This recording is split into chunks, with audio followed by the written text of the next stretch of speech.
Everyone is already waiting inside.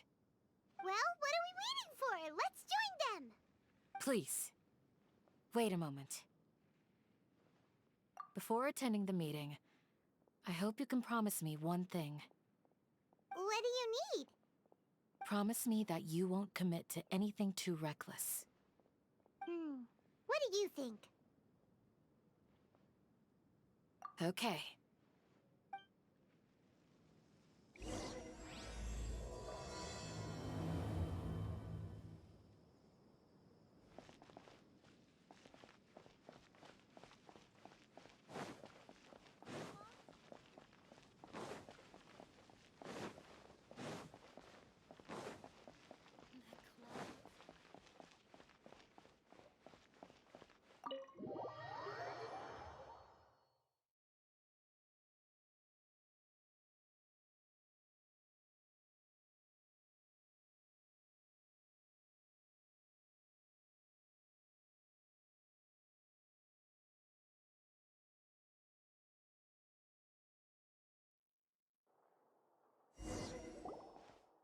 Everyone's here so early! But why isn't anybody talking? We already discussed things a bit. Hey, where have you been? I've missed you two. Are you ready? Very well. Are you sure this is gonna work? I gotta admit, it's bold. Color me impressed. It's worth a try. The point of discussion is to arrive at a solution. Let's cut the small talk and move to the next point. You're making Paimon nervous.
You're finally done.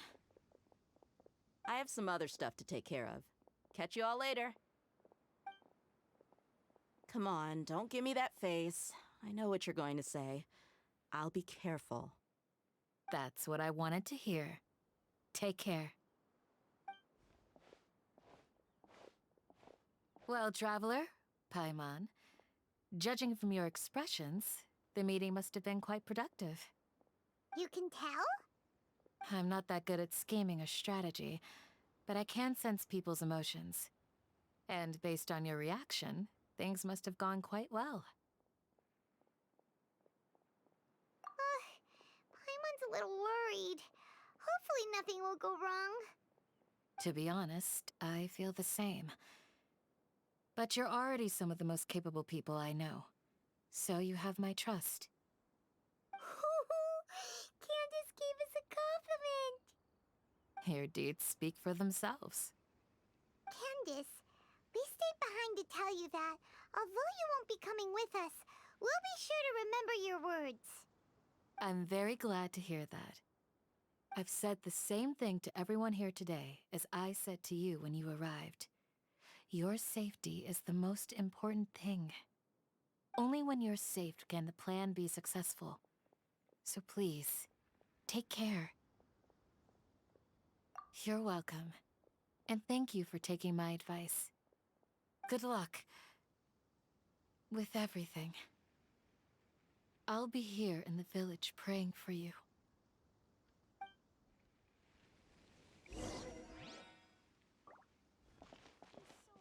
Stay safe, everyone. I'll be here, praying for you. Good luck.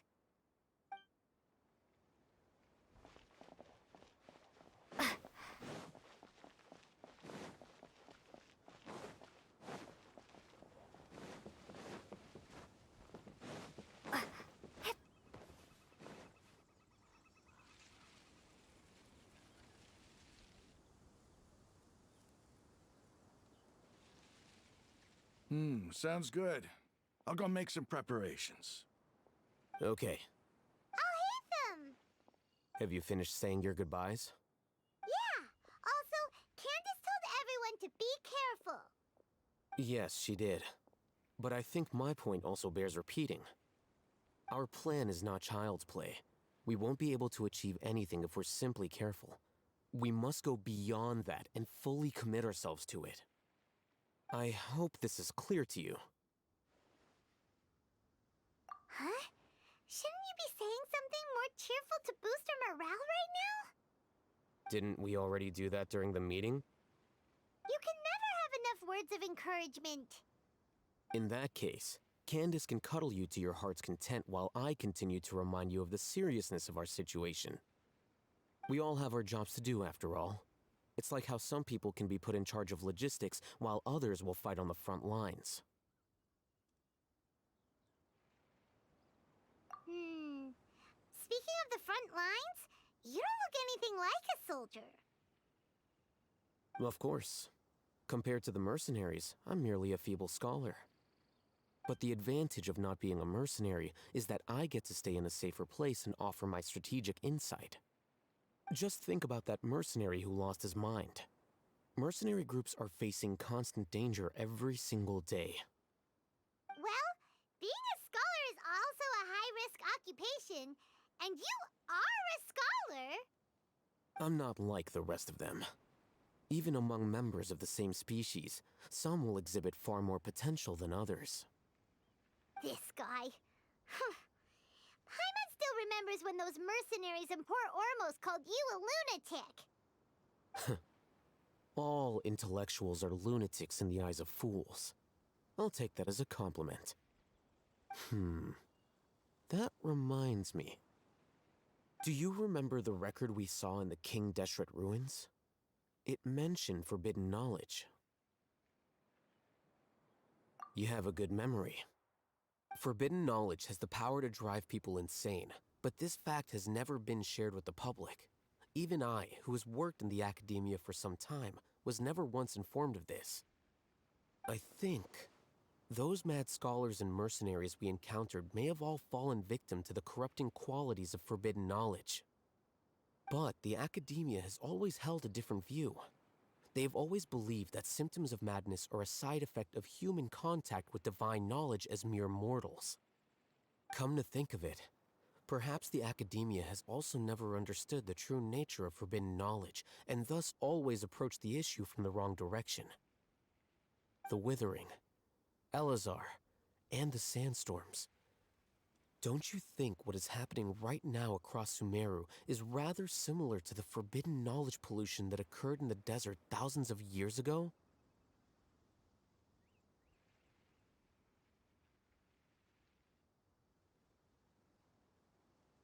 But Paimon thought that Irminsul's disease is what caused the withering in the sandstorms. At least, that's what Tainari told us. Wait a second. Could it be that? Ah, you've connected the dots. The cause of Irminsul's illness may precisely be the pollution from forbidden knowledge. But if that's the case, what should we do? This is huge! Wait. Why do you think Lesser Lord Kusanali would have a solution to this situation?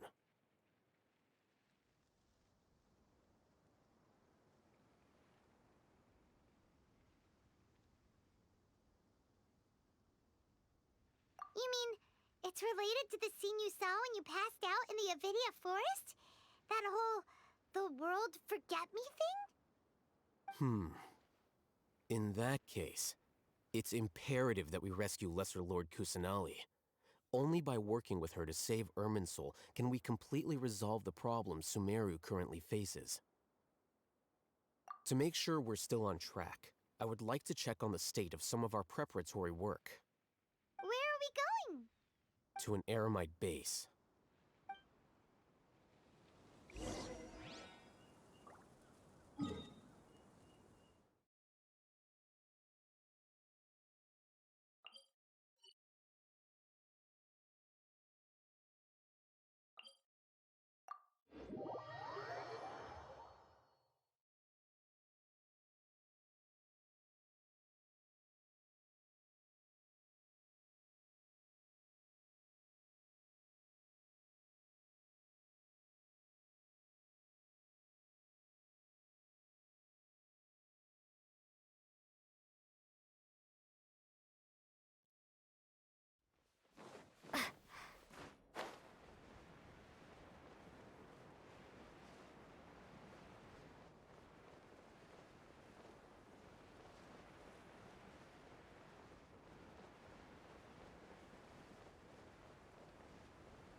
Oh, you made it. Huh? What are they doing here? I gave them some technical work to do. Ah, it's the scribe. And is that the traveler I see? How's the work going? Ah, yes! We have fixed the devices according to your instructions. One of them is already ready for use, while the others are still under repair. Aren't those devices for can knowledge extraction? What are you doing with those? Look here. Huh? More can knowledge? Are you going to put more weird stuff into her head again? What's that look on your face? Are you scared? Paimon's a little scared, but very, very furious! That's an interesting response. Anyway, we're not going to use this just yet. As I mentioned during the meeting, this knowledge capsule contains a decree I drew up in the past. The academia should also have their own copy. And according to the plan we just came up with... Traveler, I want you to record something into this capsule. Do you believe we can save Lesser Lord Kusanali?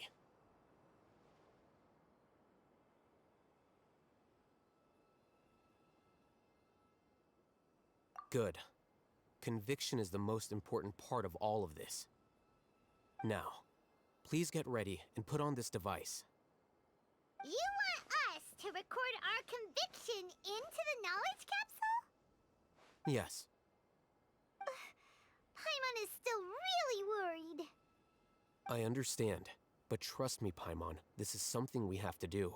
It's best if you can do as I say. Because, to achieve this impossible task, it sounds like you'll need to fool your own heart first. Although it may feel like a trick, self-encouragement may be the most important tool we have.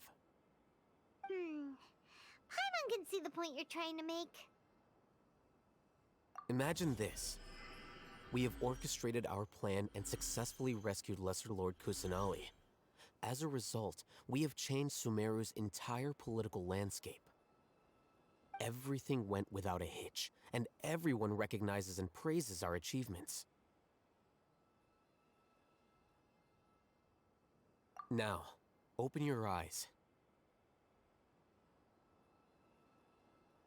Here.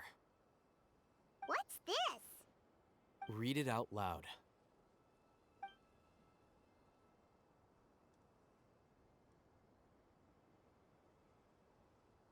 It's done. Is your head okay? Does anything hurt? It's just a recording. There should be no negative effects. But what was the point of doing this? Paimon doesn't get it. And that's perfectly fine. In any case, these capsules aren't meant to be used by you. Huh? What do you mean? Have you forgotten? Our plan needs to account for those who have long relied on the Akasha. You may find it hard to believe, but for those people, everything the Akasha transmits to them is nothing short of absolute truth. Imagine if you've been using a device like the Akasha since the day you were born, and this device has always supported you during times of need. After all that time, what do you think you'd become? A fool? A machine? A slave to orders. And that's why rules are so important. In addition, those who understand the rules can delineate boundaries and identify gray areas. But why would you need to identify the gray areas? You could say that those kinds of ambiguous zones can be very interesting. One might even say they're advantageous in the right hands. Things you're interested in are really out there. Are all Sumeru scholars like this? Anyway, that's enough chit-chat. I'm going to take those two to work on some small projects. You can head to Caravan Rebot and start preparing for the next step. Small projects? We're going to tinker with the Akasha terminal and make a few modifications.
I thought we agreed on a plan. How can you go back on your word? The plan is too radical and carries a high risk for casualties. I've given it a lot of thought. And in the end, I still can't agree to it. But it's still the best plan we have. As a former Matra, you of all people should be able to see the bigger picture and recognize the innate advantages of our plan. I did. And that's how I saw the danger behind these so-called advantages. Hitham's plan is even more radical than I imagined. Huh? Why are you guys arguing? My friend, you're just in time. Why don't you help me persuade Sino? He's turned against our plan. We agreed to work out a plan at the meeting. As mercenaries, you're familiar with the local environment, so you'll take care of the specifics. But then, you went to Al-Haytham for suggestions.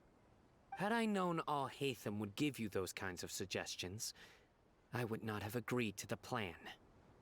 Look, you already know that we're all on the same side here, don't you? Mercenaries place a lot of importance on their bonds of friendship, but also will not hesitate to make sacrifices if they deem the situation to be sufficiently dire. I'm sorry, but as things stand, I can't accept your principles. Seems you really do understand the ways of the desert. Traveler, Paimon, this is also something you should know. Rahman's plan is to have me work with the Caravan Reebok guards in my capacity as a Matra. We will arrest the mercenaries and escort them into Sumeru City. Wait, how can we work with the guards? We can't get through that wall easily, remember? Caravan Rebot would never let so many unregistered members of the Eremites enter Sumeru City. My plan will clear us of any possible suspicion, and also let us enter the city as a big group. There is no better way. That also sounds like something Al-Haytham told you. Am I right? Doesn't Al-Haytham know how dangerous this plan is? Of course he does. He told me, there is no perfect plan, but this can get the job done. He also said that with the help of Sino and the Traveler, our chance of success would increase significantly. I never blindly trust anyone, and I've always had a good eye for people. I think he made a number of valid points. It's my own choice to trust you. If I make the arrests alone, I can control myself and prevent you from getting hurt. But I can't guarantee that kind of discipline from the guards. To make the whole thing more convincing, you'll need to resist to some degree. Casualties are inevitable once push comes to shove. I'm okay with the deaths of enemies. But now that we're allies, I'm against the meaningless loss of our own. I can't believe a Matra would actually care about us. I've lived a hard life, and I can say that people like you are hard to come by. I've always treated my allies with honesty and respect. They have the right to know important things like this. Now you're making this hard for me. Hey, is there something we can do to help?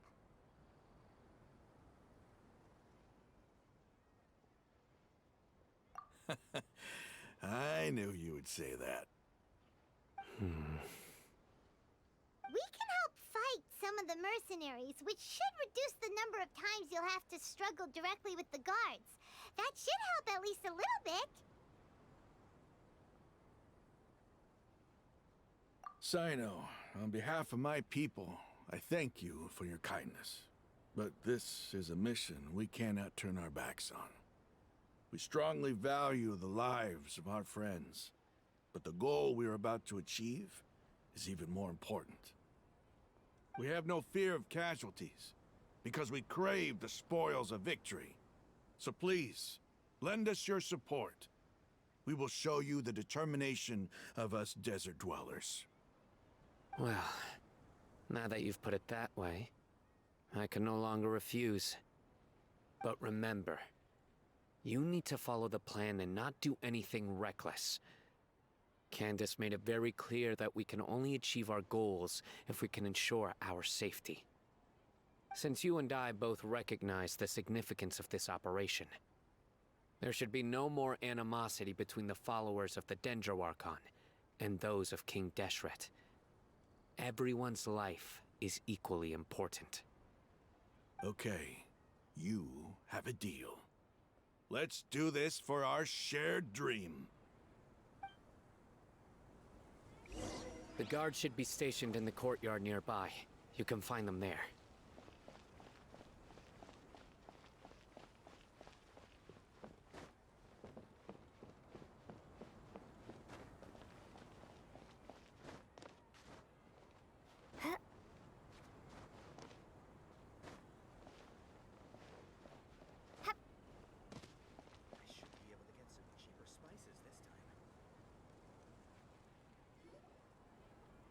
Guards! General Mahamatra! To what do we owe the honor? Keep your voice down. This is a secret operation. I'm going to arrest a large criminal gang near this location. According to the Academia's Guide and Regulations on Secret Operations, I have the right to ask for the cooperation of Caravan Rebot. Ah, of course, of course. Mahamatra Sino's order is the Academia's order. Just let us know what you need. But who exactly are you planning to arrest, and how many people are you expecting? Depending on the scale of this operation, we may need to report it to our superiors. They're a squad of Eremites whose number is comparable to Ain el Akmar in Port Ormos. They're involved in the theft and resale of supplies from the Academia. As many as Ain al-Ahmar. This should definitely be classified as a joint operation. Then I suggest that you report this to your superiors as soon as possible, and treat it as a top priority desert operation. I will need personnel. Got it. Please wait a moment. I'll contact them immediately.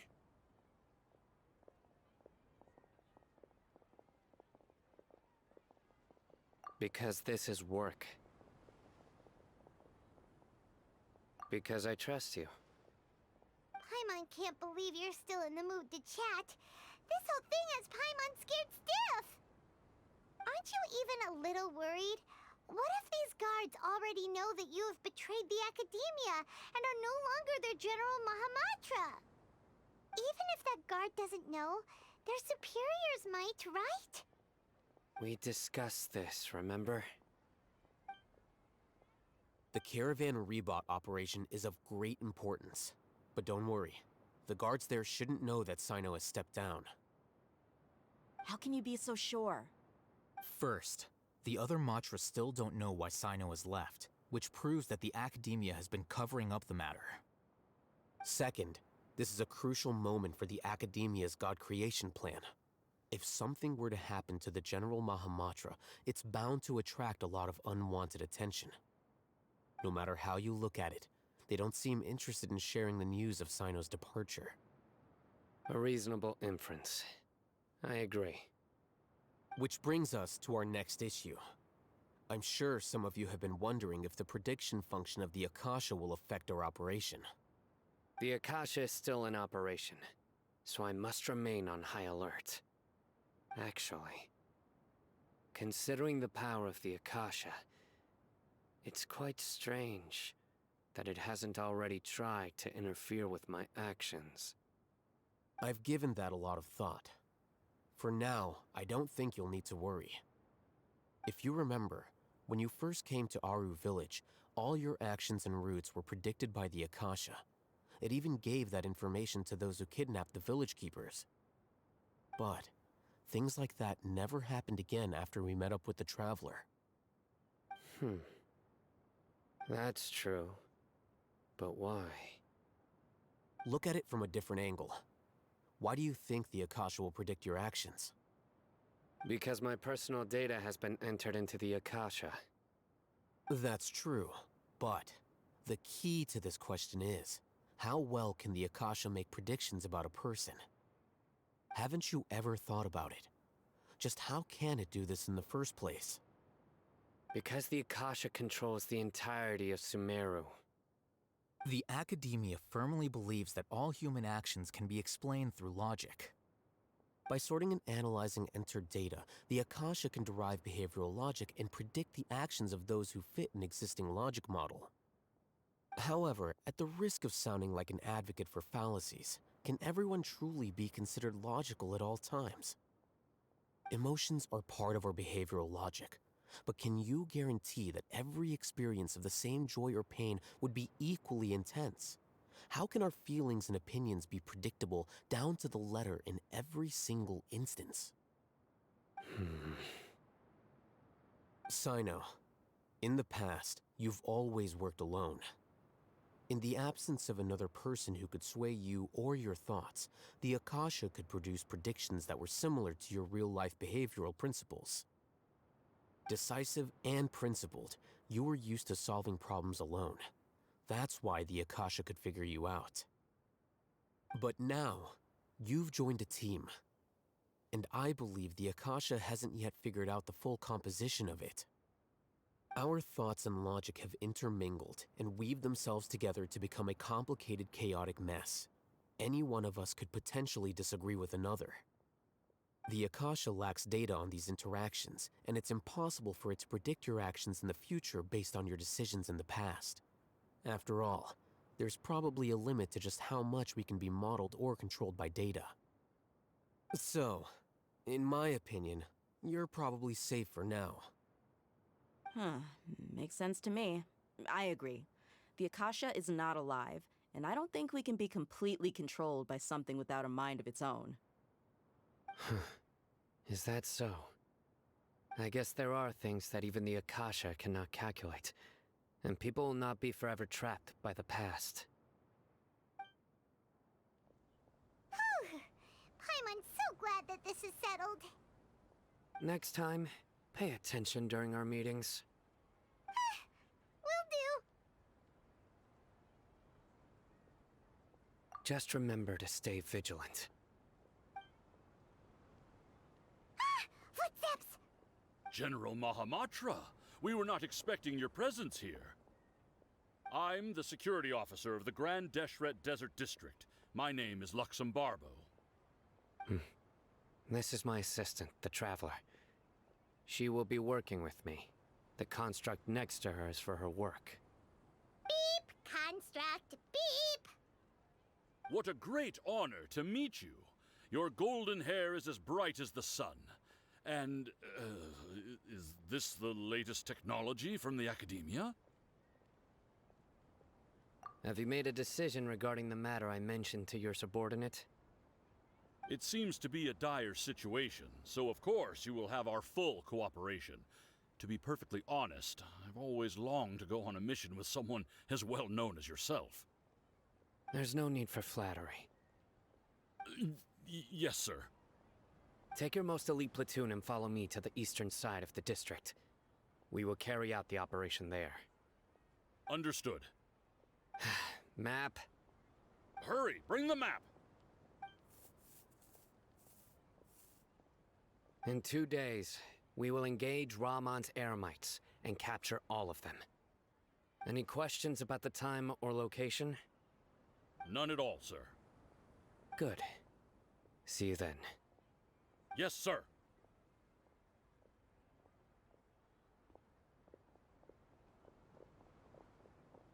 Maybe hanging around the General Mahamatra isn't so bad after all.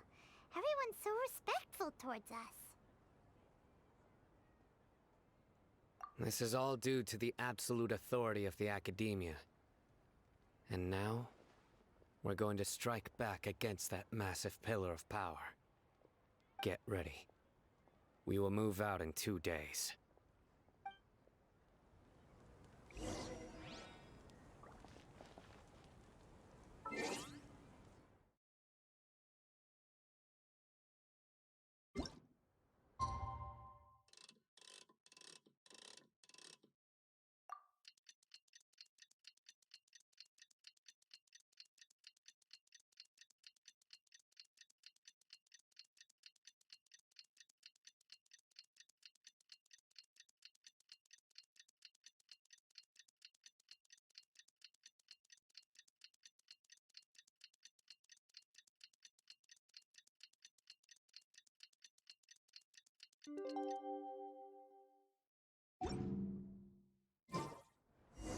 It's time for the operation! Let's go!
Already. Let's hurry over. Wait a moment. Ah! Oh, it's you.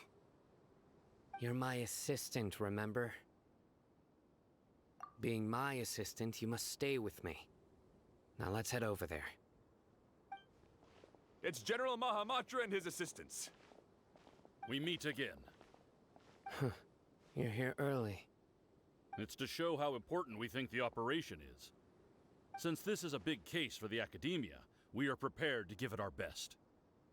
I'm glad to hear your sense of resolve. Remember, we must capture them alive. They are our only leads for the case. If they die, we will be unable to continue the investigation. Understood. Everyone! The Eremites are approaching from the west! Make preparations and be ready for combat. Halt! Oh?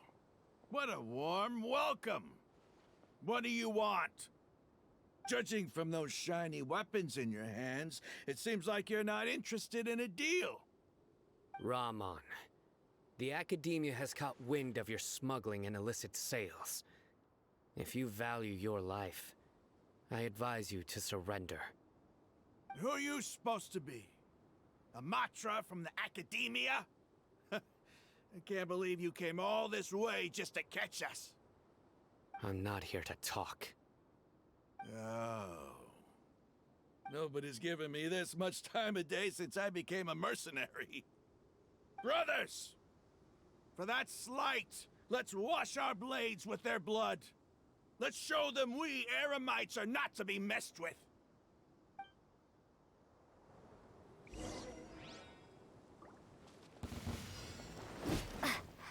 Scatter!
It's over.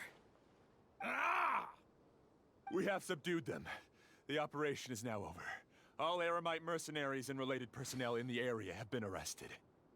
Ah, you pitiful Dendro Archon dogs! You'll regret this! I'm afraid you'll regret it first. King Deshret will curse you, and you will all! Silence! Oh, Restrain them and take them back to Caravan Rebot. Count their numbers and send them to the Academia as instructed by the General Mahamatra. Yes, sir!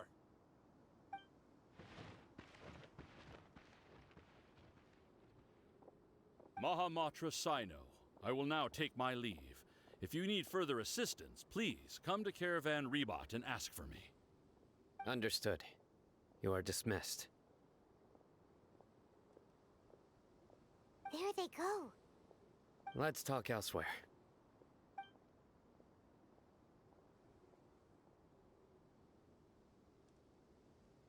This part of the plan went really well.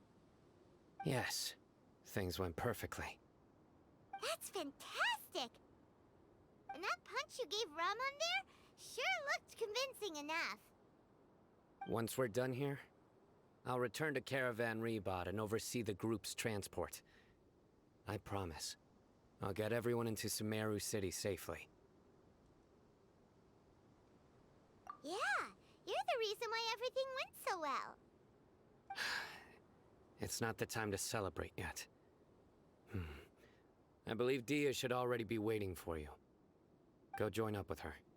She will need you to introduce her to Tighnari. Speaking of which, is it really okay for us not to share the full plan with Tighnari? What if he'll feel miffed about it and refuse to work with us?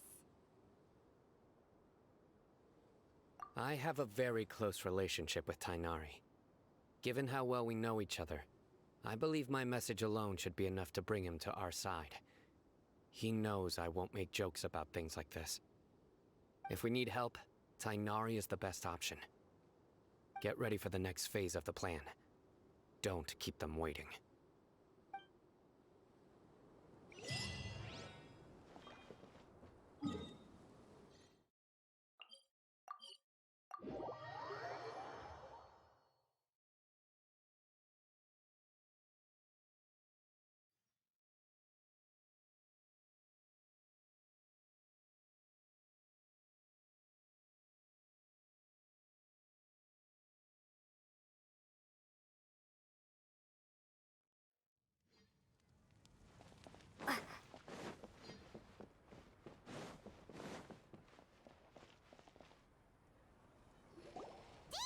We're here! It's about time. Didn't you say our part of the plan is the most important of all? And here you come rolling in late. In the time it took you to get here, I already did 5 laps around the place, downed 7 drinks, and even did some clothes shopping. Sorry. We didn't mean to keep you waiting. I just wanted to fix your attitude and rub it in a little. After all, you took your sweet time getting here, and we've got important stuff to take care of.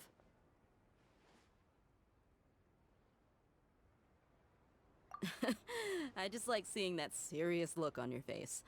All right, I'll stop. All joking aside, I'm glad you're here. Let's get moving and take care of this as soon as possible. But where should we start? Our responsibility is to get a status update on the Fatui Harbinger known as the Doctor. We need to make sure he won't get in our way when we rescue Lesser Lord Kusanali. Dealing with an institution that controls all of Sumeru is already hard enough. If the Doctor were to crash the party, it would be next to impossible for us to achieve our goals. Yeah, we sure don't want him showing up. Ooh, he really gives Paimon the creeps. Right? Hearing his name just reminds me of those stuffy old geezers in the academia. I'd rather not have to deal with someone like that.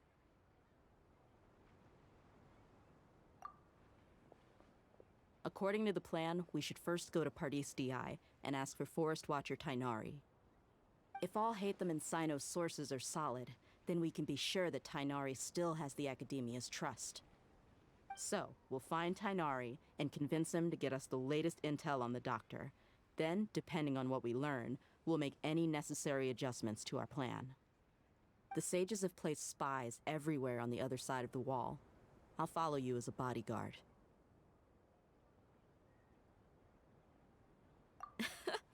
You should be honored. I don't offer my services to just anyone you know. But Paimon thought mercenaries would do anything for Mora. That's certainly true. But when multiple employers are vying for your services, you should always go with the best offer. Let's see. If I were to charge you a bill, I guess I can apply a discount. How much more do you want? Paimon's not sure we can afford it. How much do I want? Hey, how about paying me with a smile? What do you say? I haven't seen you smiling much recently. If you ask me, someone like you must look lovely when they smile. Come on, give me a smile so that I can be less worried. Looking good! I hope this pretty smile will become our lucky charm. There are many kinds of smiles, but only a truly joyous one can bring blessings to others. Let's consider this smile a down payment for our future victory. Let's go. It's time to pay a visit to Party's DI.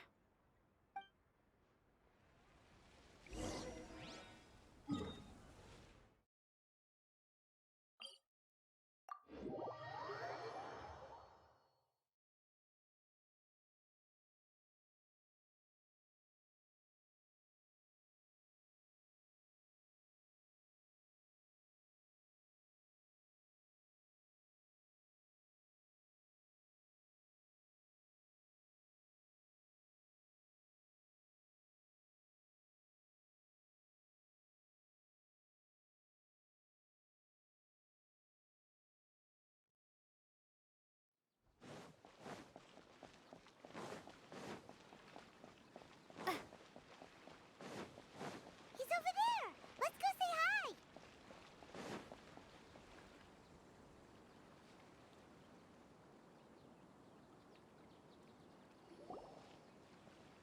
Tainari! Ah, Traveler, Paimon. And you are? Hey there. This is our friend Dia. She's an Aramite mercenary. A mercenary? You must have some big news for me. It's something really important. Please help us out. All right, then follow me.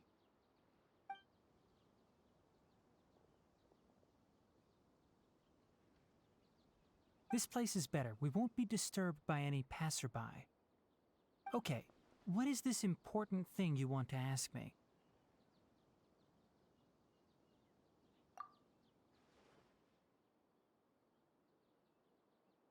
The doctor, huh? He's that strange-looking Fatui Harbinger with the mask. Paimon thinks he has blue hair. Yes, I know him. Actually, he left Party's DI just a little while ago. He left already? Yeah, he came looking for me. Can I ask what it was about? Sorry to ask you like this after having just met, but your answer is very important to us. For now, all we can share with you is that your friend Sino is working with us. Sino, you say? I see. So that's why he hasn't been at the Academia. Okay. I will answer your questions and will assist you any way I can. You don't have to tell me everything that's happened. Sino's name really does work wonders. You're not even a little worried that we might have made it all up? Despite having just met you, I can sense that you're the serious type. Between you, the Traveler, and Sino, none of you strike me as the type that would conspire to deceive me. You don't need to tell me anything you don't want to. I'll also get straight to the point. The Harbinger you mentioned came to me because he wanted to take the scholar Hypatia away with him. Hypatia? Why would he want her? And what do you mean by take away? Is he planning to leave Sumeru? Yes. He told me his return to Snezhnaya is imminent.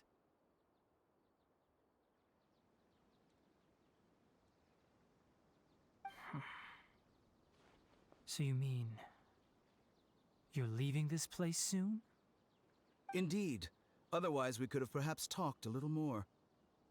I was just about to set out when I remembered something important. To that end, I made a final trip to Pardis DI. Let me ask, have you been taking care of a scholar by the name of Hypatia? Your sources are accurate. No doubt because you recruited many informants. But you're right. Hypatia has indeed been receiving treatment from me. Forgive me for asking, but how's the treatment coming along? Given the way you're asking, I assume you have something to say. Since you asked, I'll be frank. I would like to take Hypatia to Snezhnaya. It's incredibly difficult to transfer a patient. As a scholar yourself, shouldn't you at least be aware of this? Oh? I can't believe your utter lack of faith in me, to the point of even questioning my general level of knowledge. How unbefitting. Well, you're the only one who's ever made such a request. I have my ways of keeping her safe during the journey. In addition, I can also promise that under my care, Hypatia will receive the most advanced and effective treatment. I will personally supervise her treatment and see to her recovery. Would that be agreeable to you? Hypatia was born in Sumeru and remains a scholar of the Academia. Her situation has not become dire enough to necessitate her transfer to another nation. Transporting her to Snezhnaya is risky, and the potential benefits are unknown. As the person currently responsible for her treatment, I cannot possibly sign off on this transfer. Your suggestion is rude and reckless. I'll pass. I don't know much about the doctor, but after talking with him, I realized that, just like many other scholars, he possesses an aura of arrogance that I've come to detest. It's not so much that he's looking down on others, but more that he's so confident in himself and his abilities, to a point of near insanity. I would never refer a patient to someone like him. I prepared myself for a protracted battle of wits, and was really surprised to see him just give up on the topic. Still, his reaction really concerned me.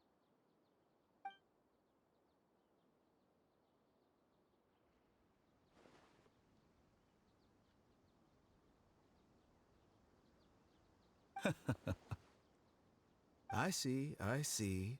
Of course, your opinion makes perfect sense. You're still young, but already quite stubborn. I must say, you are not like what I had expected. Under normal circumstances, I wouldn't just let you off the hook like this. But unfortunately, I'm in a hurry today, what with Her Most Noble Majesty the Tsaritsa calling for our return. Luckily, there is still some time left for me to take care of everything before I leave. It's just as the Academia said, you're a responsible and gifted scholar. Sadly, even with all of that, you're still lacking a bit of shrewdness. And that's also why people like you can never realize that sooner or later, everyone must pay the price for what they've learned.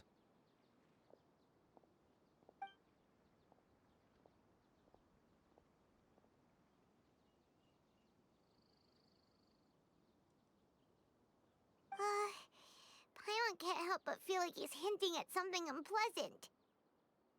He asked a question, yet didn't care for my answer. Perhaps I'm nothing but a talking rock in his eyes. He never came off as malicious, but an utter lack of compassion permeated throughout our conversation. From his tone, I can sense that he's always looked down on others.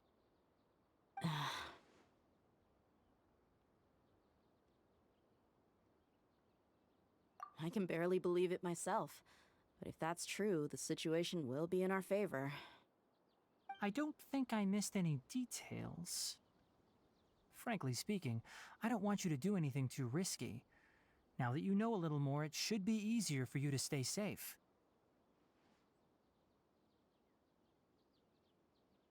Sorry we can't tell you everything. We appreciate that you helped us anyway. I won't forget your kindness. It's okay. I have an obligation to do so. To be perfectly honest, all of this may have started because of me.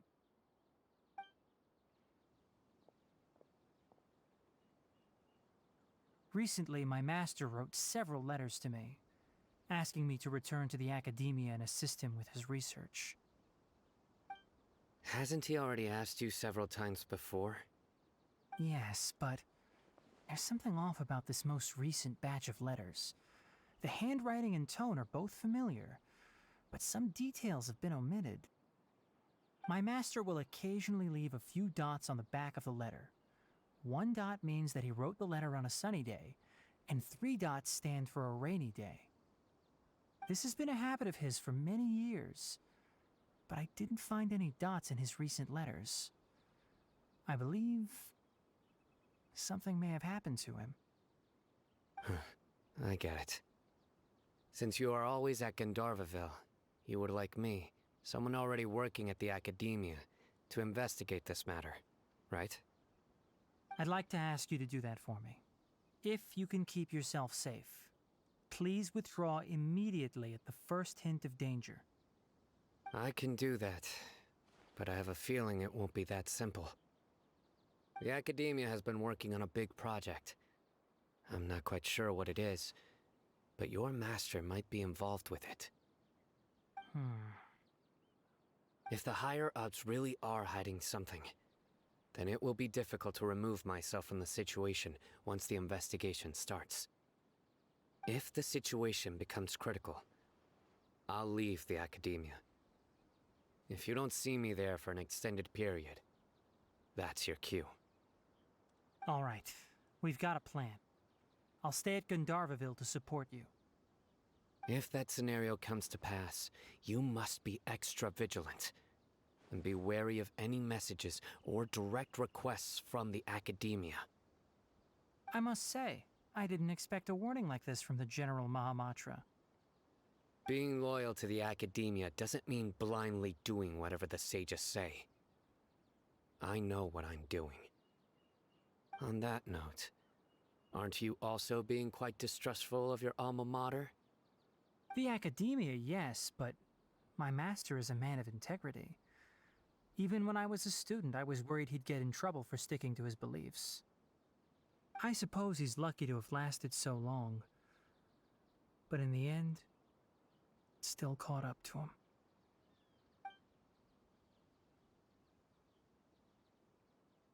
I see. So you noticed something was up with the Academia from the very beginning. This may well be how Sino became involved in all this. In that case, I must keep my promise and help you however I can. Also, if you run into Sino again, please help me pass on a message to him. Trust your own senses and experiences. I think this may be something he needs to hear right now. Okay, we'll find a chance to tell him. Thanks. Right. Now let's go hunt down this Harbinger. Oh, by the way, which way did the doctor go when he left Pardis DI? That way. Gotcha. Thanks so much. We'll be on our way.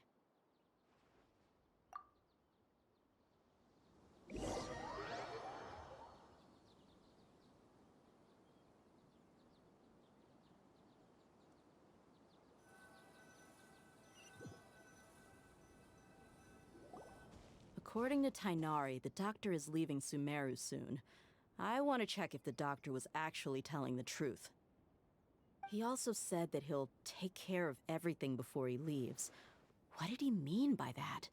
We need to be extra careful when dealing with a person like him. Just to be safe, let's chase him and see what we find. But we have no idea where he went. How can we start chasing him? We'll do it the mercenary way. I'll find leads as we go. All you have to do is just follow me. That Harbinger may have tried to cover his trail, but he still left some traces. Or perhaps he never even thought about concealing his whereabouts. Maybe that's just how arrogant he really is. Yep, we're headed in the right direction. The traces are still fresh, but there's no sign of his entourage. Clearly they're in a hurry. It's just as I thought.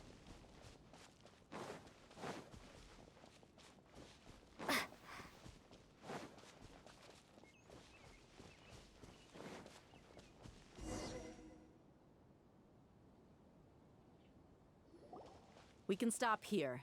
I think I know where the doctor went. To the south of here is Port Ormos, which seems to be where they're headed. Port Ormos? They're going to leave by boat?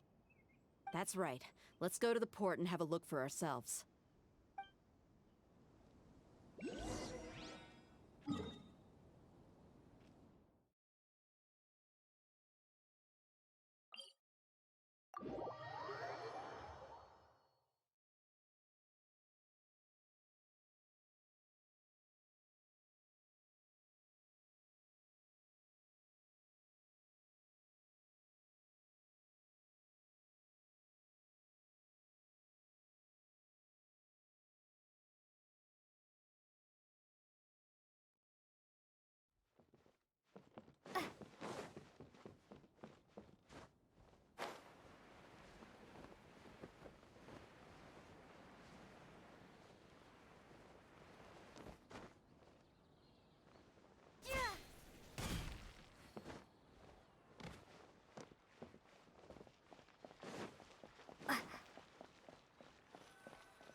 skills, seems we found the right place. Shh! Don't draw their attention. The port is crawling with Fatui soldiers. Let's keep going and see what we can find. Now this is a proper farewell ceremony for a Snezhnayan Harbinger. The Lord Harbinger is leaving. I've still only seen him once or twice. I used to hold a position in our homeland, and back then, the doctor spoke in a very different way from the way he speaks now. Maybe the way people talk in Sumeru has rubbed off on him. It's always like that when you spend too long away from home. When he gets back to Snezhnaya, perhaps it will also take him some time to get used to the life there again. Huh? But, sir, that can't be right. No, I remember it like it was yesterday. Both his expressions and tones are now very different. Also, for some reason, he seems like he's all smiles now. You must be mistaken. Nobody's supposed to look happy when they're on a business trip.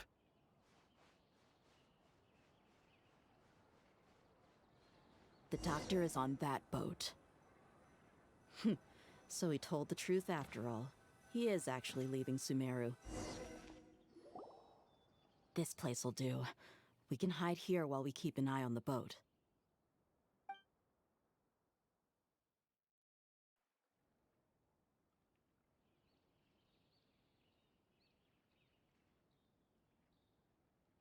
Uh-oh.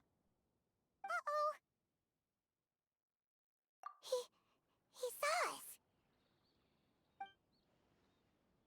Huh? Is he waving at us? It's time to say goodbye. Wait, is he the only person on the boat? You mean there's nobody with him? And where are all the soldiers we saw in the port just now? They were all here just a few minutes ago, but now they've vanished. So this was a trap. Wait, don't tell me that. Luckily, there is still some time left for me to take care of everything before I leave. Oh no. They might be after Hypatia. Let's get back to Party's DI. Huh? What do you mean?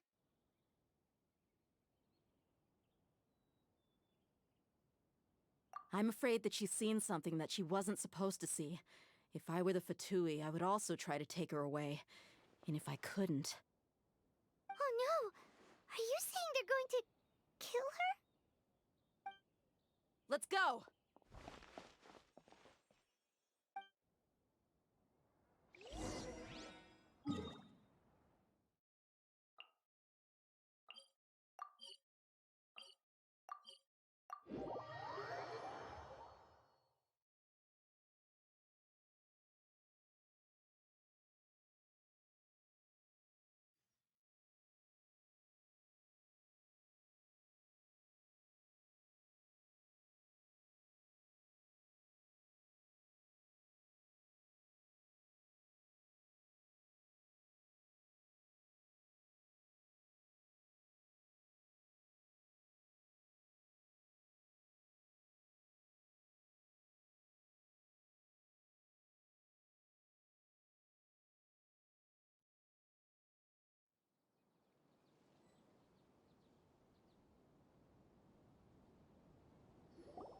Pardes DI is not a place you Fatui can just show up and do as you please. I believe we've already made ourselves quite clear. Our superior gave us permission to search for and collect medicinal herbs in Pardes DI for research purposes. But you've been in Sumeru for some time already. I find it coincidental that you chose to only come here today.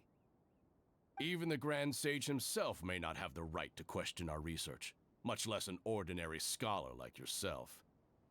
I've done my duty to inform you. Don't make things difficult for yourself. It would seem that my words have fallen on deaf ears. You can keep trying to deny it, but coming to Pardes DI now? I'm pretty sure you're not just looking for herbs. With all due respect, Your baseless speculations will only lead to unnecessary trouble. Well, you only have your Harbinger to blame. He knows nothing about keeping a low profile. I may be staying at Party's DI as a scholar, but that doesn't mean I'm no longer a Forest Watcher. It is still my duty to protect the peace and safety of the scholars who have contributed so much to Sumeru. Then it seems our conversation has hit an impasse. No one will lay a hand on you, Hypatia. Not on my watch. Tighnari, are you alright? I'm fine. These Fatui have really crossed the line. Time to teach them a lesson.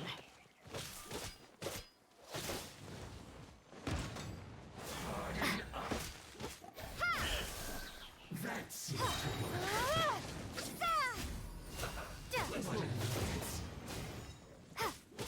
propagate.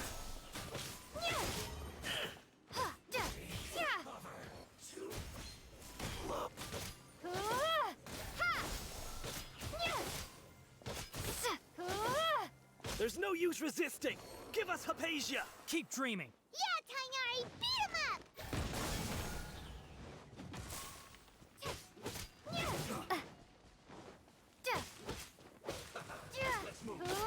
Scatter! This quickly!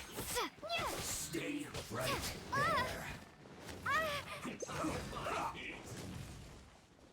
This was well done! Propagate! You need to hurry up! Spring force!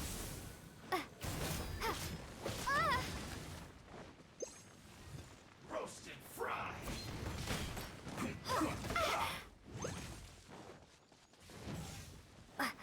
You need to hurry up!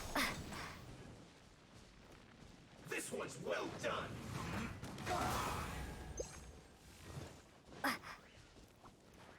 Scatter! You need to hurry up! Roast and fry!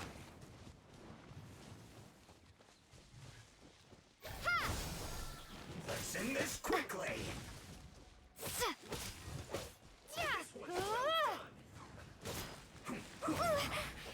I guess this is it. You need to hurry up! Roast and fry! Propagate! You need to hurry up! This one's well done!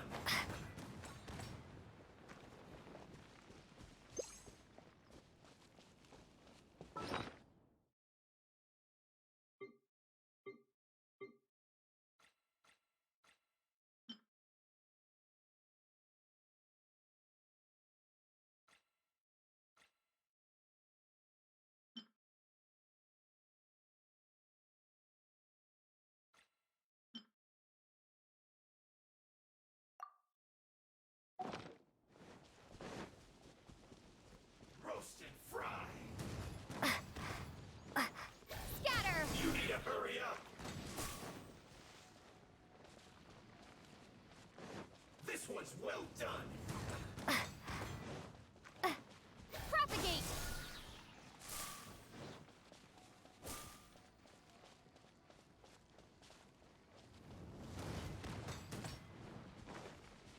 You need to hurry up! Germinate! Roast and fry!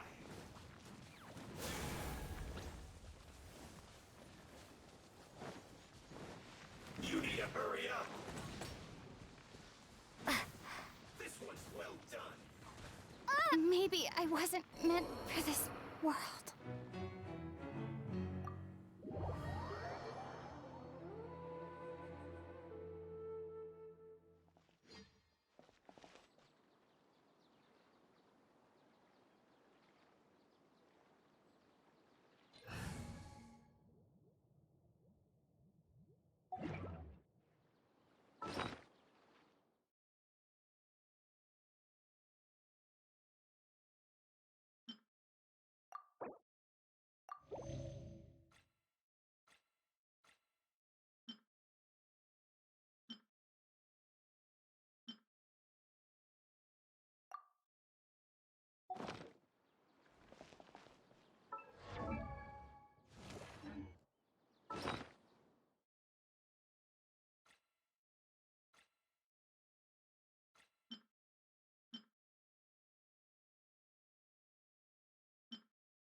doctor's orders are absolute. Yeah? You've been someone's lapdog for so long that you don't know anything else now. Scatter! Leaving so soon. I will end you. South.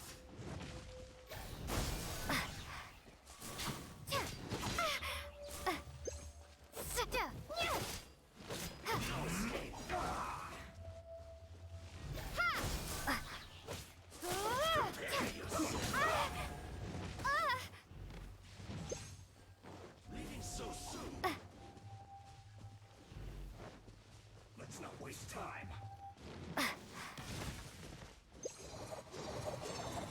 A bad date.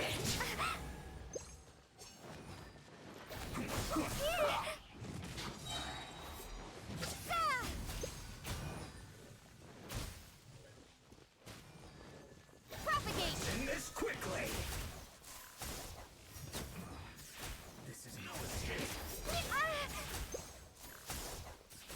Scatter!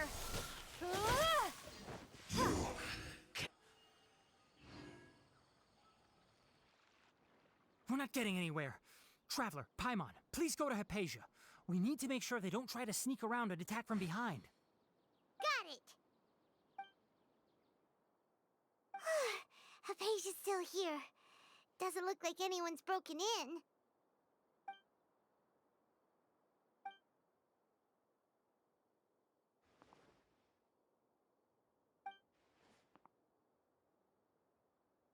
Well, how is she?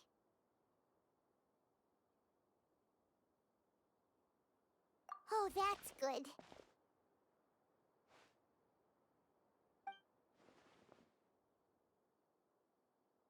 So, you think this is over?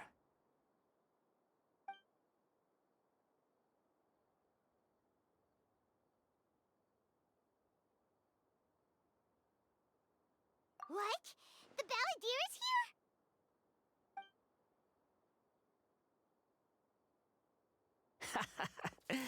I've missed that look of abject horror.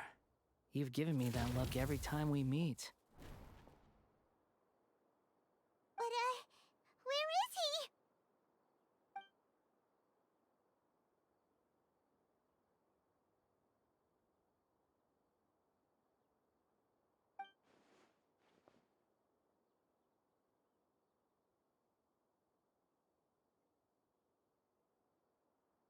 I can hear all of your thoughts, you know.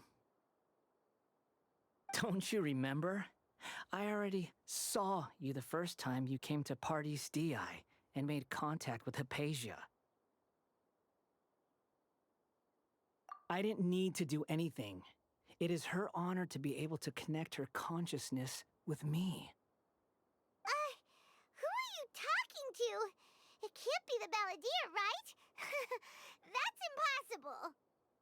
I know you must be curious. I might as well tell you that I decided to enter Hypatia's consciousness the moment I sensed your touch. I wanted to observe you on a fool's errand. Hey, Traveler! What are you doing? My deification is nearly complete. All that's left now are just some final details. Do you understand? Even if you manage to rescue Lesser Lord Kusanali, it will be impossible for you to defeat a bona fide god like me. Is it wise to force that childlike god into a divine battle against me?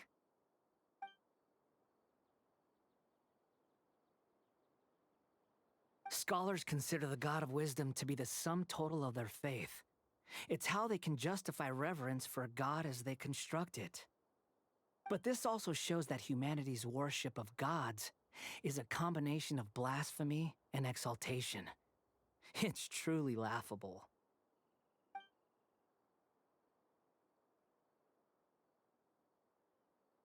Yes. What is it?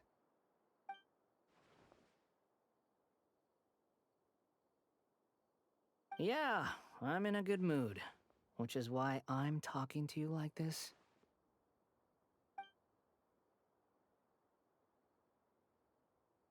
What do you mean?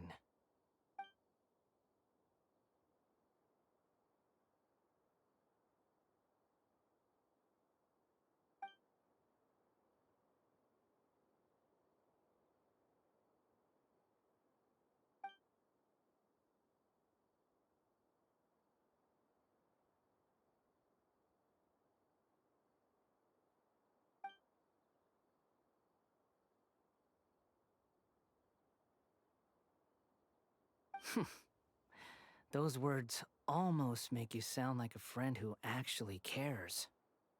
But you're wrong. I'm different from all of you. I was born to become a god. My entire life up until this point has just been a meaningless routine. Just think about a sheet of paper. By itself, it holds no meaning. The content recorded on it is what gives it value. All I had recorded down before were some painful memories and boring human feelings. Such senseless drivel should have been erased a long time ago. Indeed, to me, the sight of you fools in your futile struggles is far more amusing. Tell me, just what has this world done for you to protect it with such zest and conviction?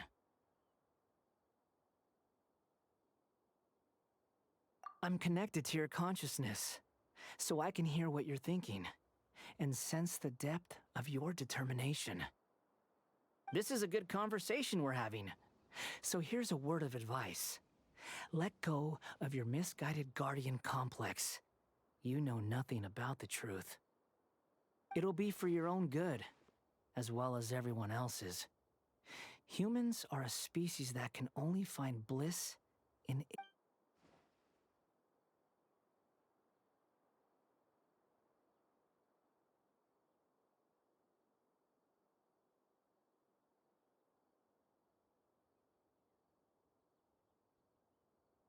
Ah, you've seen my affection for her. If you were in my position, I think you'd feel the same way. She peered into my consciousness and saw my past. Someone like that is qualified to become my first follower. All gods need followers. So Hypatia has been chosen. Her appearance heralds my imminent arrival at the throne of divinity, while her worship shall become my glory.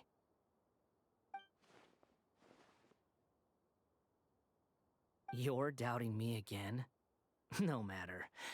Soon, you'll know what kind of authority you're challenging.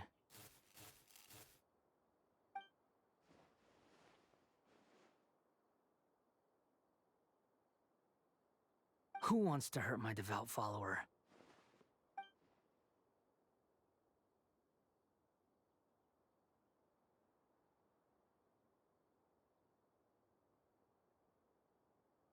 The doctor wants to hurt my first follower?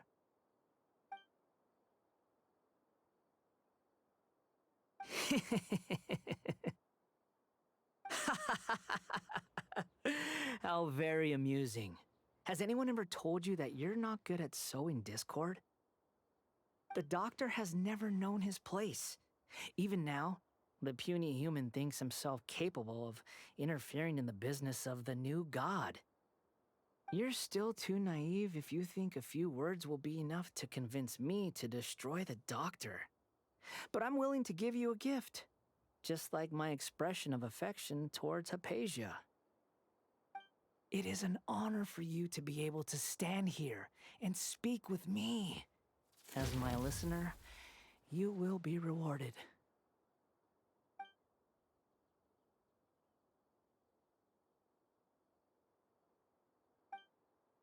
Both good things and bad things can be called gifts. After all, gods have never needed to be reasonable. Ah! Paimon hears thunder! That person Paimon couldn't see was the Palantir? Oh, he sure chatted with you for a while.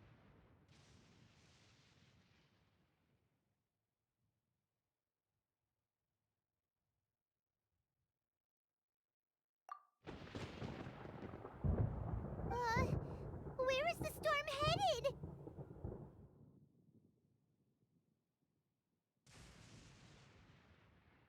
That means anyone outside is in danger! Let's go! Tainari and Dia still must be fighting!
Good eye.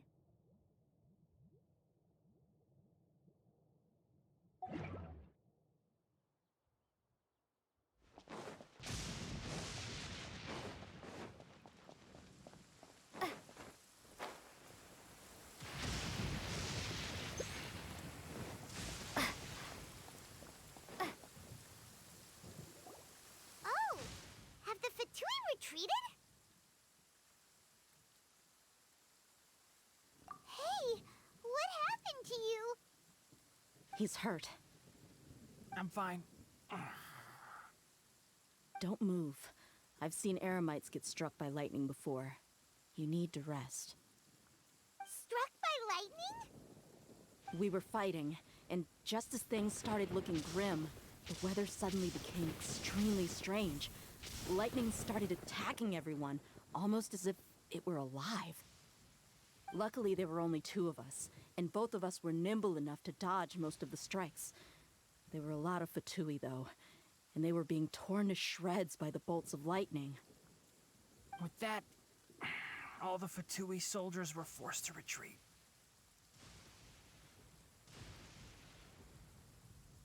Why are you sorry?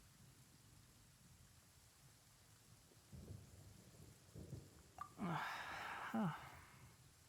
It's all right. I'm sure you also never expected this to happen. Don't blame yourself. My wound aside, you look like you've seen something unpleasant. Is Hypatia all right?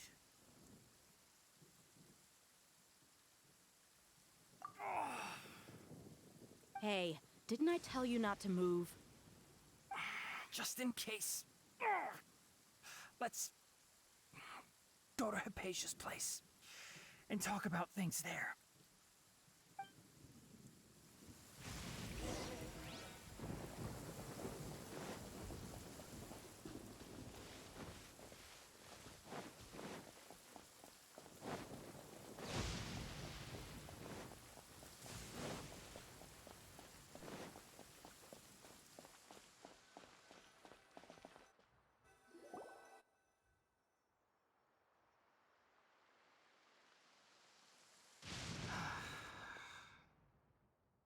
Thank goodness she's fine.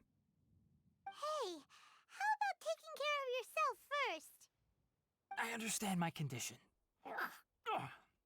The wound is not fatal. I'll be all right. Ugh. The more you understand medicine, the worse of a patient you become.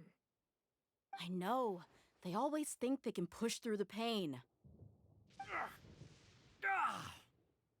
Oh, he sat down. Let me rest for a bit. Sorry, Traveler. Now you may start.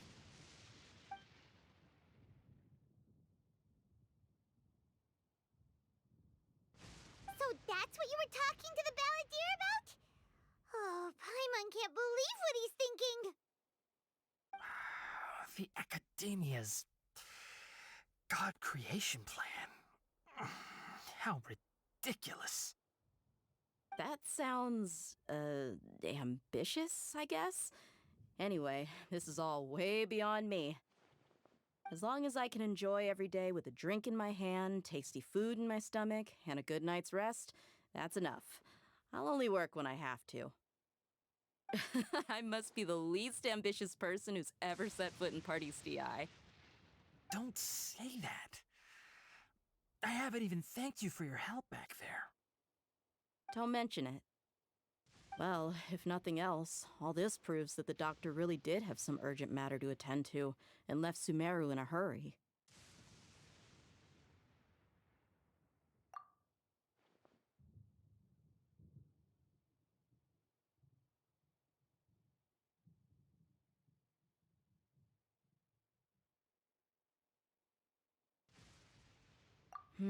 Maybe the Fatui want to cover up some secret of the balladeer.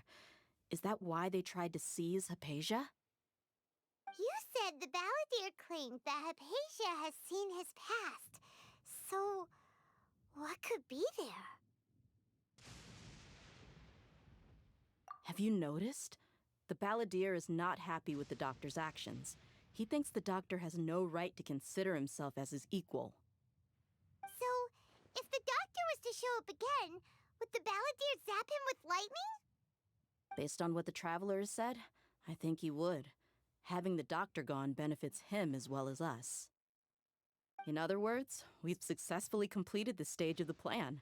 The doctor is out of the picture now. Yay! That's a big accomplishment! I'm also happy for you. Thank you for the help, Tainari. Make sure you rest up for now. Yeah. All right. Okay, that wraps things up for us here at Party's DI. Traveler, it's about time we rendezvous with the others at the Grand Bazaar. Let's continue to keep a low profile. You can head there once you're ready.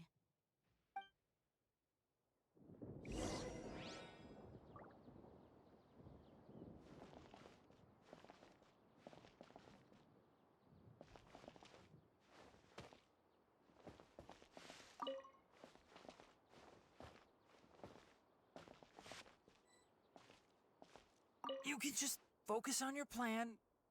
Leave Hypatia to me. My wound isn't going to get in the way. Okay. Guess I'll sit still for a little while longer.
All right, everyone is here.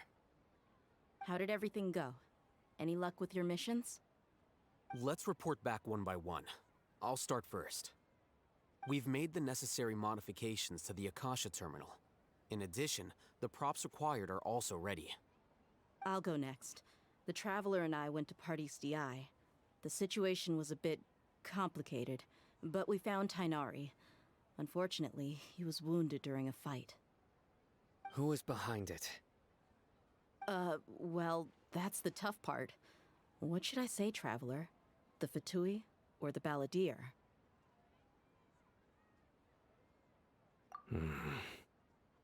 After some back and forth, we confirmed that the doctor has left Sumeru by boat. He has something urgent to attend to back in Snezhnaya. So, we've successfully removed the doctor from the picture. Also, Tainari's already resting, so he'll be okay. Good. Oh, Tainari also asked us to tell you this message. Trust your own senses and experiences. All right. I'll remember that. Everything also went smoothly on my side. The Eremites should have arrived at their destination by now. To avoid alerting the quarry, they will stay there for now. I can't believe you actually got so many Eremites into Sumeru City. It's all thanks to Rahman and his brave team, as well as their bold strategy. It appears to have been very effective. I'm glad to hear it. Well, is that everything? Okay, this meeting is adjourned. Huh? Wait, you mean that's it? Well, what else is there to discuss? Shouldn't you end with some words of encouragement? You know, to fire us up now? Personally, I'd rather we all go home and get some rest. I'll hate them, you... Ugh. Oh, and if you wanted someone to say something to that effect, then I must reiterate that I'm here to strategize and not to lead. So you should find someone more suitable to do that. But I thought all of you Academia big shots were great speakers. Then I should remind you that I'm the scribe. I know that. So what? A scribe is responsible for recording meetings, not speaking. Fine, whatever. Well, Sino doesn't seem to be much of a talker either. I guess that leaves it to my employer. Employer? Yep, the Traveler hired me. That's right. So come on, boss. What do you have to say for the team? Yeah, say something to boost morale.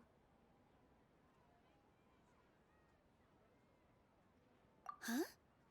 What are you all doing here? Oh, it's Nilu! Hey, everyone. I'm not disturbing you, am I? Not at all. I was actually just about to go find you. Judging from the group and all your serious faces, you were discussing something important, weren't you? But you also look like you're up to no good. Seems pretty interesting. Welcome, Nilu. Would you like to join us? Huh? Join you? You mean, you also want to discuss something important with me? Yes. Something very important. Nilu, are there any breaks in your performance schedule in the upcoming days? Huh? Wait, you're seriously inviting me?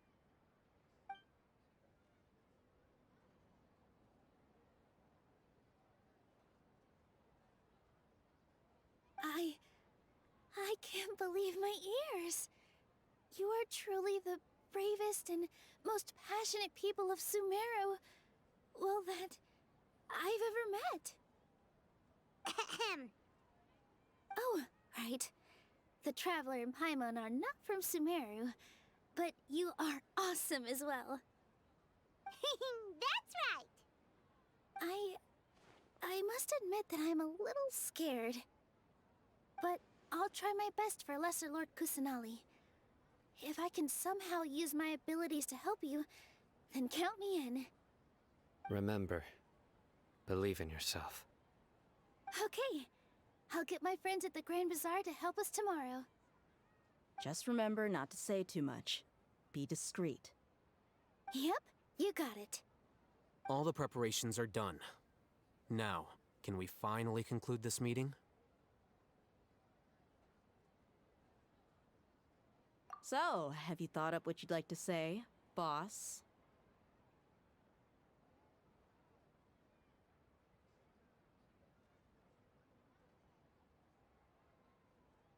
Yep. It's a grand plan and we're all super awesome.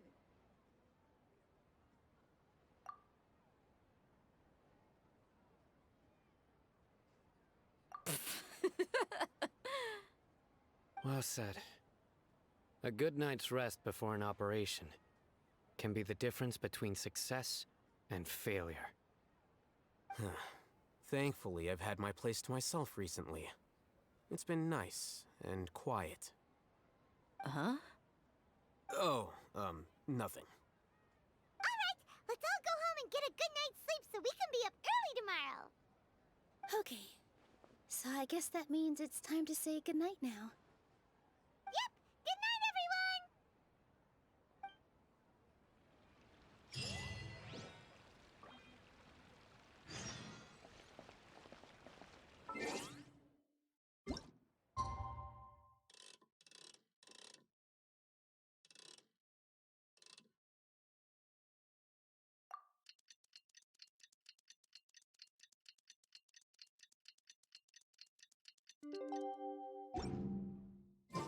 Today is the Academia's Niagarbaha Day.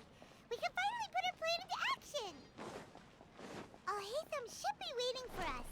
Let's go to the Academia and find him.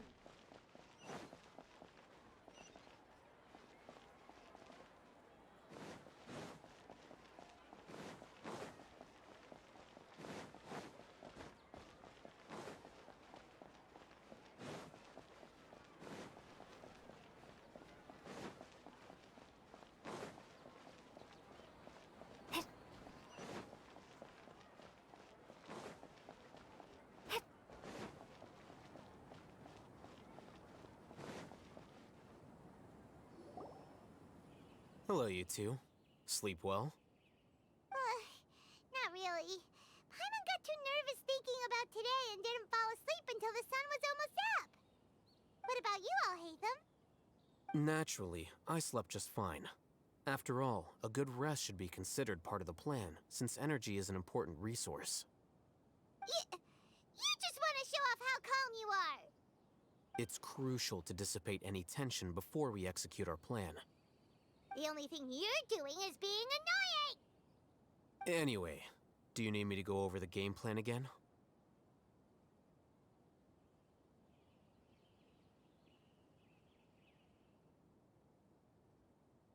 Our target is Grand Sage Azar's office.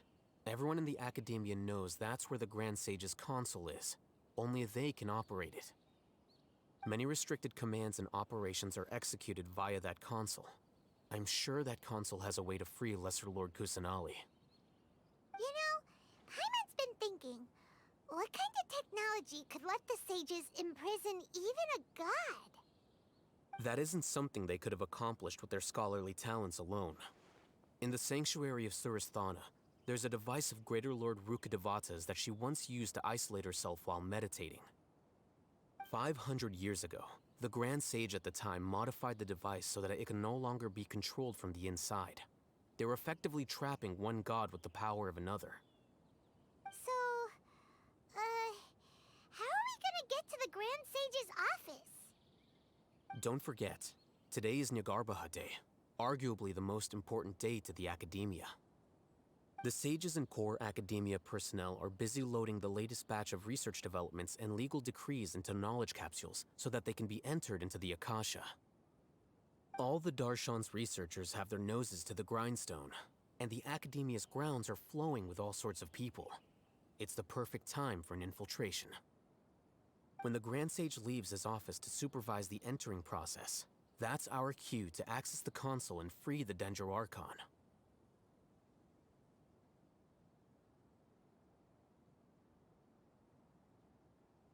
Well, yes.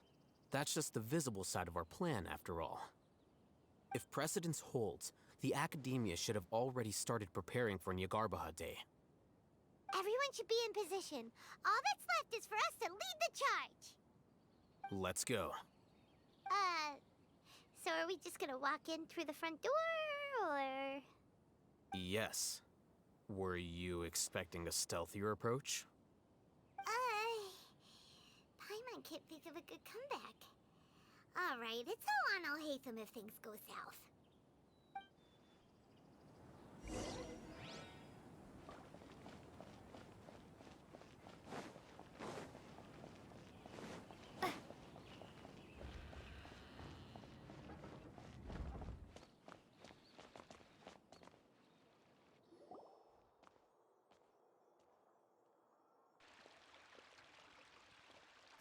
Scribe? Please, wait. Are you Scribe Alhaitham?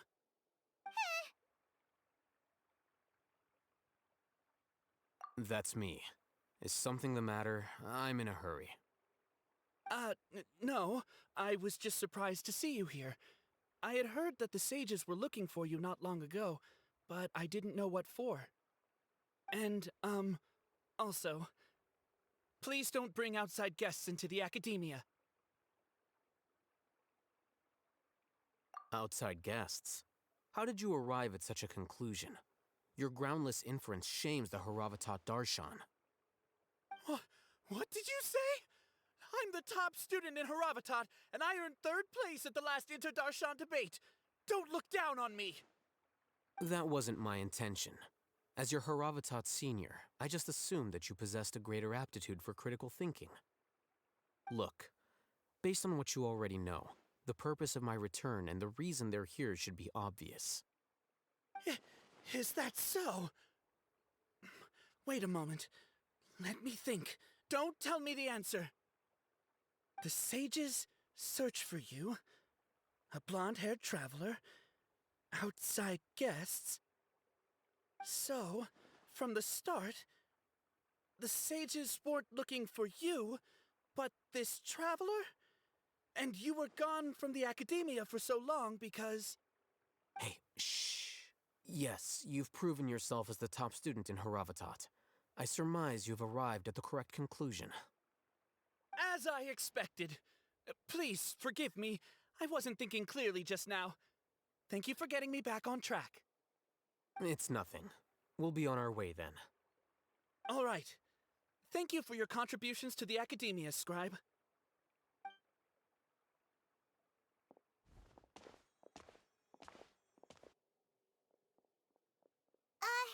What the heck just happened now? What did he just guess? I'm afraid I don't know either. You have no idea? Mm-hmm. He convinced himself of whatever truth he came up with. That is the so-called pride of a scholar.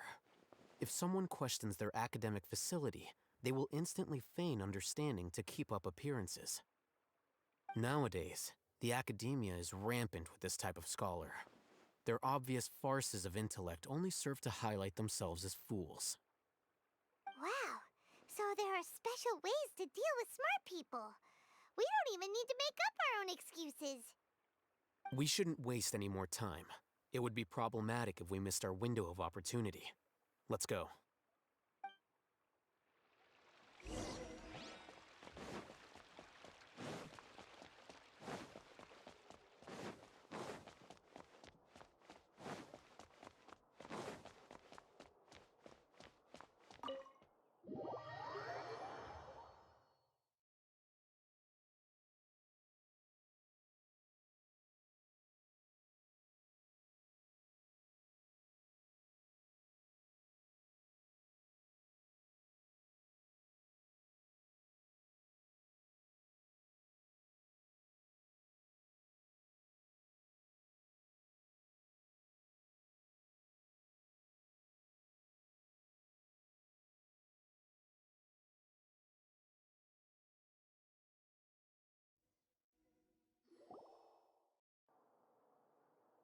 Is this the Academia's library?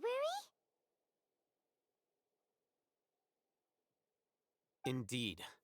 Known as the House of Dana, it is quite possibly the most extensive special collections library in Teyvat. There are a lot of students going through here.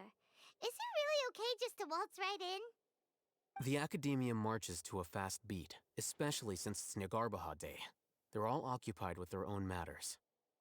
Just act natural. Now, hurry along.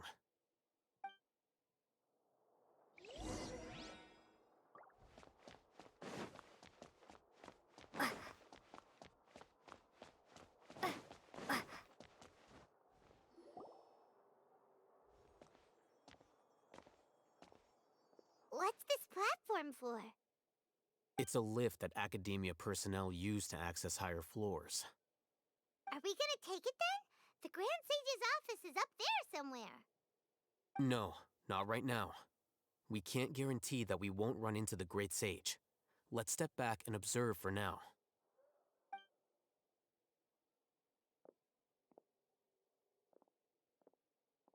You think the Grand Sage will exit from there? And after he does, we'd sneak past him? Oh, Paimon thinks that's really dangerous. Who knows? However, if we can confirm Azar's current location, our operation will be much safer if we... Allow me to offer you a hint. If you wish to know his location, look behind you.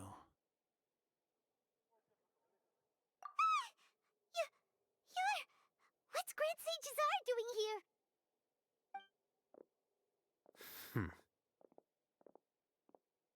Do not tell me you believed the Academia would not grow suspicious of you after such a prolonged absence, scribe. An eyewitness had informed me of your whereabouts, so I came to personally welcome you. Great Sage, I didn't expect you to care so much about me. I'm truly flattered. I'm sure, but compared to you, I am far more interested in these two unexpected guests. You are the Traveler and Paimon, correct? It's a pity that only now have I been afforded the opportunity to formally meet two of Sumeru's most esteemed guests. I do apologize for my lack of decorum. Excellent. You immediately initiated discussion instead of attempting to prepare some perfunctory excuse. You clearly understand the situation at hand, and have no intention of making a reckless stand. The foot traffic here renders this place unsuitable for discussion. Please, follow me to my office.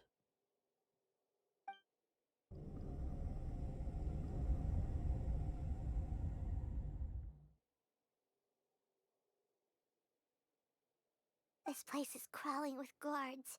There's no way out for us. All right then, Traveler. What did you wish to discuss with me? Today is Nyargarbaha Day, so I still have many responsibilities to attend to. There is little time for idle chit-chat before I detain you all. You seem to know quite a bit about our endeavors.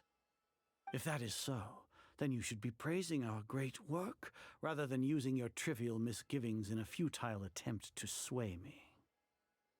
Trivial? Then tell me, what do the Fatui want from me?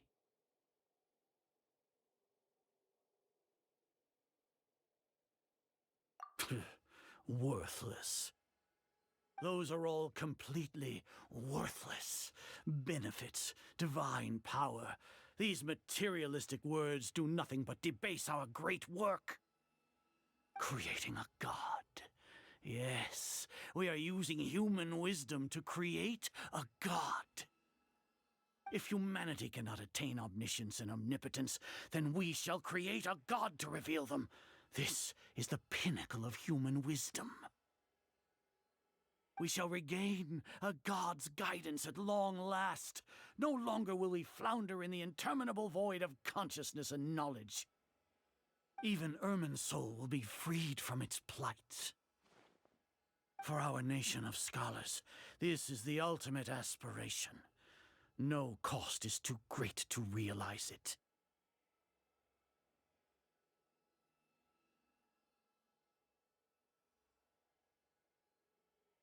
You will never understand the rapture of having a god be born within your very hands. With your degree of knowledge, you cannot even comprehend such an emotion.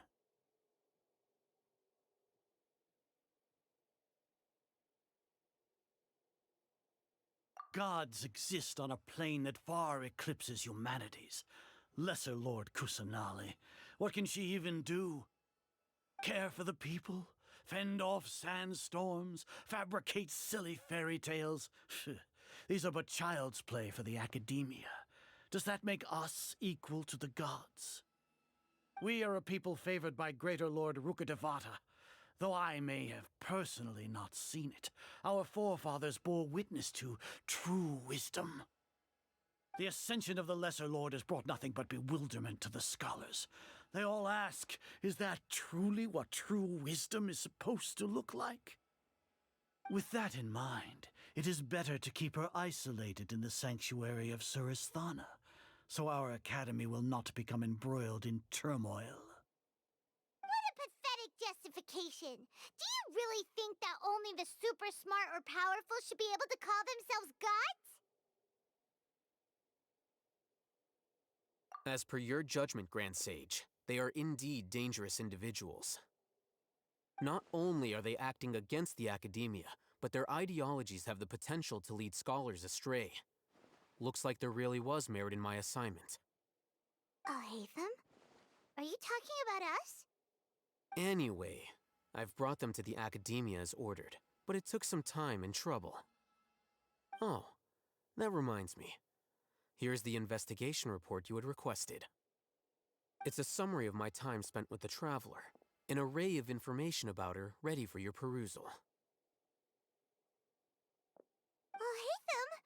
So you're still on the academia side! We finally started to trust you!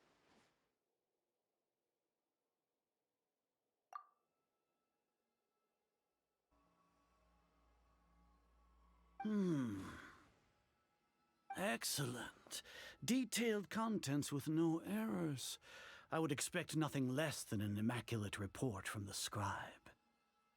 As it is Niagarbha Day, I'll enter the information on you into the Akasha. Surely you know what that means. We'll be monitored, just like Sino. With the Akasha's calculation prowess, all of your actions will be predicted with an accuracy of at least 98%. Furthermore, your data will be updated in real time whenever new information presents itself. To put it into words you can understand, wherever you go, you will be walking under an invisible leash. This is Sumeru's greatest penalty for dishonest persons.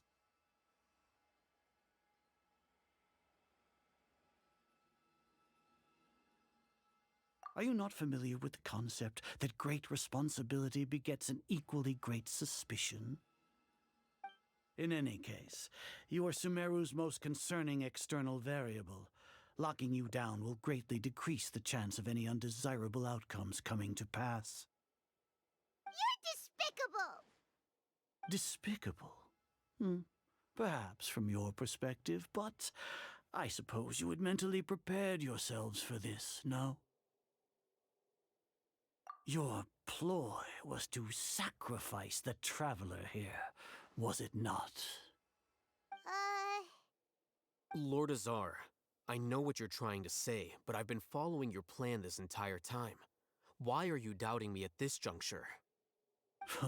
Must I delineate your entire plan? Very well, I will spell things out. First off, I received an eyewitness report that you were spotted with the Traveler at Caravan Rebat. However, you immediately departed for the desert and escaped surveillance range. Judging by the time, you all likely encountered the truant General Mahamatra in the desert. Am I correct? Maybe Paimon shouldn't have mentioned Sino just now.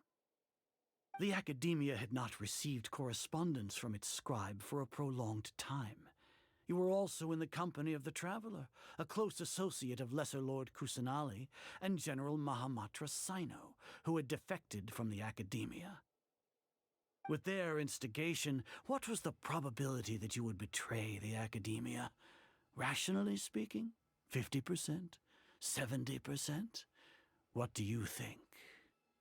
Regardless, that's only a guess. The facts are that I've brought the Traveler right before you, and I gave you my report. Indeed, your boldness deserves praise. To think that despite status as an outlander, the Traveler is still willing to sacrifice for the sake of your plan. If I'm correct, you have a contingency plan to save Lesser Lord Kusanali and ruin our great work. Sneak into the Academia on Nia Garbaha Day, using Alhaitham's status as the scribe, for there is a good chance that an opportunity to save the Lesser Lord will arise. Should your intentions be discovered, Alhaitham will turn traitor and sacrifice the Traveler, thus proving his innocence. He can then stay inside the Academia and continue searching for a way to proceed forward. As for Sino, according to the Akasha's calculations, he will soon return to the Academia and confront me in person. I suppose this is also a part of your plan? You'll see me as a traitor regardless of what I say, no? Even if you impugn me, it would have little effect on you all. You misunderstand. Losing our scribe would irreparably damage the Academia's regular operations and the development of Sumeru's future academic systems. However, under the current circumstances, even that is trivial compared to what we stand to gain from our great work. You said that I betrayed the Academia, but you, Azar, you've betrayed all of Sumeru, betrayed its Archon. So flight is turned to fight at long last. Guards!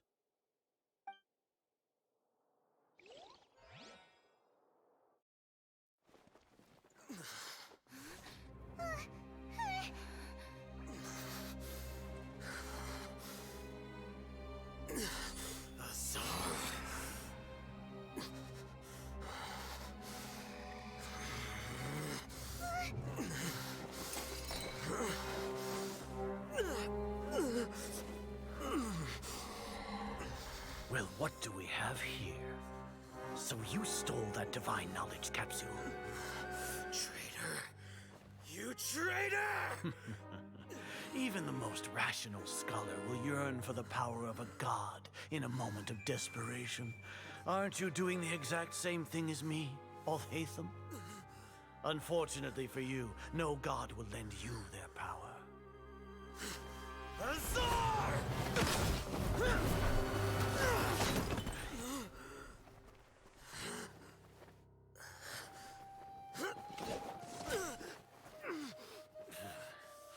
He has gone completely insane.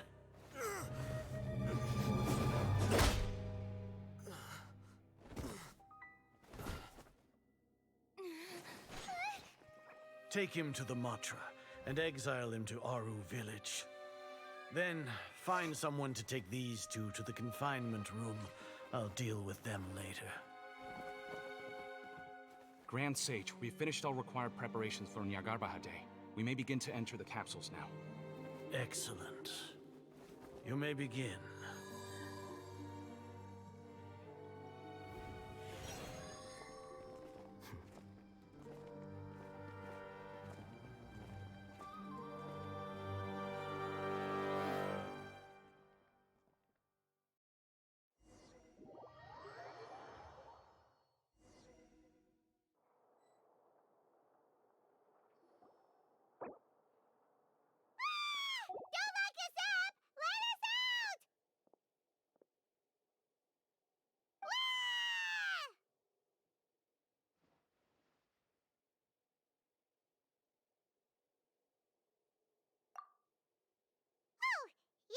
Paimon got a bit carried away there. How was Paimon acting just now? Great, huh?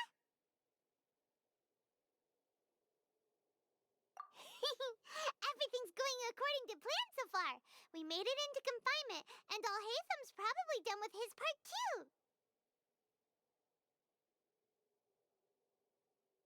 We even managed to trick Grand Sage Azar. Alhaitham sure knows how to cook up a plan. What are we doing next? Paimon has trouble remembering things when she's worked up.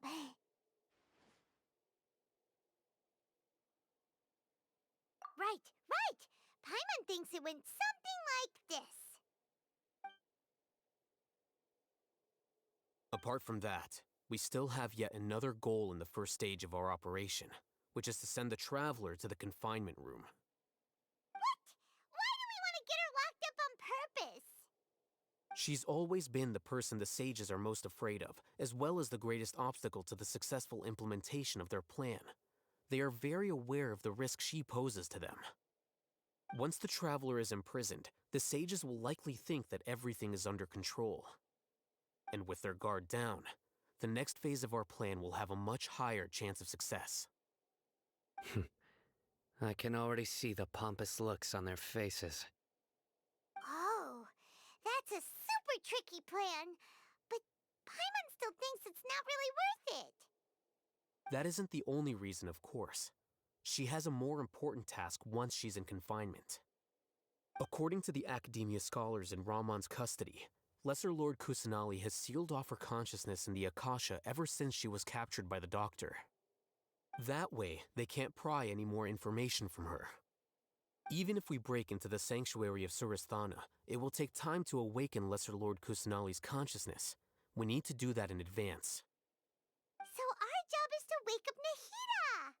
Okay, totally worth getting thrown and jailed for. The confinement room is inside the Academia, close to the sanctuary of Surasthana. It's a completely enclosed space, and you won't be receiving any visitors. I'll work with Ramon's scholars to make some modifications to your Akasha terminal. Once you're in, get as close as you can to Lesser Lord Kusanali and try to connect to her consciousness. However, as for whether she'll actually wake up, that will depend on our luck.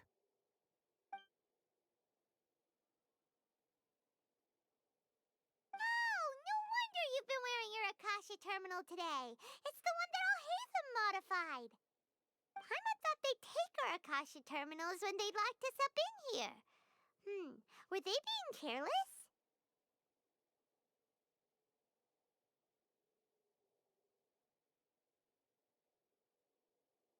Alright, so what now?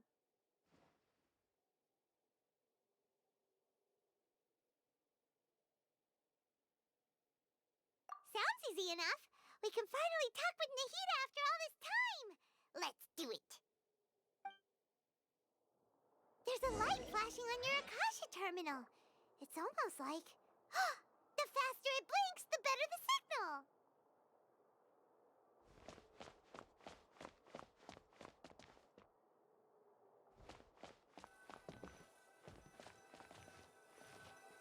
Whoa, it's Mora! Ooh, Mora! No, Paimon, we're not here to hunt for treasure.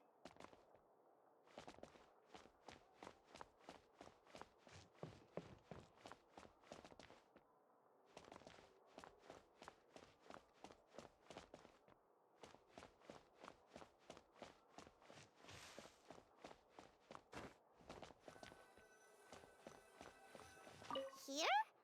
No signal again. Is it getting jammed?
Here?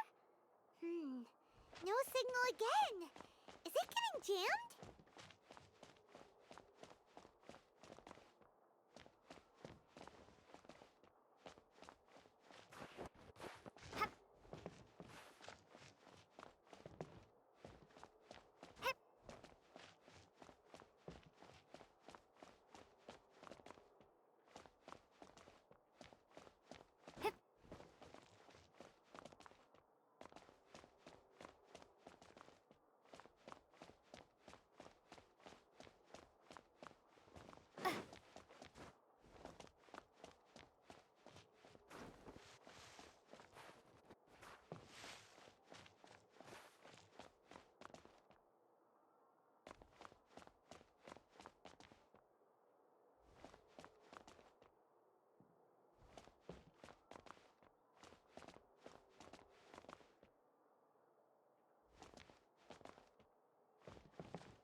When did it first start?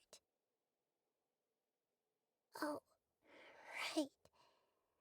It started from the moment I was born. I want to become a worthy Archon. So I've kept studying. Kept listening to my people and their hearts. Kept looking for a way to save Irminsul. So I can catch up. Catch up to Greater Lord Rukkhadevata. But I'm stuck in the sanctuary of Surasthana. The sages are creating a god to replace me. And I'm forced to lock my consciousness in this boundless darkness. Nahida!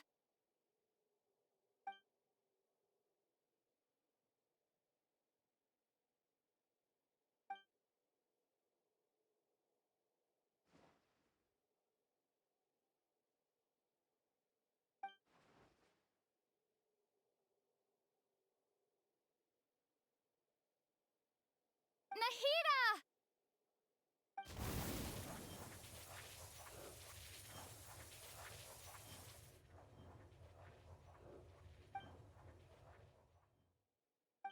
It's so quiet here.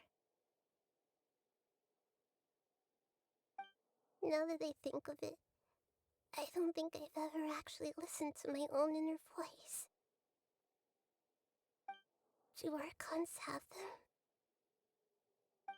Should Archons have them?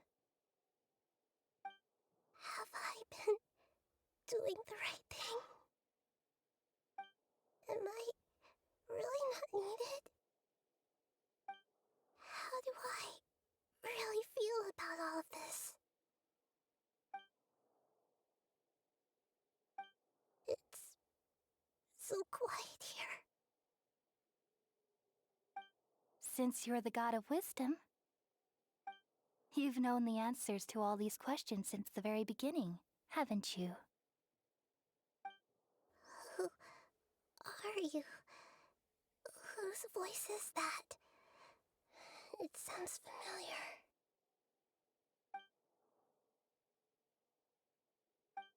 You're right, though. I won't ignore my own voice anymore.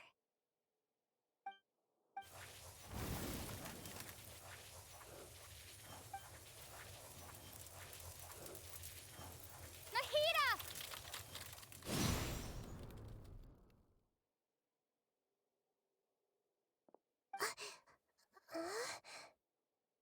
Nahida?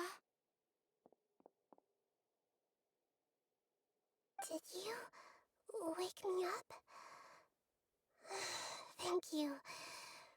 Why are you here? We're here to rescue you. Are you alright?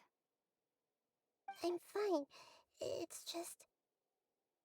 when I think of everything that's happened to me, I feel really angry now.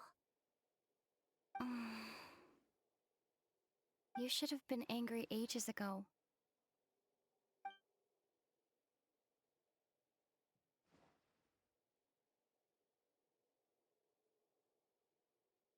Huh? Oh, you're back! How's everything? That's wonderful news! Great! We weren't locked up for nothing! When you went to wake up Nahida, Paimon was listening for any sounds outside. You were out for a long time. There are fewer and fewer scholars going about now. You think everyone's done with their Nyagarbaha day stuff? Yep, so that means our next act is Nilu's performance!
Nilu, are you sure about this?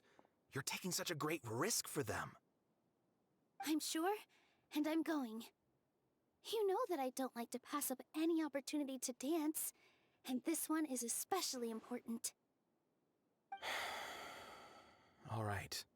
You seem to have a lot of trust in them, so I won't say more on the subject. But if anything happens, the few of us here may not be able to help you. Don't worry. They've been through worse. Everything's going to be fine. All right. You know, if you really do get arrested, we'll do everything we can to get you back. Be careful, even if it's only for our sakes. Thanks, Mr. Zubair. You're so very kind.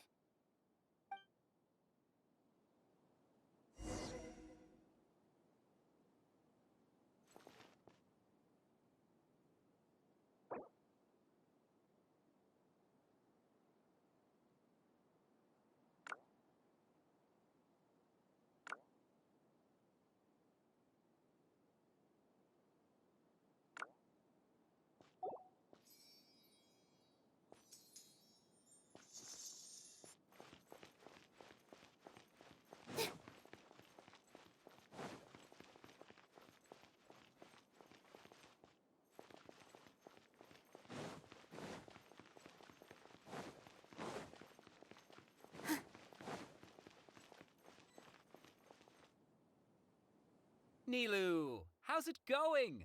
Nervous? Definitely more than usual.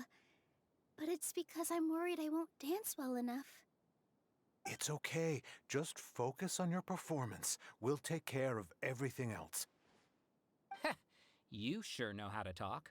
Taking all the credit, even though we came here together to help out. Well, thank you both. I'll have to treat you to a meal after all this ends. I really, really appreciate all of your help. Ooh, that sounds great. Huh? How can we say no to that? All right, let's get back to business. Nilu, we'll be here to keep people from going to the academia so they don't interrupt your performance. I was planning on telling them something like, the Academia's been conducting a weird experiment, and some of their test subjects escaped. It's really dangerous there, so stay away. Oh, you couldn't think of anything better? Oh well, I guess it does sound like something the Academia would do. I think it sounds great. I'm counting on you guys. Don't worry, it'll be a piece of cake.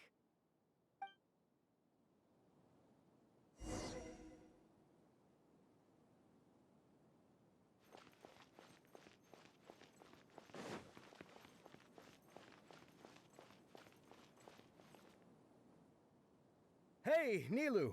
Sorry, it's great to see you, but I'm really busy right now.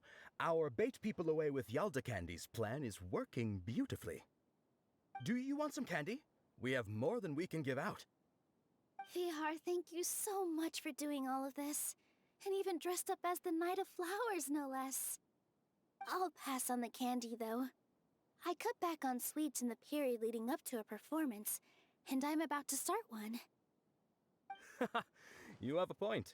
The stage is cleared and everything's ready, so you can start your performance at any time. Yeah, thanks to you. I'm really grateful. All right, time to hit the stage. You're welcome. The honor's all mine, since I'll have such a great view of the show.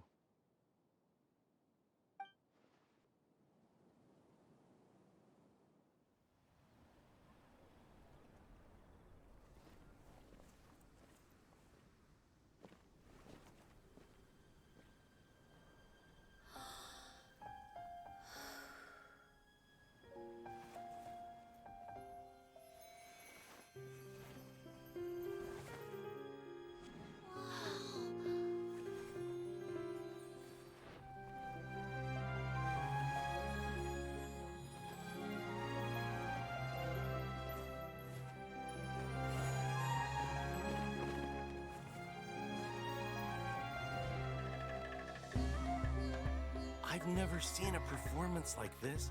This is incredible. Yeah, but I heard that public performances like these have been banned. I can't believe she's doing this here.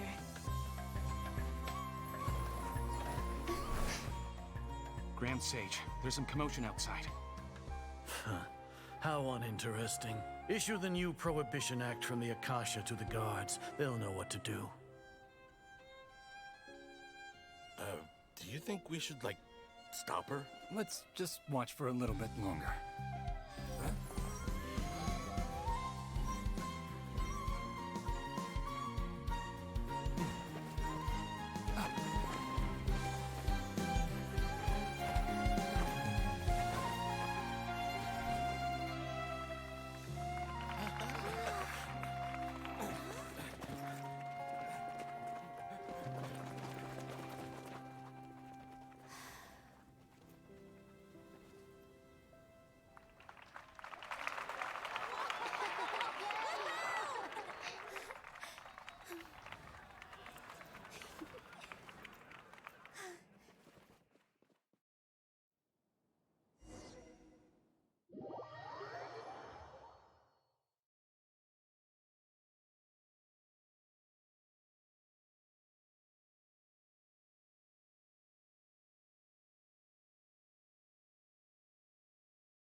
Did you hear that?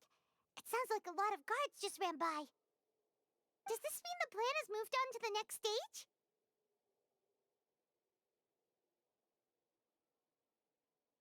Yep. It's great that everything seems to be going well. Come to think of it, when did Alhaitham replace the knowledge capsule that was about to be entered into the Akasha?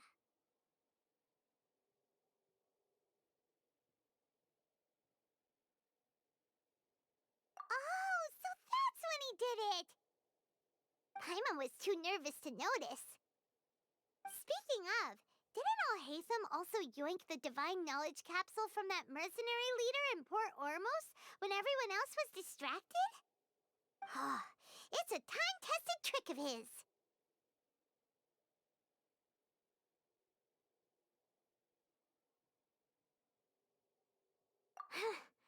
Why are we complimenting him? Yeah, he's smart and all, but he still makes Paimon's blood boil. Let's review our plan for this stage again. It's not like we have anything else to do right now anyway, and it'll help us feel more confident. Paimon remembers that Nilou's task was supposed to go a bit like this. Now that Lesser Lord Kusanali's consciousness has been forcefully sealed, the core figures of the Academia and their guards have started to wear their Akasha terminals again. With the Doctor's technological support, they think they have nothing to fear. How despicable of them to rely on such a person. But this is also our chance. I was originally asked to draft the knowledge capsule for the Artistic Performances Prohibition Act when I was still at the Academia. It should be on the Grand Sage's desk right now, and will be entered into the Akasha during the next Nyargarbaha Day. Are they really going to stop all artistic performances? That's horrible! I'll make an identical knowledge capsule, but this time, I'll smuggle some misleading information into it. We only need to find an opportunity to switch the capsules. Once it's been entered into the Akasha on Nyargarbaha Day, if someone were to be seen performing in public, the sages would definitely use that opportunity to announce the ban, and so the misleading information will be disseminated amongst the guards. Sure sounds complicated, but it seems like if everything goes well, we'll be able to get rid of all the guards in the Academia without any effort. That's pretty clever, getting right into their heads. I just have one question. Even if we manage to get the misleading info out to the guards, how can we be sure that they'll believe it?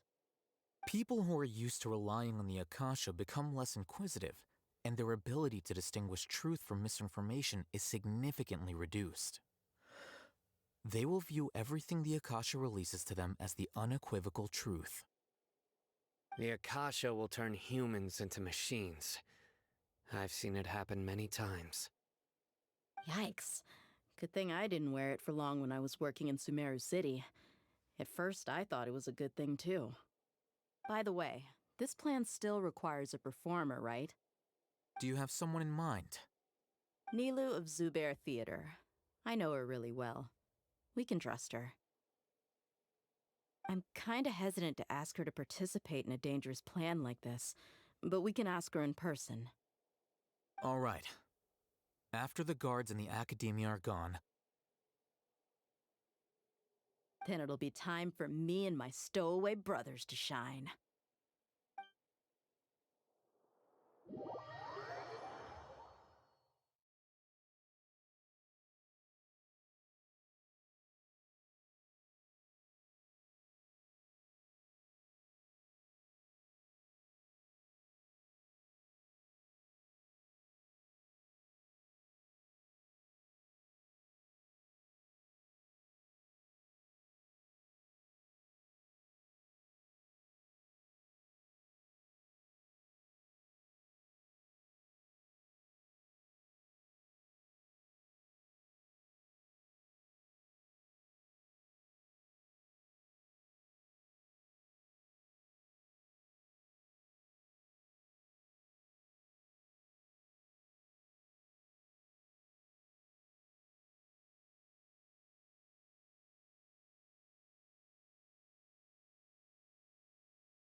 Here they come. Did you see that, Raman? They came out from the Academia in droves. After laying low in the city for so long, this is the moment we've been waiting for. My brothers have already sprung into action. We couldn't do anything to them inside their coop, but outside the Academia, this is our hunting ground. With a lioness like you, the prey sure won't be able to run far. We still need to eliminate the guards as soon as possible. If we give the sages enough time to realize what's happening, the plan's doomed. All they've done is to sit on their cushy salaries and twiddle their thumbs all day while we fought and struggled every day in the desert. The only advantage they might have is their numbers. Speaking of which, most of the guards who report directly to the Six Sages belong to the Corps of 30, but they have a completely different reputation. Following those blasted sages every whim, throwing away all the principles of being a mercenary. As someone in the same profession, I'm obligated to teach them a good lesson today.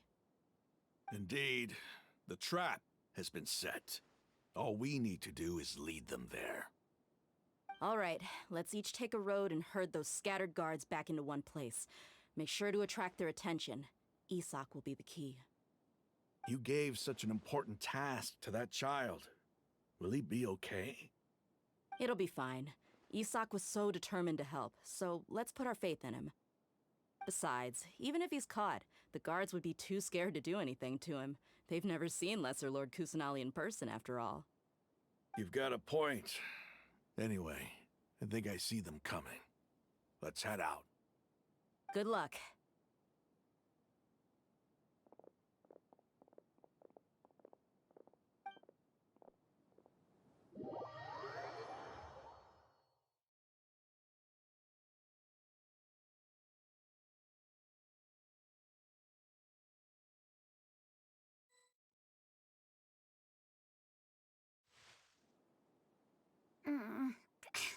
This outfit. Hey, do you remember what you need to do, Isak? When the guards get here, you'll pretend to be Lesser Lord Kusanali and run away from them. Oh, yeah, I remember. Of course I do. I'm just a little nervous. Relax. Don't think about getting caught. Even if that happens, we won't leave you behind. You only need to think about getting the guards' attention and leading them to the Grand Bazaar. Leave the rest to us. Okay, got it. I'm here to pay back Lesser Lord Kusanali for helping Grandpa. I won't get cold feet. Hey, they're here. I can see the Academia Guard. All right, it's time, Isak. Take a deep breath and go. You can do this.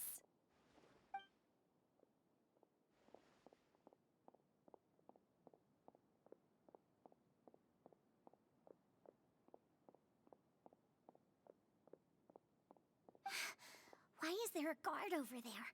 Did he already run ahead of me? This is different from our plan, but there's no time. I need to make a choice.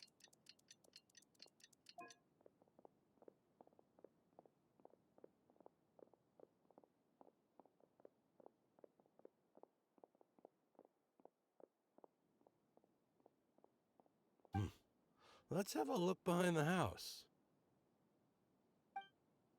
What should I do next?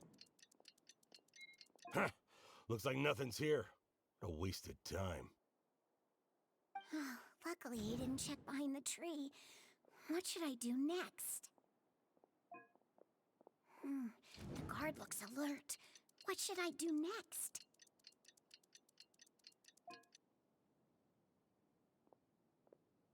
Doesn't seem like anything unusual's around here.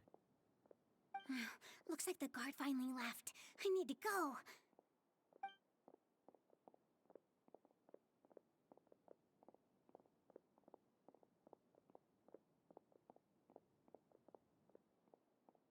Hey! Lesser Lord Kusanali is over there! Stop! What? Lesser Lord Kusanali? How did I not notice that? They found me. This is bad. Where should I go? Oh, how is this possible? There's also an Academia guard here. Oh no.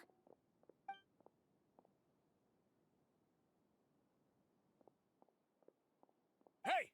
Lesser Lord Kusanali is over there! Stop! What? Lesser Lord Kusanali? How did I not notice that? They found me. This is bad. Where should I go?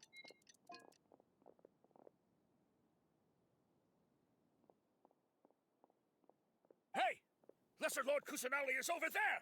Stop! What? Lesser Lord Kusanali? How did I not notice that? They found me. This is bad. The target suspected to be Lesser Lord Kusanali has escaped into the Grand Bazaar. Assemble and arrest her!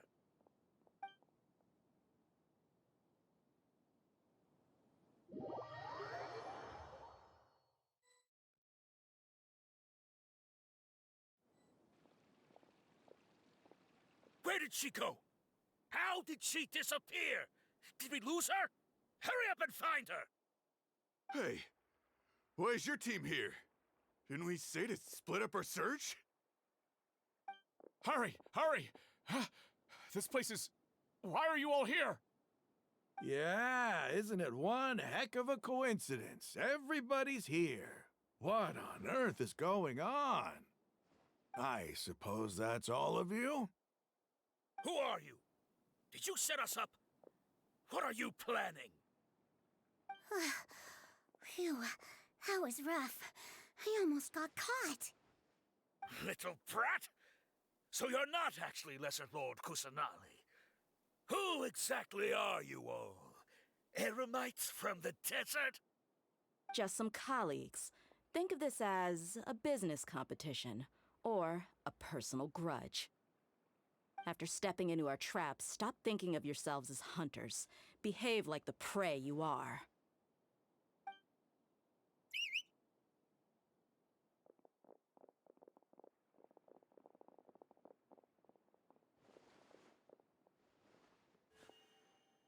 An ambush? How's that possible? This is Sumeru City, but mercenaries from the desert somehow ambushed us! You've spent all your time hiding away in the Academia. This place has long since become our hunting ground. Brace yourselves!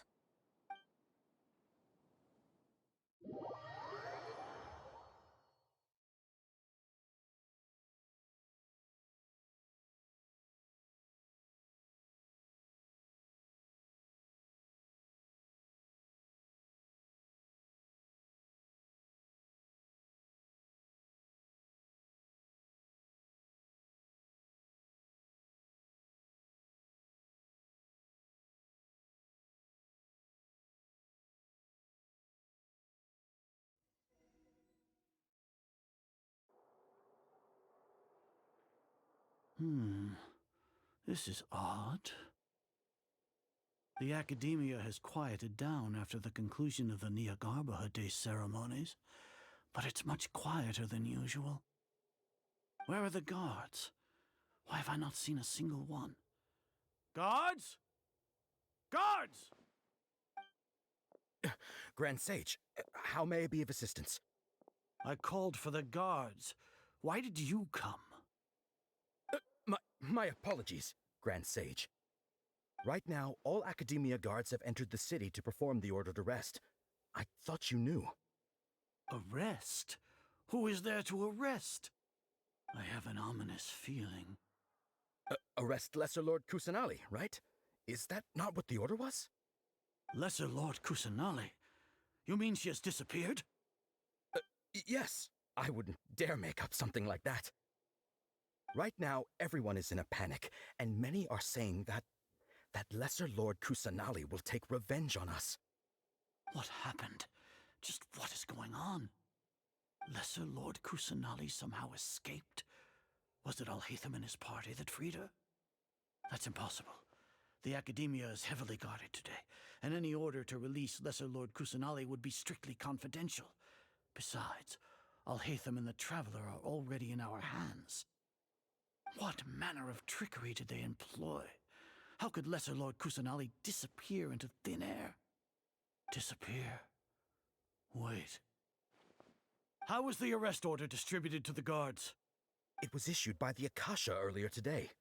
Only you have the authority to send messages like that, so I thought it was your order. Let me check.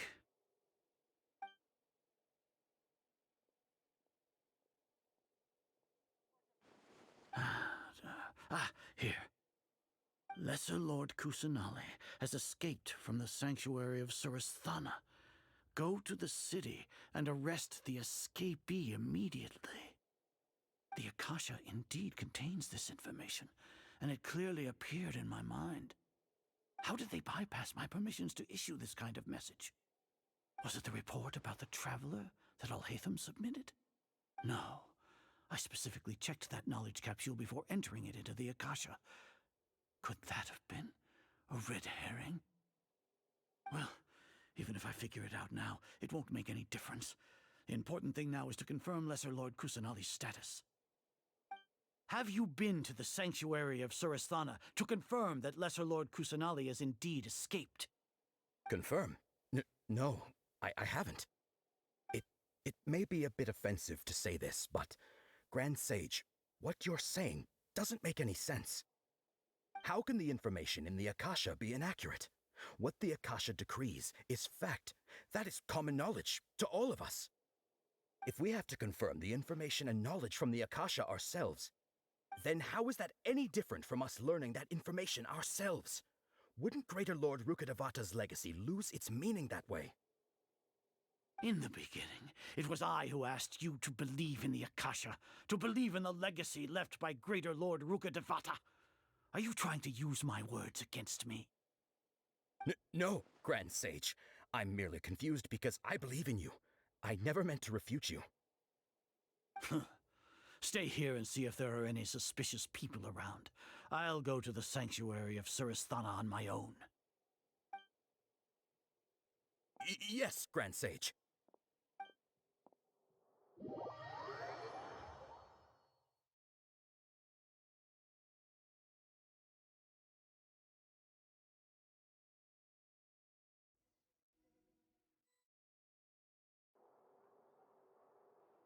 Lesser Lord Kusanali has escaped from the sanctuary of Surasthana. Go to the city and arrest the escapee immediately. How can that be?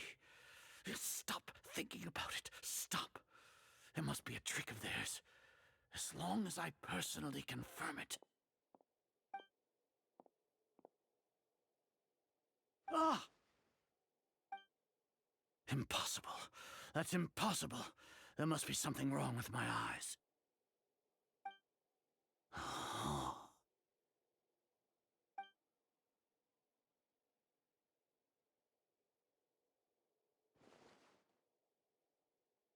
What a comical sight, Azar.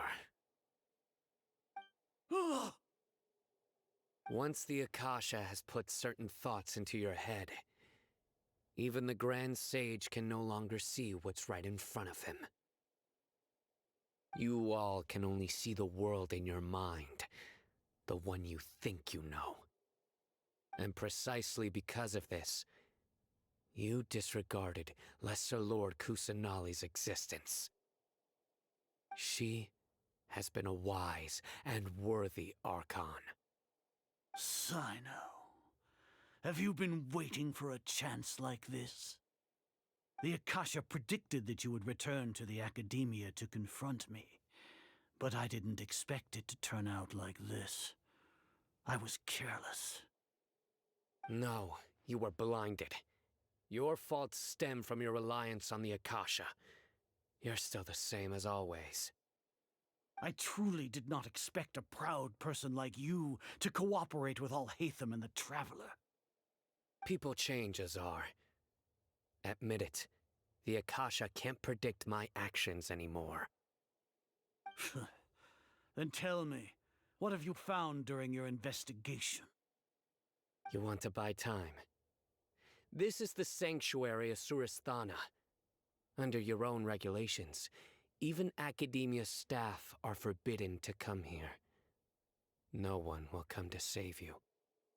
As for the investigation, I've at least confirmed that you are guilty of insurgency against the Archon. A serious crime. So what? Did you do all of this so I would plead guilty in front of you, General Mahamatra? No.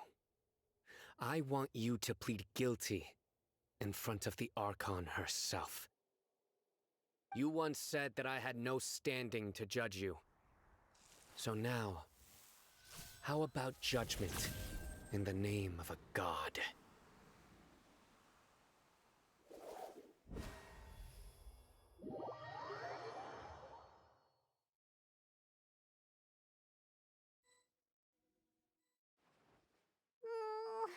How long do we have to wait?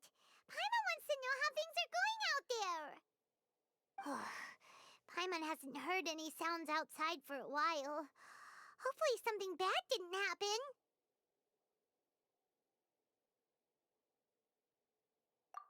Yeah, but aren't you scared that we might be locked up in here for the rest of our lives?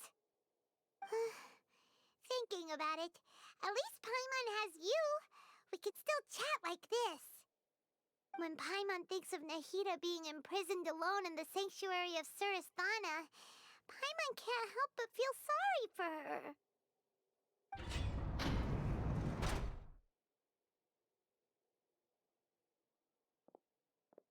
Here comes your savior. Dia! Paimon just knew you would come to rescue us! You two really owe me some big thanks. I had to search through who knows how many guards to find the key here. It felt even more tiring than whacking them. I'm exhausted. Thanks a lot. Need Paimon to rub your shoulders? No, that's, I'll pass. What are you afraid of? Oh, are you ticklish? Now isn't the time to talk about being ticklish. Things in the city and on Sino's side are both going well. The guards that stormed out of the Academia are all taken care of. The Corps of 30 is in charge of the city's defenses, but we already talked to Asfand. They've been fed up with the sages bossing them around. As long as it doesn't break their employment contracts, they'll turn a blind eye. That's probably because you've been super great friends with them for a long time. So, how's Sino doing? The Grand Sage is in his custody. Even I know how terrible it is to fall into Sino's hands, so he probably does too. Sino forced him to release Lesser Lord Kusanali. He has no choice but to obey. So, hurry to the sanctuary of Suristhana. Assuming nothing weird happened, we should have already rescued our Archon. Honestly, I didn't expect our ragtag bunch to do this well. We just came together last minute to save the Archon, you know?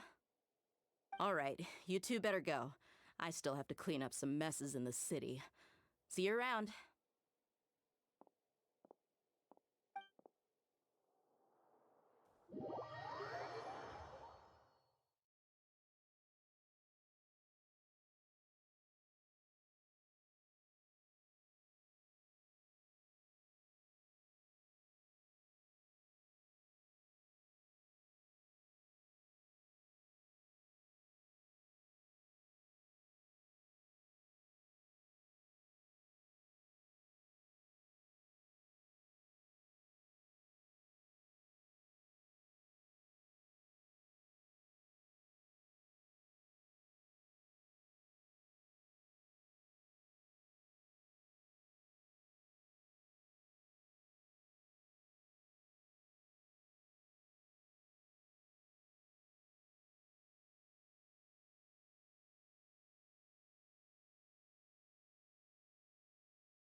Should I say it's nice to meet you?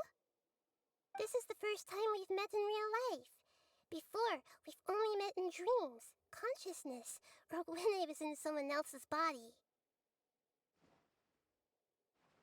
Thank you so much for coming to rescue me, but I also need to apologize. During this time, I did some self-reflection. My sense of inferiority and yielding to the academia led to all of this, and created so much trouble for you all.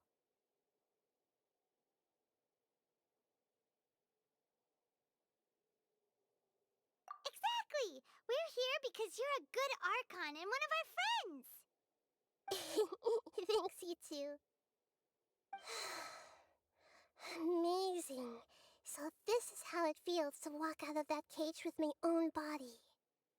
It's like I just had an endlessly long dream. I can't even tell if I just woke up or was only now born into this world. My concept of self has become so clear. But now doesn't seem to be the time to indulge in this feeling.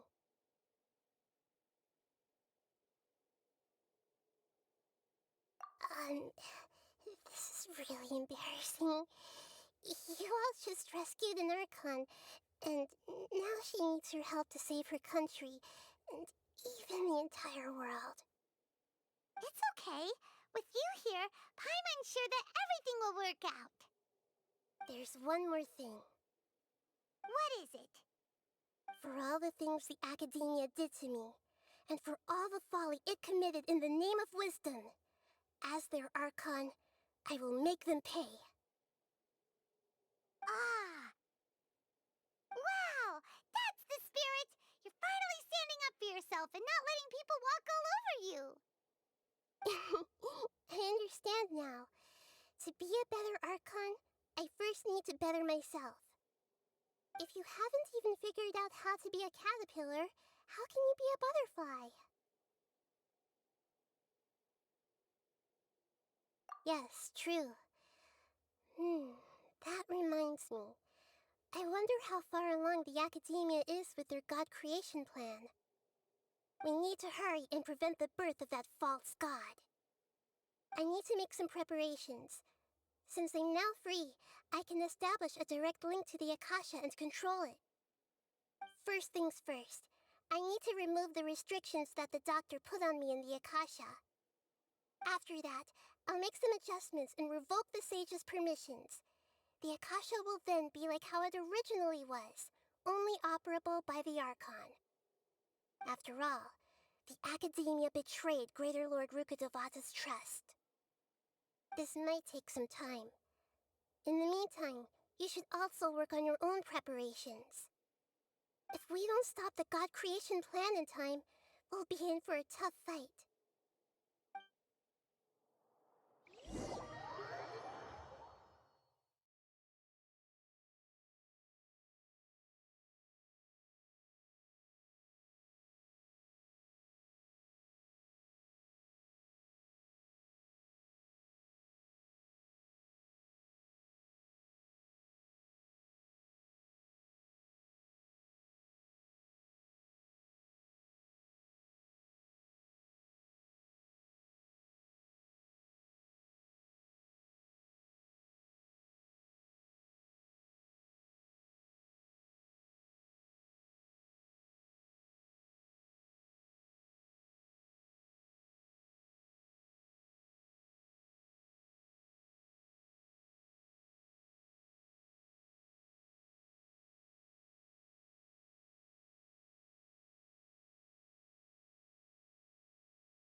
You might as well prepare for a fight.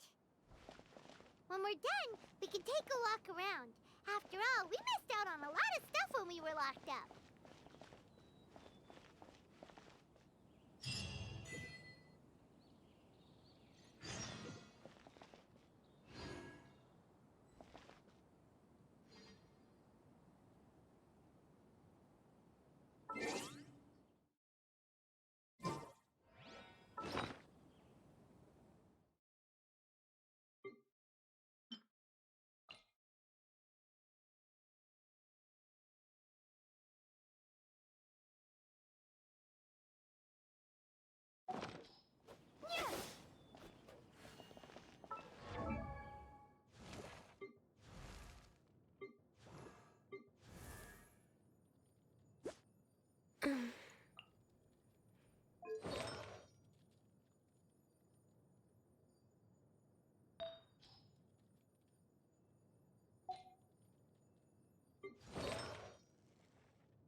How's it going, Nahida?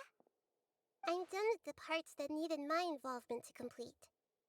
Although it's my first time working with the Akasha like this, its internal structure and operation procedures are easy for me to understand. Greater Lord Rukkhadevata's design is truly brilliant. Oh, also, this is for you. Huh?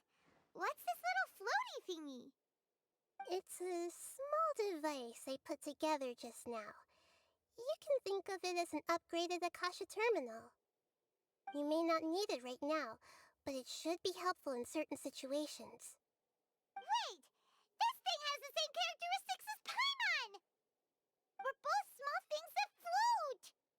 Oh, all the things that make Paimon special got copied! When Paimon appears with the Traveler from now on, people won't remember Paimon because she isn't unique anymore!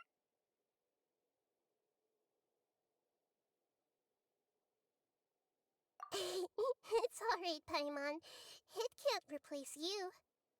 It's only a flying device, but you're the Traveler's irreplaceable friend. You're so good at comforting people, Nahida. If only the Traveler was as smart as you. I was simply telling you what I feel to be the truth. I wasn't trying to comfort you. Nahida, you're natural at this. What you just said made Paimon even happier. By the way, there's something I need to confess. Even though I'm the Archon and in control of myself again, I'm not very good at fighting. You may have heard that an Archon's power is derived from their people's faith. However, I'm not as well loved as Greater Lord Rukkhadevata. If we get into a situation where combat is our only option, I'll have to count on you, and I'll do my best to provide support. I'm glad I can rely on you. So the God of Wisdom isn't good at fighting? That actually sounds about right. I've located where the false god is. Time is of the essence, so let's skip to it.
What is this place? Is this really the way we need to go? Wow. Who would have thought there'd be a place like this hidden right slap bang in the middle of the city? The sages wanted to realize their god creation plan without being discovered. The safest and most convenient way would be to build within the academia itself.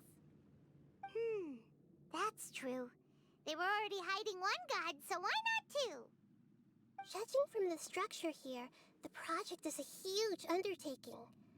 The sages really saw the god creation plan as their ultimate goal. But this place doesn't look like it could have been constructed by the academia alone. The Fatui under the Doctor sure didn't hold back. They provided a lot of technological support.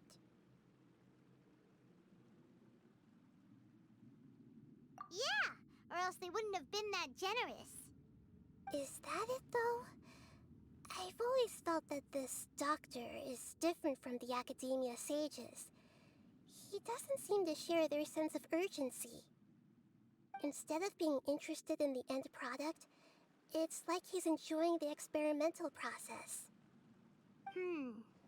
The Fatui Harbingers are all such weirdos. So, the doctor being weird is actually normal. So, this Fatui that they're trying to turn into a god is called the Balladeer? We had previously come into contact with his consciousness. He harbors particularly strong obsessions.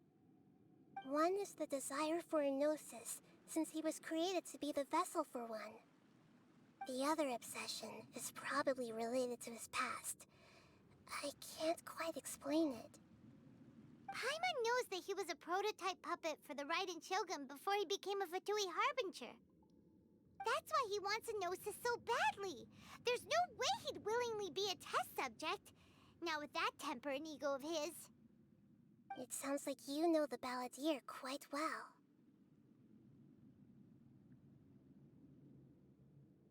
I see. Tell me more about him and what he's like. The more we know now, the better we can plan for and react to any future situation.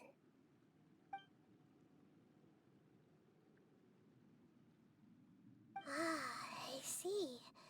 How fascinating. Alright, time to go. Let's get through here and meet him in person.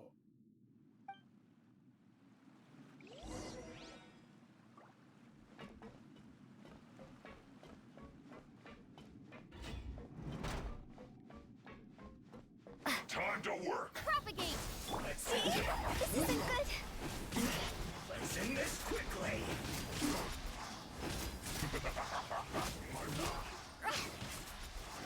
Stay right there.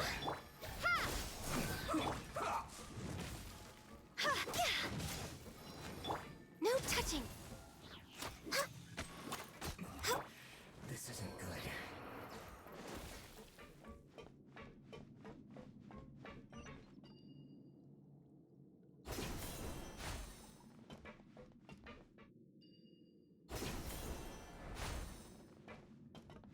It looks like we can climb up these pipes.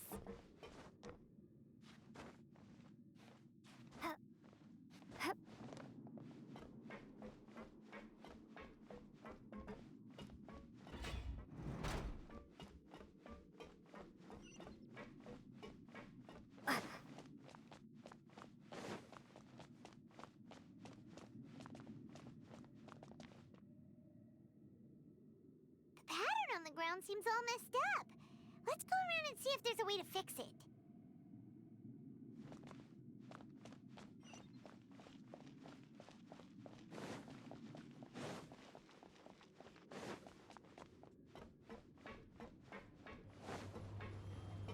It seems to have stopped.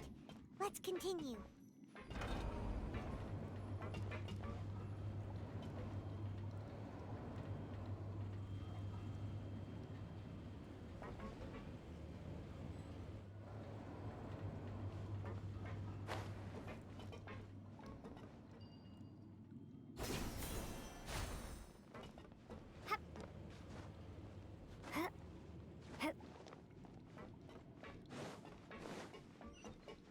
Scatter! Let's begin.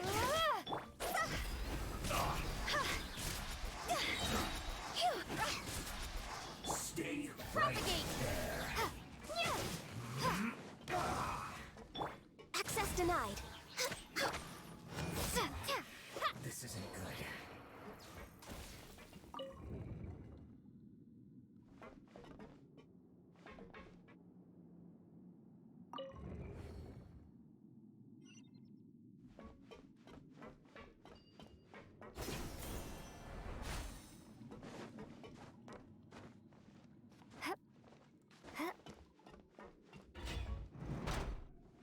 You'll get frostbite. Cross over!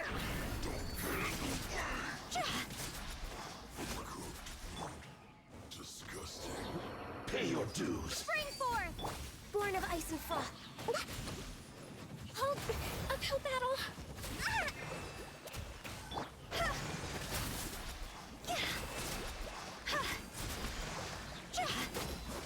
Scatter! Can't run from death.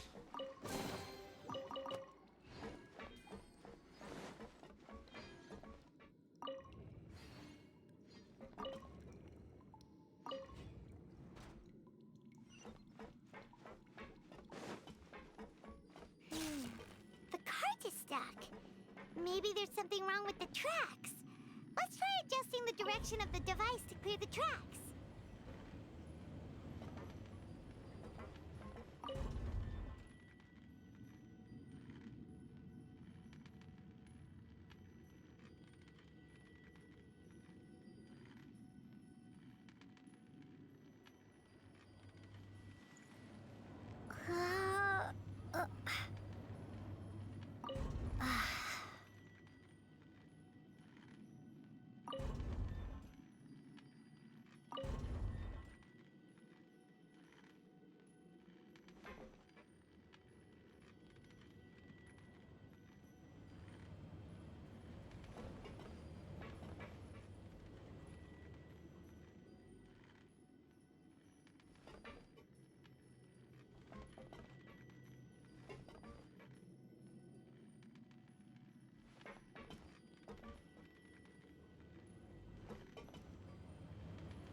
Scatter! Allow me! No touching!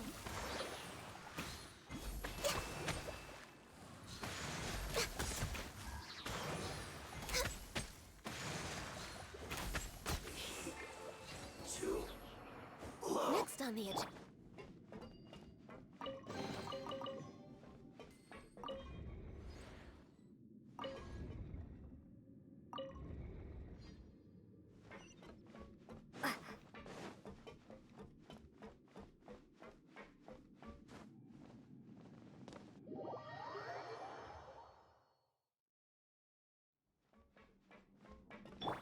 Rest and revamp!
Let's begin. Born of ice and frost.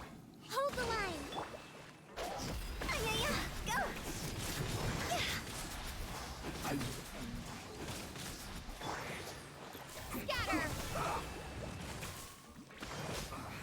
I guess this is it. Well met.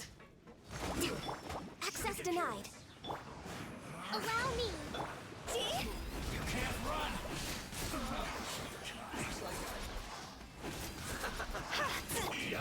Eat roasted fried! An unfortunate fault!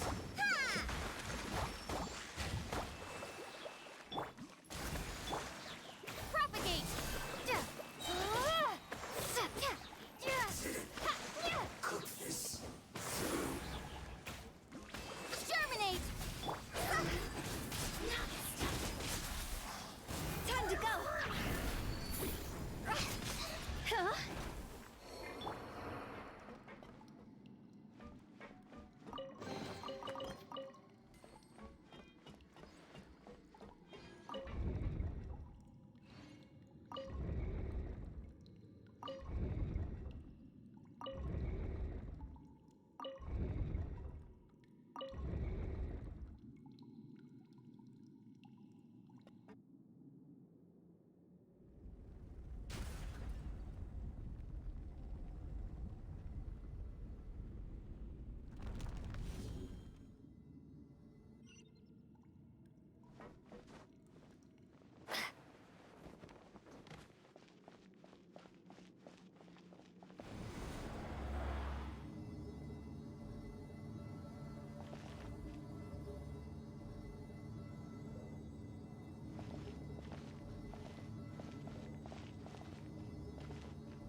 Looking at its operational status, we must prepare for the worst.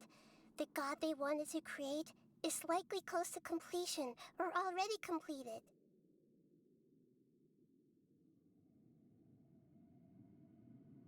Oh no. What should we do? Paimon can't imagine how hard it would be to fight against a Fatui Harbinger with a Gnosis. Are you nervous, Paimon? If you really want to know, of course Paimon's nervous. Aren't you too, Nahida? Yes, I am. This is probably the first time I faced with a calamity of this degree since my birth. I feel not just nervous, but curious as well. Curious? Curious about what? Curious about our fate. To me, everything we perceive in this world, everything we learn, and everything that happens to us is considered knowledge. And if it's a form of knowledge, then it can be understood. However, only fate is about that which has yet to occur, so it has always drawn my curiosity. So to me, fate is the ultimate knowledge. That's also why I love observing humans and all the things that happen to them. It all brings me great satisfaction. And now, at long last, I'm not just an observer anymore. I will personally experience my own fate with you by my side. Isn't this such a wonderfully exciting thing? Ah, so that's what you mean. Paimon thinks she understands what you're feeling.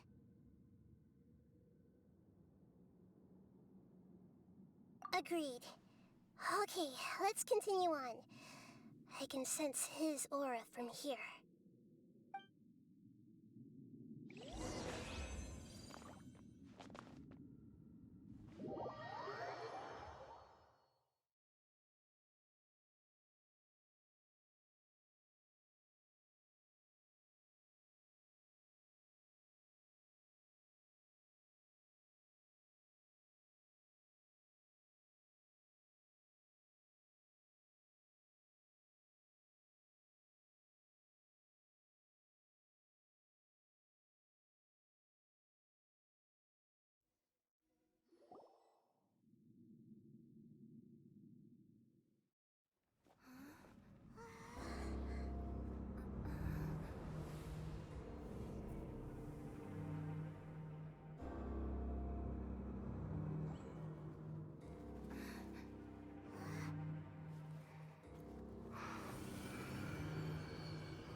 thought the world would be so eager for my birth.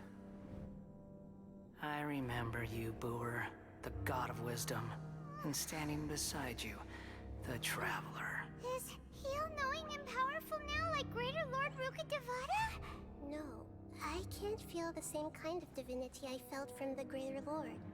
It seems that the sages didn't get the chance to infuse the divine knowledge capsules into him. But even still, he has undoubtedly become a true god now. So we're too late? The Balladeer has already become a god? The Balladeer. A long bygone title. When my spirit ascended to divinity, I felt as if I had existed for the same number of epochs as heaven and earth.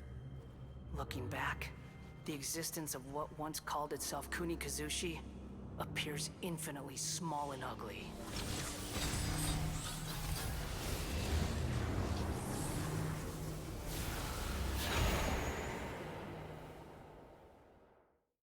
This imposing aura, it really feels like a god's. A body that capitalizes on the Balladeer's original construction as a mechanical puppet, with the Gnosis serving as a constant power supply. How much effort and resources did the sages put into this? From a purely technological perspective, it's a commendable achievement indeed. It's no exaggeration to say, this is the culmination of human wisdom. You sure are something! Dishing out compliments at a time like this? But I don't think he's reached the spiritual height of a god.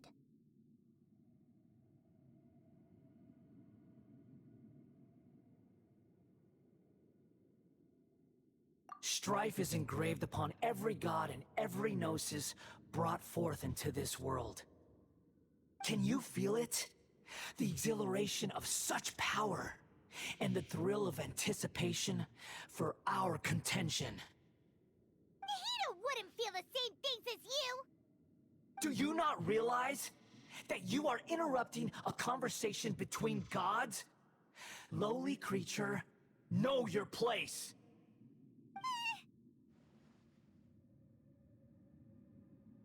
The strife engraved upon a Gnosis. You're talking about the Archon War. Tevat's current peace was not easily won. I didn't personally participate in the Archon War, but the way I see it, all those losses were meaningless, driven by the demands of the laws. There's no point in bringing it up again. Is that so? Yet I am deeply disappointed that I was never allowed the fortuity to personally participate in the Archon War. This is a first. Encountering a god in this world who does not crave power. No wonder your own people have abandoned you, god of wisdom.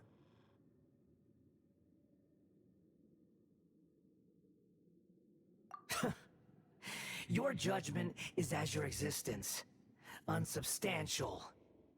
This is where everything ends, Booer, the god of wisdom.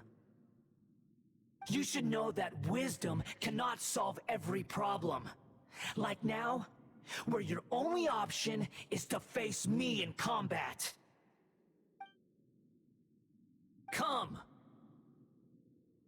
Let us reenact a scene of the Archon War. Come and inaugurate my birth as a god. Churn!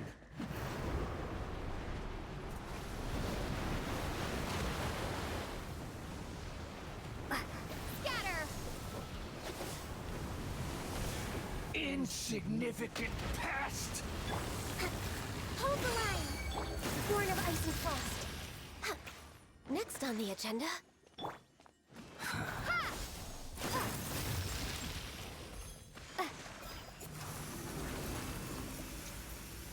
Perish!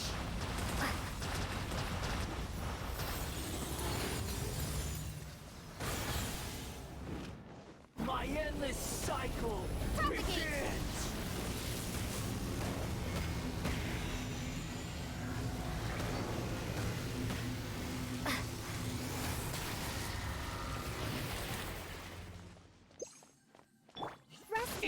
insignificant pest!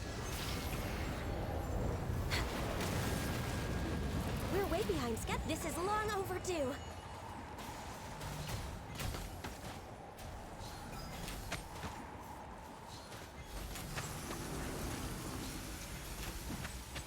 Perish!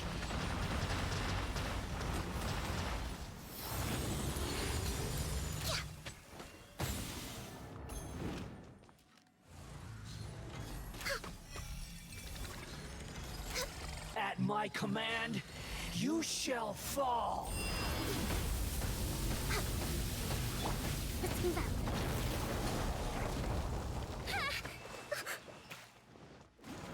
No touching. Churn!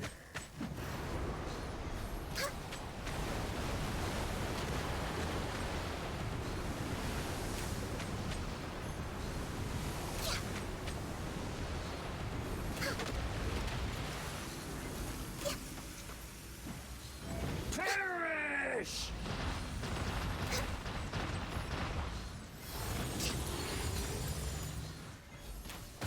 I can fix this.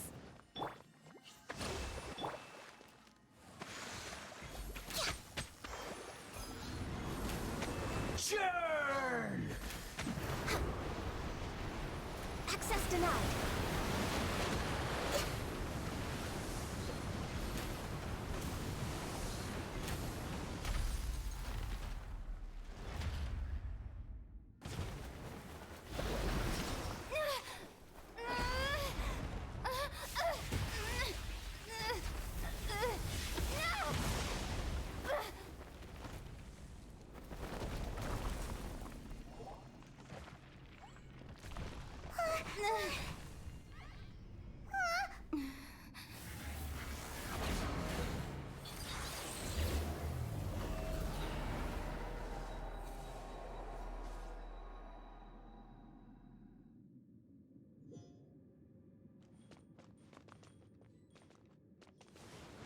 Tremble!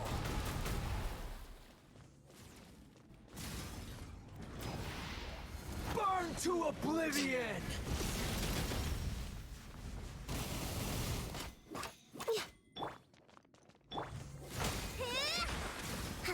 Let's move out.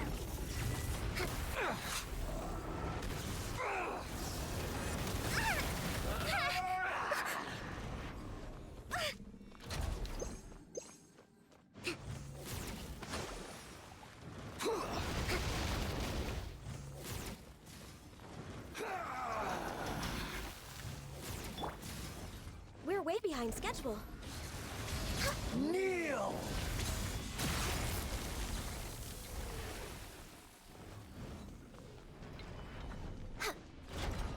No touching. Hold the line. Let's move out. Reality is pain!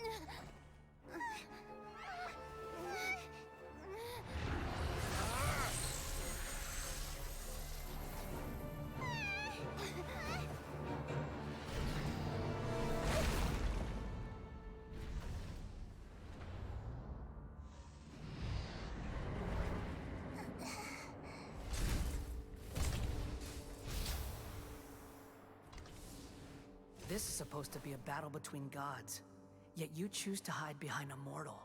And now, you're acting like you'd sacrifice yourself for a human. Are you having fun proving a false sense of heroism to yourself, Booer?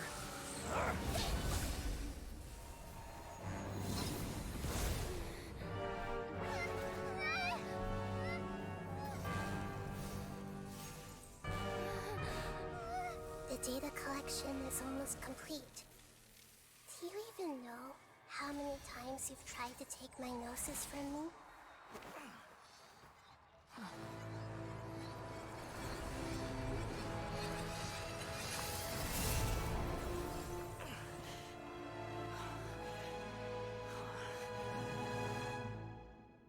just concluded the 168th loop.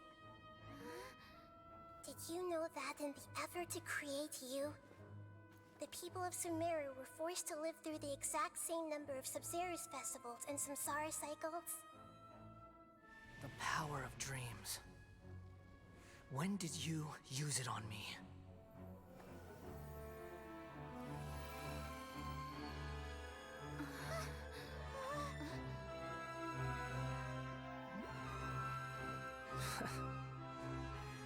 You can't even defeat me in a dream. What do you hope to achieve with this little trick? Come, Traveler. Just like before. Allow me to awaken the memories in your dreams. All that battle experience! It's more than that. Compile everyone's wisdom in the name of the Archon. That is the original function of the Akasha. I've sent everything that happened just now to the people of Sumeru in the form of knowledge. I've asked them to help you find a way to defeat the false god.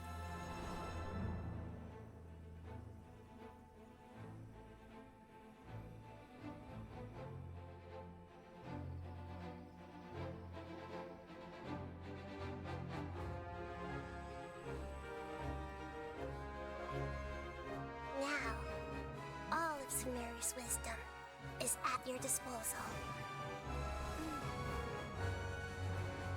Meaningless tricks won't save you.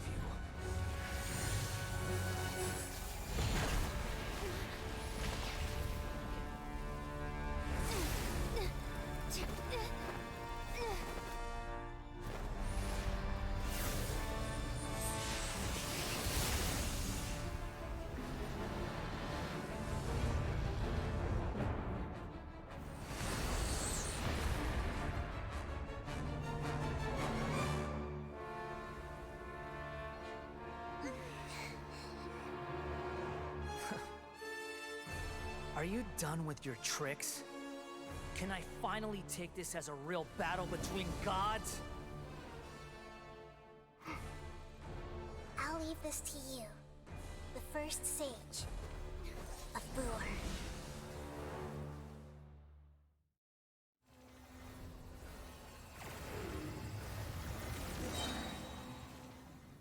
A thousand eons, mine to dominate!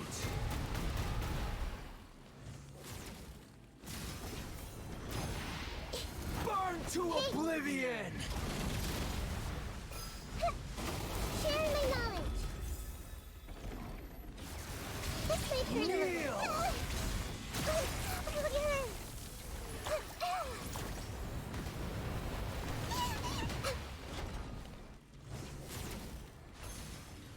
I see everything!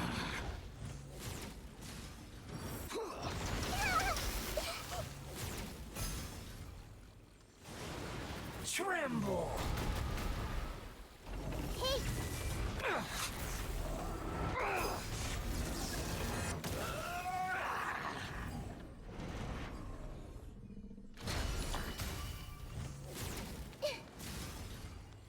Everyone hold hands!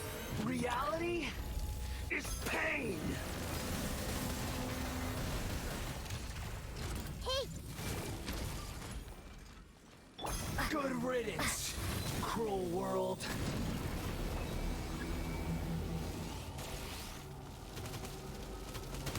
Spring forth!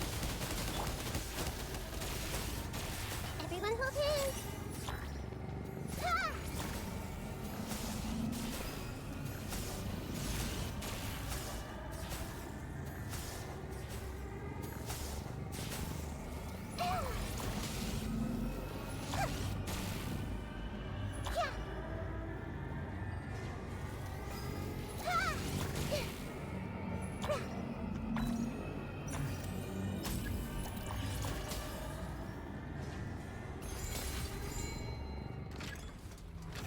Your new god awakens!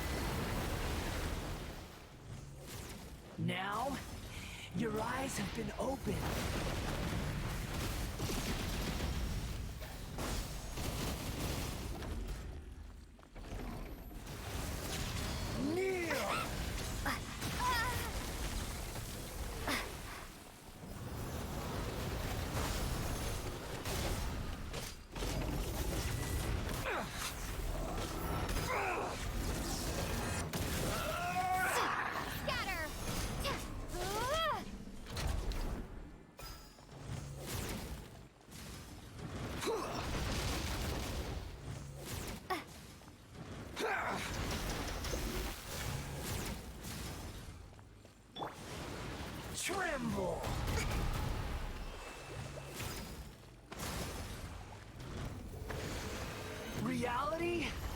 is pain!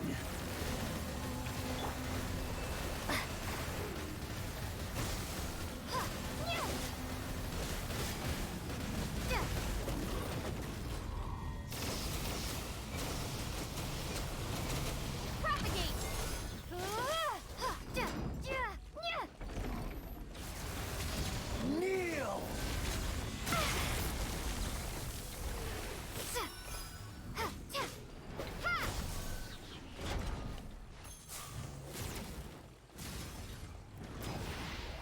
Burn to oblivion!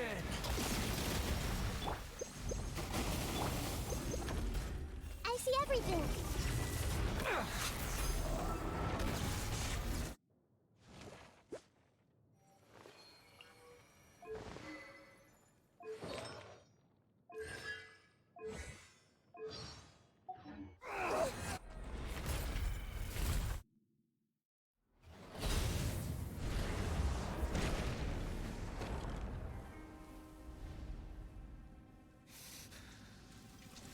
Humans. Filthy humans.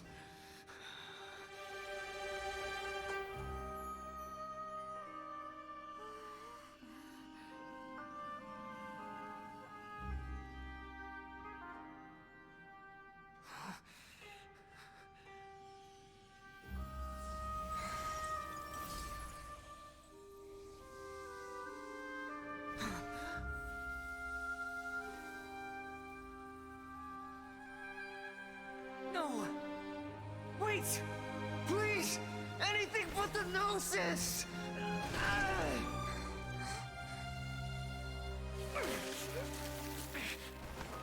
That's mine!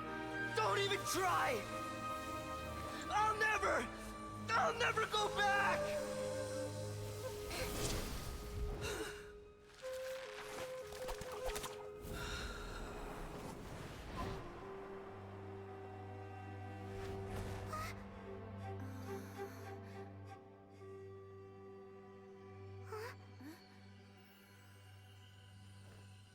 We haven't yet found the answer to the most important mystery. Irminsul is still waiting to be saved. With the power of another Gnosis, we may now finally understand the last memory of Greater Lord Rukkhadevata.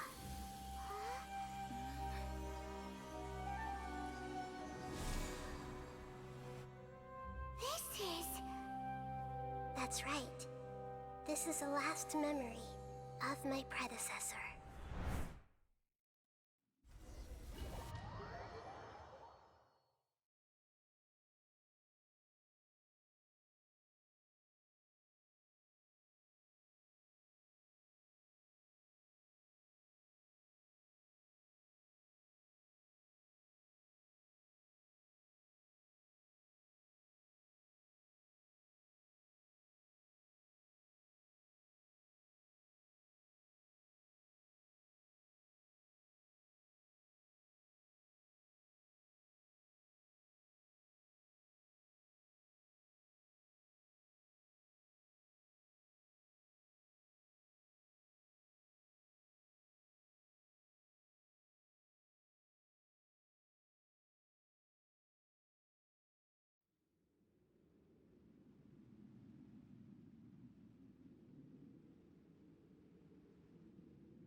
Huh.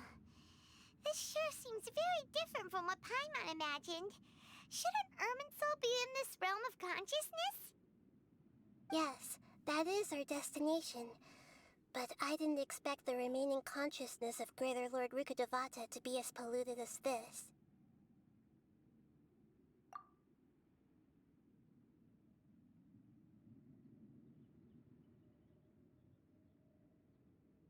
Forbidden knowledge? It seems you know about a concept that even I don't completely understand. Could you tell me what you know?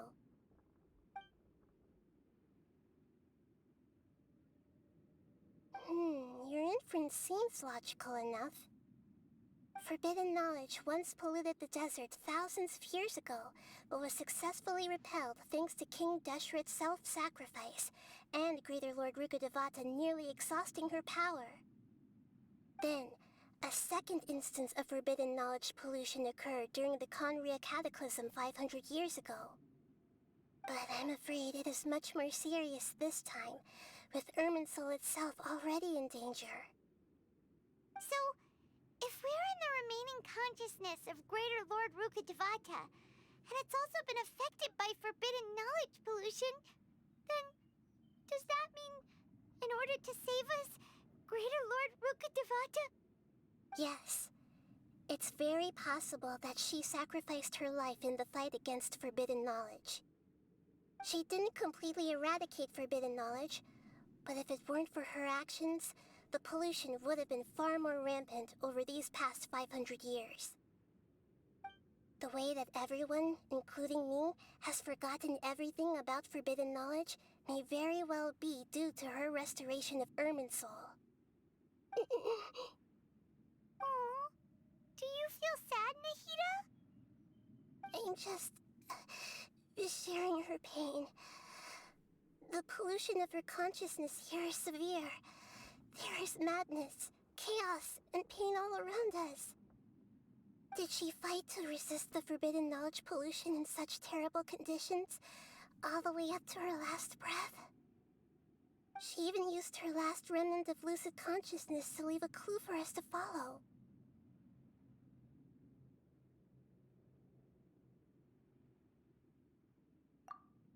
Yes, her words were distorted by forbidden knowledge, so that's all we could hear.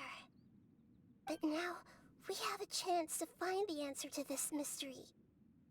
We can cross the polluted consciousness until we found the right path to meet with her lucid consciousness. And then, we'll let Greater Lord Rukkhadevata tell us the truth in person.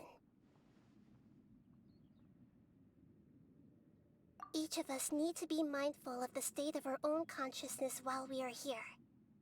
Even with the Gnosis' protection, we must always keep a clear mind. Otherwise, we could go mad at any moment. That's so scary. Don't worry, it should be easy enough for you to keep that mind of yours clear, Paimon. Let's go.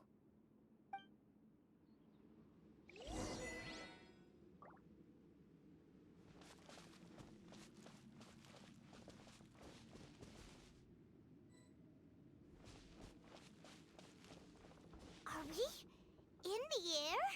And why is there a huge boat? That's the boat of consciousness, which symbolizes reason here. Its course is the direction our consciousness is traveling towards. If we lose control over our consciousness, we will fall into madness.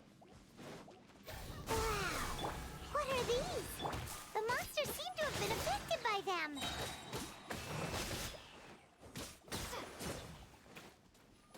Scatter!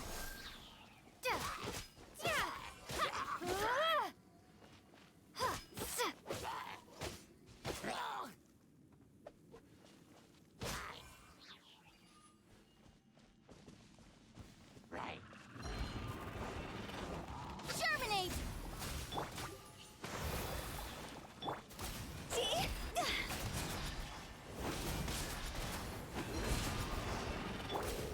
Uphill battle!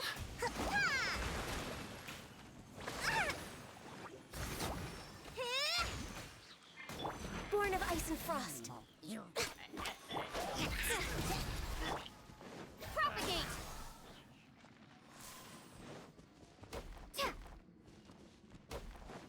No touching.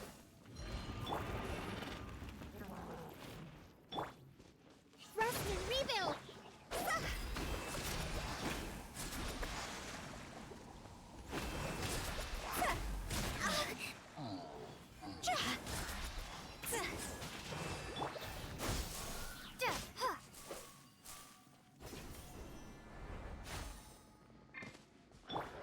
Let's move out.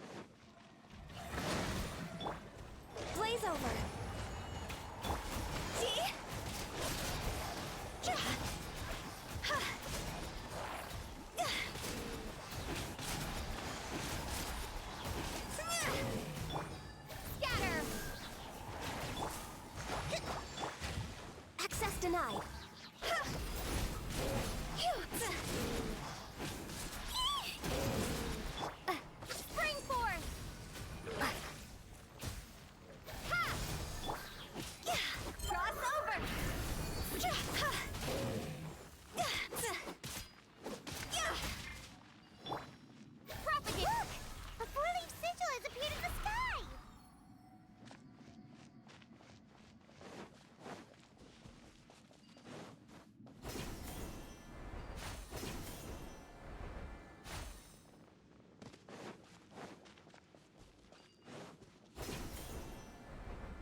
ice and frost.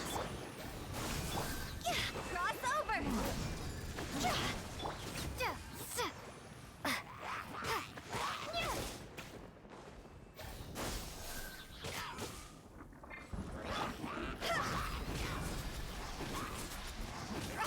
To control the boat of consciousness, we need to find the helm first.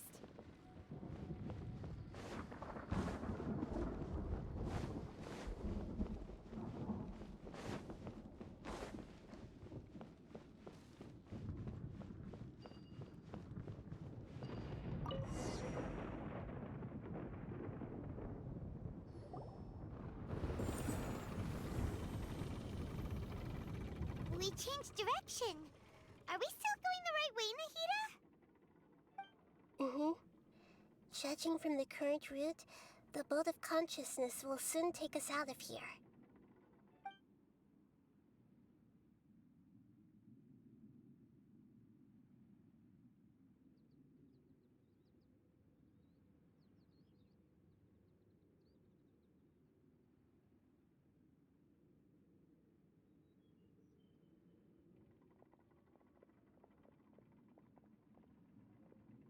We'll be arriving at our destination soon.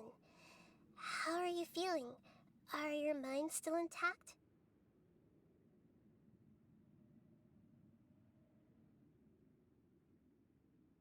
Huh? But everything's been completely normal for Paimon. Hopefully there won't be any more interruptions. This time, we should be able to meet Greater Lord Rukkhadevata.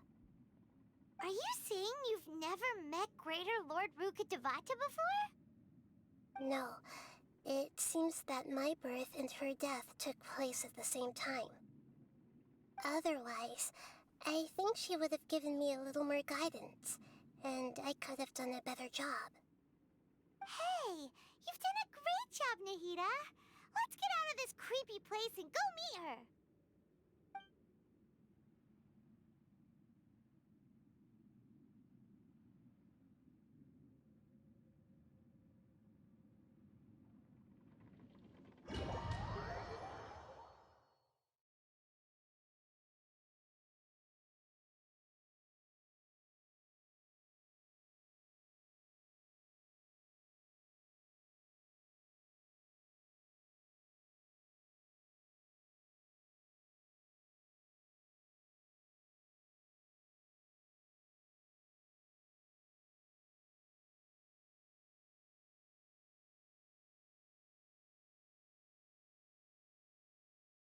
So, is this the place you were talking about? The base of Irminsul?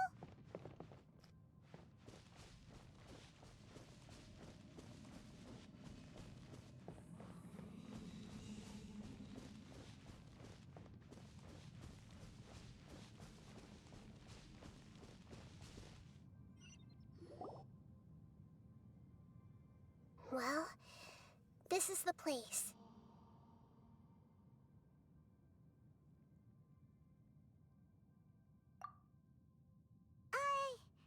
We're here to find Greater Lord Rukkhadevata, right? But the one standing over there is... Is that... me? She looks exactly like me. Are you Greater Lord Rukkhadevata? Yes, that's me. Are you surprised by my appearance?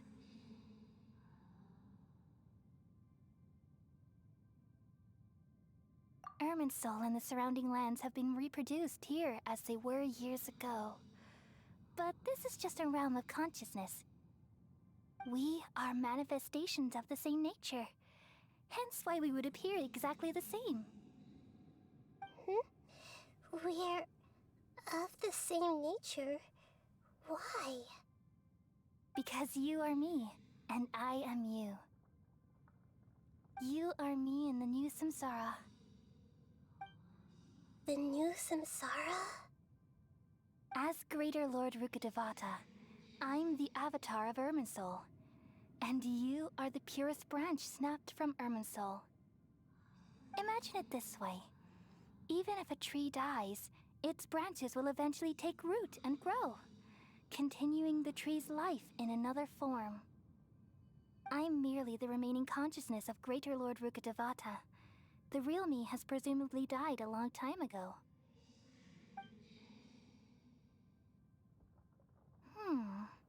Judging from your appearance, I've probably been dead for 500 years. But you're finally here.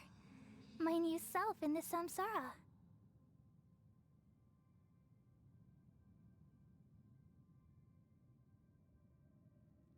If this is true, then am I going to be a great Archon like you someday? Though we share the same nature, our fates are bound to be different. All things have their own fate. When a branch grows into a mature tree, it won't be the same as the original tree. That's why fate is the ultimate knowledge, isn't it? That's a great insight. Yes, very good. It's also precisely why you won't become like me. Really? But perhaps you may become an even greater Archon than I already see a determination in you that I didn't possess in my time, and the future that it leads you to will be yours alone. Along with the blessings from your past experiences. Don't worry. The growth of wisdom is like that of a plant. You only need to wait quietly for the flower to bloom.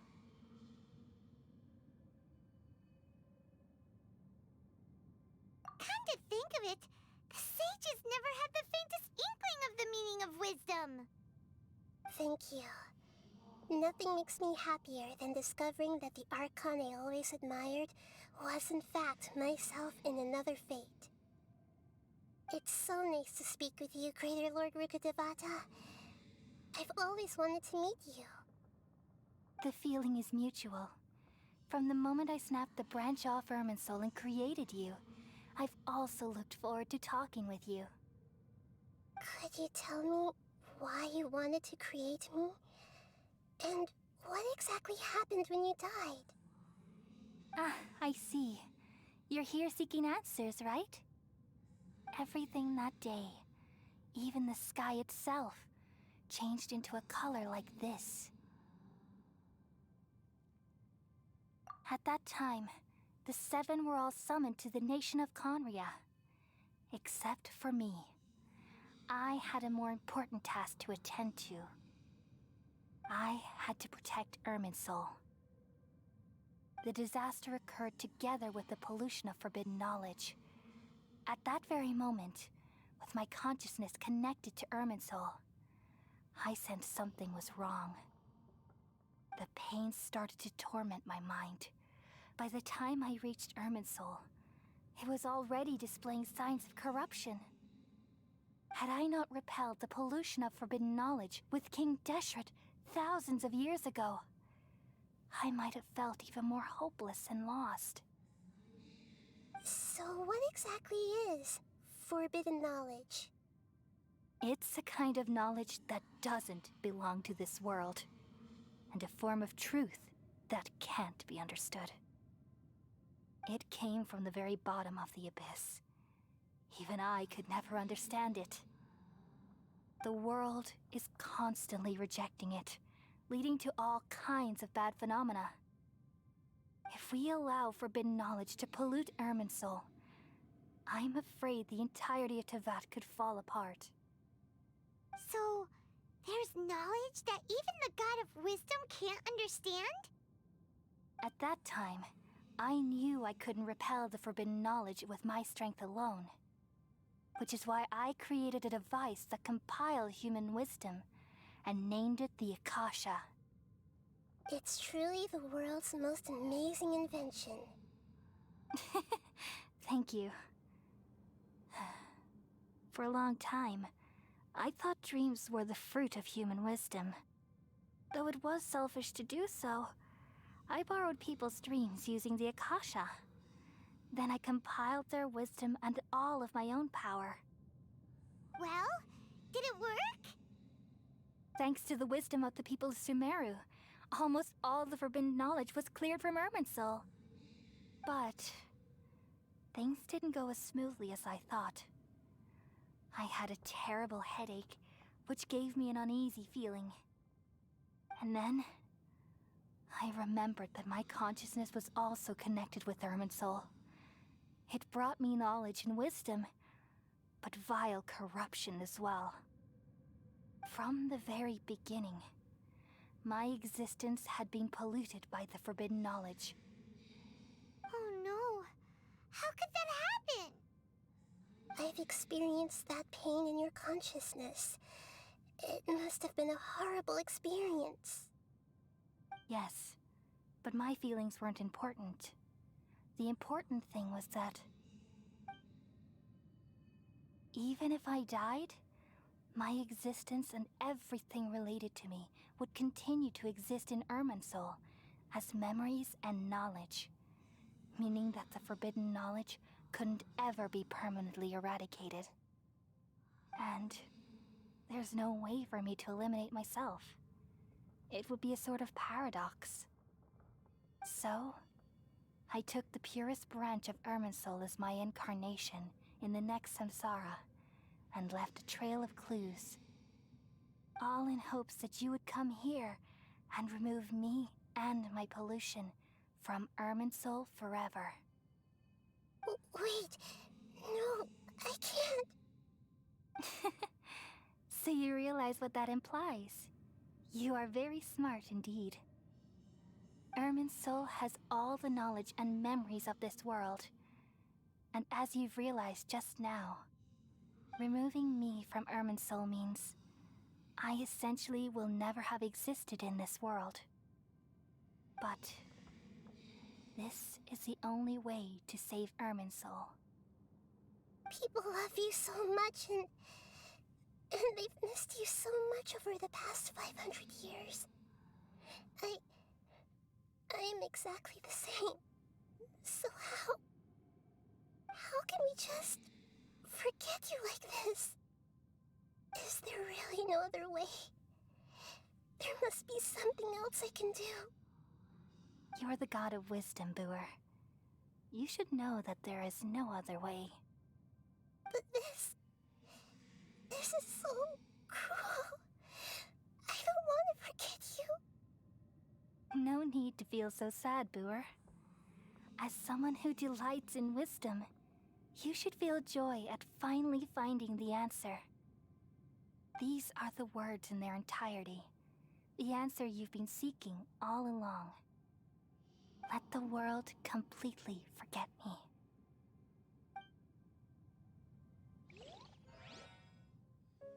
We all nestle under the great tree of wisdom, peering out to perceive the world. From the earth and from the rain, we perceive its wonders, until we become a white bird to perch atop a branch, and finally snap off the most important leaf. Once upon a time, I alone dreamed in this world. In my dreams, everybody would also dream after they fell asleep. Wild and wonderful thoughts would emerge from their minds. Some tumbled to the ground, and others floated to the sky, connecting all things in the world into one dazzling net. Among a plethora of worlds were numerous smaller worlds, all of fate, finding within the tapestry their brilliant glow. I gradually understood that these indescribable and constantly changing things are the most profound things in the world. Only they can completely repel the madness. Only dreams can awaken consciousness from the deepest darkness.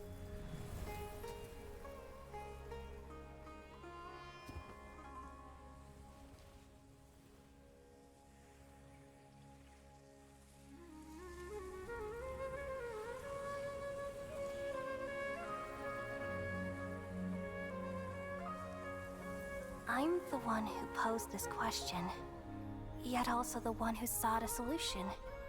Saving the world with the dreams of the people used to be my answer. And now, you've also found your own answer, and I shall return all the dreams to the people.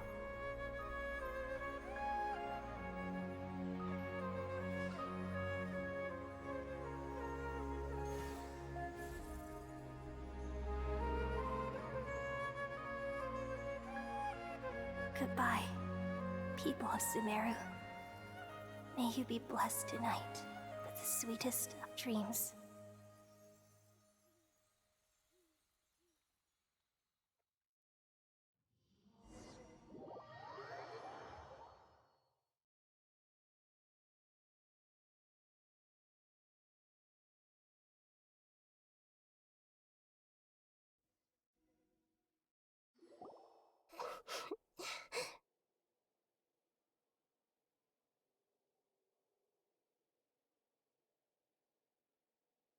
I'm alright.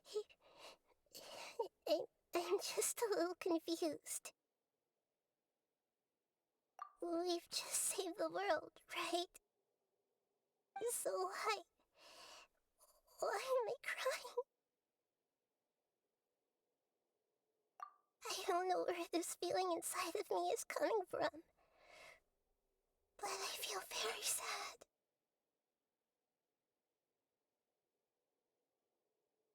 Just now, we used the power of two gnosis to successfully connect with the Ermin soul consciousness from 500 years ago.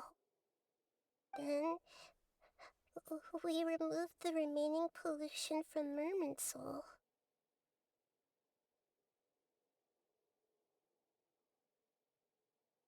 Yeah, what's wrong? Weren't you there just now?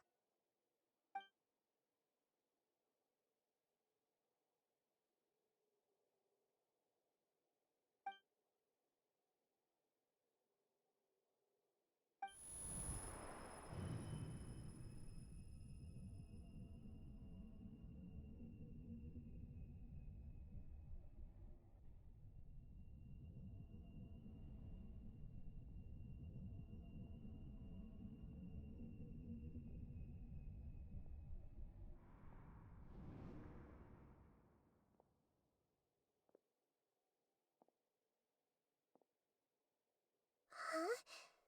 That sound. Traveler! Paimon! I've been waiting here far too long. But finally I have the chance to be alone with you. All the precious time I wasted has finally paid off. The doctor! What have you done? Just a type of sound wave that can quickly put defenseless people into a dream. As I expected, it doesn't have any effect on gods. This is the only thing of interest I found among the sage's research. I thought I'd take it for a little spin. Don't worry. I know you would never forgive me if I actually killed them. I'm here to negotiate with you. Naturally, I won't do anything dangerous that could potentially damage our relationship. Negotiate with me? I heard you had already left Sumeru. Why are you here again now? I left Sumeru, but I also stayed in Sumeru. Even the God of Wisdom is restricted by the habits of cognition. How disappointing. You mean there are many different versions of you in this world? An astute guess. Even the same individual will have different cognitions at different ages. A long time ago, I made a major decision in hopes of preserving all my perspectives of how I observed the world. Observation is the first step of any experiment, but observing the current world doesn't satisfy me. It lacks an important dimension, that of time. So I saved segments of all my ages and made them into independent individuals. That's all there is to it. Indulge me. How does the God of Wisdom find my method of seeking knowledge? It's an insult to the very concept of life. Life inherently has many rules and restrictions, each with its own significance and reason to exist. They can't be broken on a whim. Good. Amazing, even. Indeed, It's difficult for humans to make peace with themselves, not to mention oneself from a different period. Since you were in the academia, why wait until now to show up? You could very well have stopped us and helped that fake god. Simple. Let me ask you this. Would any staff member ever help the subject in the middle of an experiment? It was my experiment. So why should I interfere with the results? The academia saw the plan to create a god as their ultimate goal, yet you only saw it as an ordinary experiment. You really are crazy. If the experiment succeeded, you would have had a new god on your hands. How would you have faced your own god then? Would you still take the same stance? Would you still hold the same view of yourself? I'm first and foremost a scholar. These results should be left to the judgment of the hypothetical me confronted with that outcome. But you're right. And that's exactly why I'm disappointed with the conclusion of this experiment. As an individual, you don't have any sense of belonging. You seem to have even fewer convictions than a typical scholar. Oh no, I certainly have my own convictions. They just don't fit your standards, that's all. All right, that's enough conversation for today. The experiment is over, and it's time to tidy up the equipment and reclaim any useful materials. For example, the Gnosis. Lesser Lord Kusanali, you're an intelligent Archon. I'm sure you understand the disparity in our combat abilities at this time. Besides, you have no way to use that Electro-Gnosis in battle. Didn't you say you were here to negotiate with me? Somehow, it's starting to seem like you intend to take it by force now. I'm merely stating a fact. After all, I'm also a scholar. Naturally, I hope to show proper respect and dignity to the God of Wisdom. Your hypocrisy is built on absolute confidence. I understand your scheme, but... what if I were to destroy the Gnosis now and awaken the heavenly principles? Awaken the heavenly principles? Do you think that's really possible? The heavenly principles have been silent for many years, but the Gnosis are symbols of their control over Teyvat and all the laws. Will the destruction of a Gnosis attract the attention of the heavenly principles? And if so, how do the Fatui plan to deal with the consequences? Do you dare to gamble such a possibility with me? Gamble? How surprising. I thought you would show evidence or use rigorous reasoning to prove your point. The word gamble is the last thing I expected to hear from the God of Wisdom. But this is a clever move. You must have seen through me when I first captured your consciousness. As a scholar, I respect all possibilities. This has always been my principle and is an essential trait as an experimenter. Indeed, I can't ignore this possibility.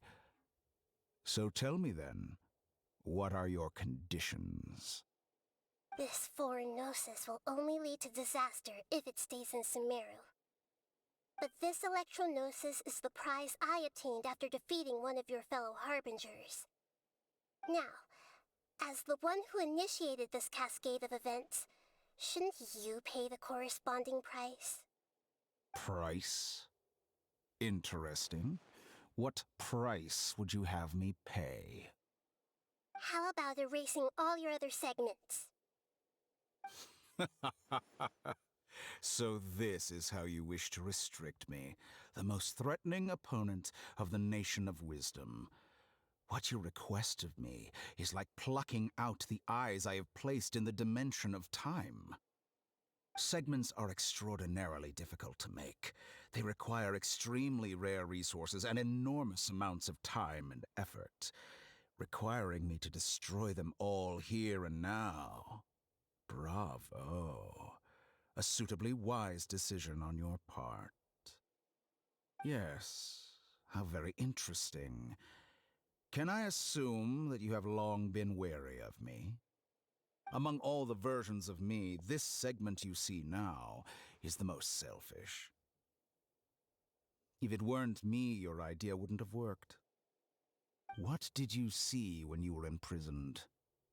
You were observing me, and that's how you know I've long grown tired of their doubts and endless arguments. Like you said, it's difficult to make peace with yourself. Being as smart as you are, have you managed to do that? I see.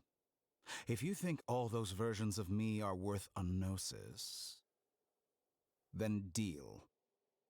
You sure didn't hesitate much. Is the relationship between all the versions of you really that bad? I don't think there's any need to dwell on that. The surplus versions of me can be exchanged for a gnosis. Do you think anyone can offer themselves at a higher price? Besides, with my abilities, it's only a matter of time until I find better perspectives. Perhaps it's best to say, you're just temporarily ahead. But what I'd like to know is, how can you be sure that I've really erased them? I can see your remaining honesty.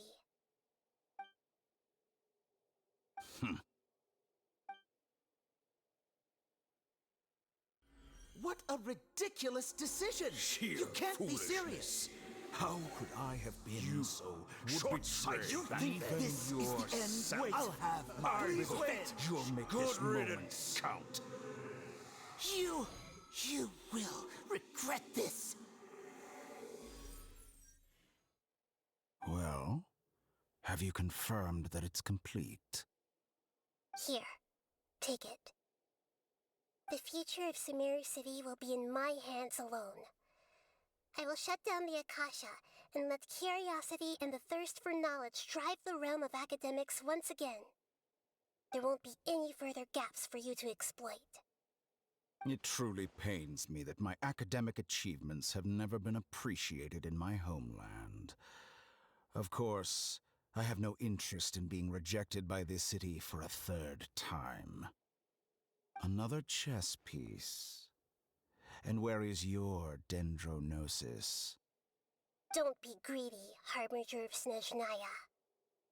No, this is a different transaction. If you intend to turn off the Akasha anyway, then there's no further use for the Gnosis of Sumeru, is there? Besides, isn't it the Archon's duty to deliver what's desired of the Seeker? Oh, judging from your expression, you don't seem to find the idea very agreeable. Then let's think of it this way. Since you're the god of wisdom, how about I exchange some knowledge with you? People exchanging knowledge with the god of wisdom is the stuff of legends. Yet here you wish to exchange knowledge for the god of wisdom's property. Arrogant as that is, it has piqued my interest. Let me ask you, have you in all your mighty knowledge ever heard the rumor that the skies of Tevat are fake? Huh? That's the secret hidden by Irminsul concerning the truth of this world. Once I finish telling you about this, it will be time for me to say goodbye. With negotiations, we've all gotten what we wanted. I'm very glad I got to meet you like this. Your arrogance may know no bounds, and convictions may mean nothing to you. But I'll still listen to what you have to say.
Okay. Wake her up.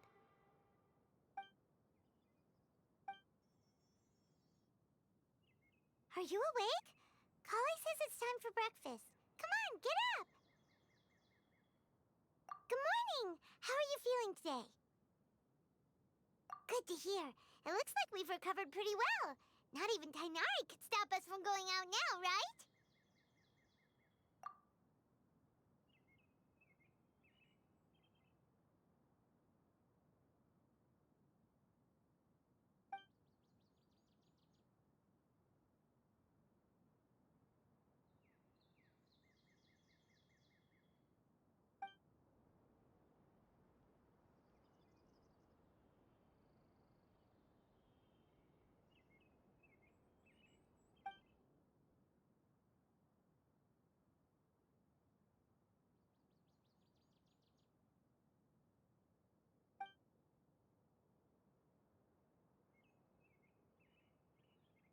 Come on, Traveler, let's go!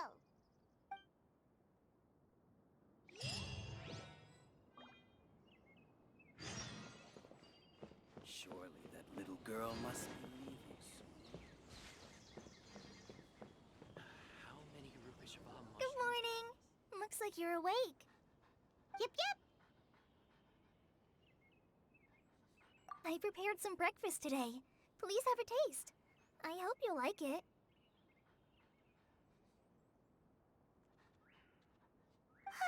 It's nice to have you here so we can eat something yummy. Well, now that I've recovered from Elazar, I'm feeling better than ever. I can even prepare 4 or 5 meals a day now. And Paimon bets they're all delicious.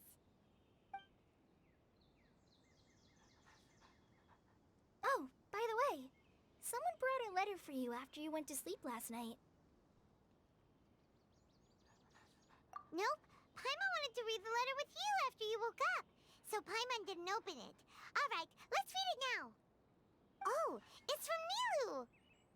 Ahem. We're going to hold a feast at the Grand Bazaar and celebrate Cyano's reinstatement as the General Mahamatra. As heroes of Sumeru, please be sure to attend. I'll wait for you. The date of the banquet is written on the back. It's in 2 days. Oh, I've also heard that you've become heroes here as well. That's amazing. Sometimes I'm really envious of strong and confident people like you. Oh, you're embarrassing me. Anyway, let's go to the Grand Bazaar to have a look. Oh, before you leave, be sure to inform Master Tainari. Everything has been getting better lately, and my mood has been improving as well. You can come find me anytime if you need anything. You're welcome. I was just doing my duty. Remember to talk to Master Tainari before you leave. Yesterday, a total of 5 dusk birds.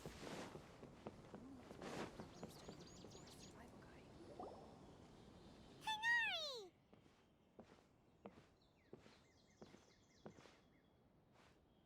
Good morning. How do you feel today? We feel much better. How about you? I'm recovering well. Thanks for asking. But from the looks of it, you seem to be already busy with work again. It's fine. I'm not that busy, really. The Elazar patients have recovered, as well as Hypatia. For now, I only need to tend to my Forest Watcher duties. It seems once Irminsul started getting better, everything else started to recover too. Yes, but there are still some residual effects. The withering is one example. Though it won't spread anymore, the existing zones won't just disappear. We forest rangers will still need to do the work. By the way, we have some good news. Cyno got his position back. This news is hardly new. He had already mentioned it to me before. Huh? You mean he was already here? Why didn't he come to say hi to us? He visited once, but he was afraid of disturbing you while you were resting. He just asked me a few questions and left. Then you probably already know all about the celebration feast. Celebration feast? No, I haven't heard anything about that. Huh? But didn't Nilu say in her letter that they would celebrate Sino? He didn't tell you? Perhaps, or alternatively, he doesn't know about it either. Come to think of it, Sino doesn't seem like the type who'd enjoy a celebration feast. You and Kale are both Sino's close friends. Why don't you come to the feast with us? Kala has taken over some of my tasks these days. I don't think she'll have time for it. Not to mention me. You see, some VIPs have come to the forest recently. Huh? VIPs? Very important Paimons? Well, technically speaking, they are former VIPs. The sages involved in recent incidents have begun their training in the Avidya forest, and the people they had previously imprisoned have all been released. Huh? Yes, he's a little weak, but he isn't injured and his condition is stable. Lesser Lord Kusanali, in her boundless mercy, has decided to spare Azar and the other wrongdoers. Supposedly, they were ashamed of their shallow ideologies and have decided to dedicate the rest of their lives to cultivating wisdom in the Avidya forest. When they learned that Lesser Lord Kusanali had defeated the Balladeer and saved Irminsul, they were shocked at first, but also became happy, feeling that the sacred light guiding them on the path of discovering wisdom had begun to shine once again. As a result, work has increased for the forest rangers. That sounds really exhausting. There's nothing we can do, really. But that's another topic. Back to the matter at hand. Are you two planning to head out? Ah, right! We're here to request permission to head out. Would that be okay? You've recovered well. You may go, but be careful. Yay! Will do!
Well, there won't be any problems if the feast starts at that time. Everything has already been prepared. Mr. Zubair, I finished tallying things up here. Well, except for the guests. Is a simple reply really that much to ask of our guests? It's affecting our arrangements. Oh, it'll be fine. Besides, it never hurts to get things ready in advance. I was thinking the same thing. The feast will be held sooner or later, right? Hey, Nilu! Traveler, Paimon! We got your letter, so here we are! You're the best! The other guests haven't even replied yet. Huh? Are we the only ones that have arrived? Yeah, I had someone deliver letters to all of our guests. But maybe everyone is still busy with other things. Look, I get it. Sumeru is in an extremely important period of transition right now, but even if your friends are important figures, they shouldn't just ignore your request like this. Nilu is Sumeru's #1 celebrity, after all. You have no idea how happy I am to talk to people with good taste. If you consider enjoying Nilu's dances having good taste, then almost everybody has good taste. Because Paimon thinks everybody will love her performance. That's right. We all think she's amazing too. Nilu is an absolute favorite among those of us who frequent the Grand Bazaar. For Outlanders, you have a great eye. Master Zubair, let's have a vote for the most outstanding audience members next time. I think these two may win. Nonsense! It is not for us to determine the value of an audience. But indeed, we could try giving gifts to people with particularly good taste. I heard there's a device in Fontaine called a camera that can record people's appearances as pictures. Such pictures would make superb gifts. Ooh, good idea. I wonder where we can find one. I don't want you giving pictures of me to everyone. I'm satisfied just being able to perform here. There's always a lot going on at the Grand Bazaar. Yeah, and that's why I love it here. Traveler and Paimon, could you help confirm if the letters were actually delivered? If for some reason they didn't receive the letters, then please tell everyone that there will be a feast here. Yeah, we can also check out how everything in Sumeru is going now. When I wrote the letters, I heard that Dia was in Port Ormos, and Alhaitham was at the Academia. As for Sino, we've only heard that he appears at the Academia from time to time. I'm not too sure about Rahman's whereabouts. My guess is that he's with Dia. As for Dunyarzad, I just hope she's feeling better. I sent her a letter, but I was afraid of disturbing her. If you have time, please ask about her for me.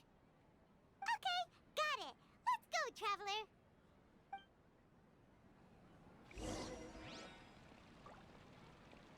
I'll go to the Adventurers Guild later and ask Ms. Catherine if she knows how to get one of those cameras.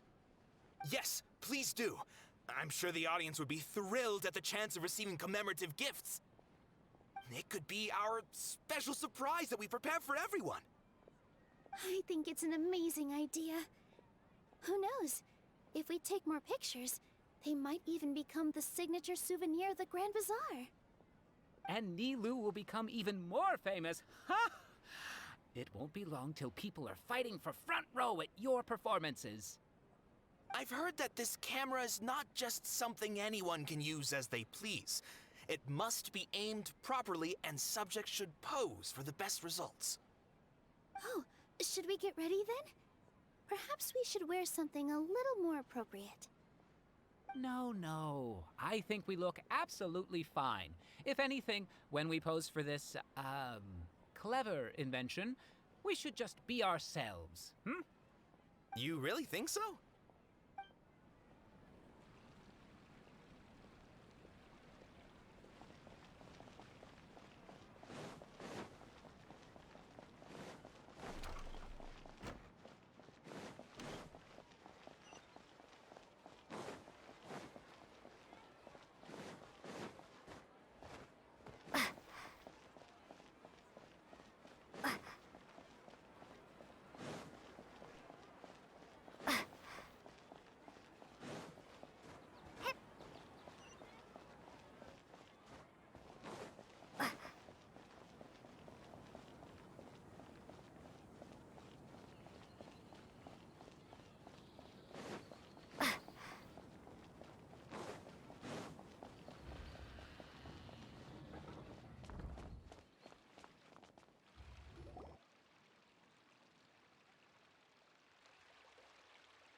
We haven't seen Alhaitham anywhere. Let's ask that person over there.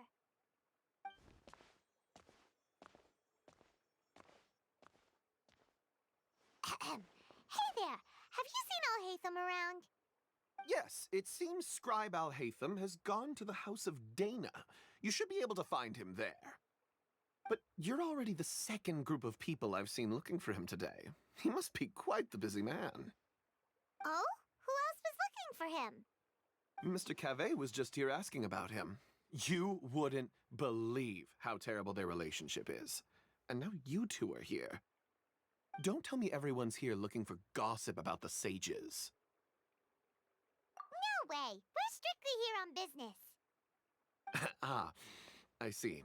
Sorry, I thought maybe everyone's as interested in rumors about the sages as I am.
Hatham should be around here somewhere, right? Oh, he's over there! But it looks like he might not have time for us. Just put down that worthless book and tell me what happened in the academia. This is not just some worthless book. Do you have any idea how difficult it is to find a physical book like this in Sumeru? It doesn't matter. It's probably just another thing that you used your authority to get your hands on anyway. Just put it aside. Listen, I came back today only to hear that the sages have disappeared. Oh, you sound surprised. I thought you would already know the inside story. Would I be here asking you if I knew? You're the scribe, not me. So just tell me what you know already. Well, I almost became a sage. Huh? Oh, don't sound too surprised now. You're the renowned Kaveh, light of the Kasharawar. Besides, as a master builder and craftsman, chances are you'll be appointed as a sage too. Why do I feel like you don't really mean it?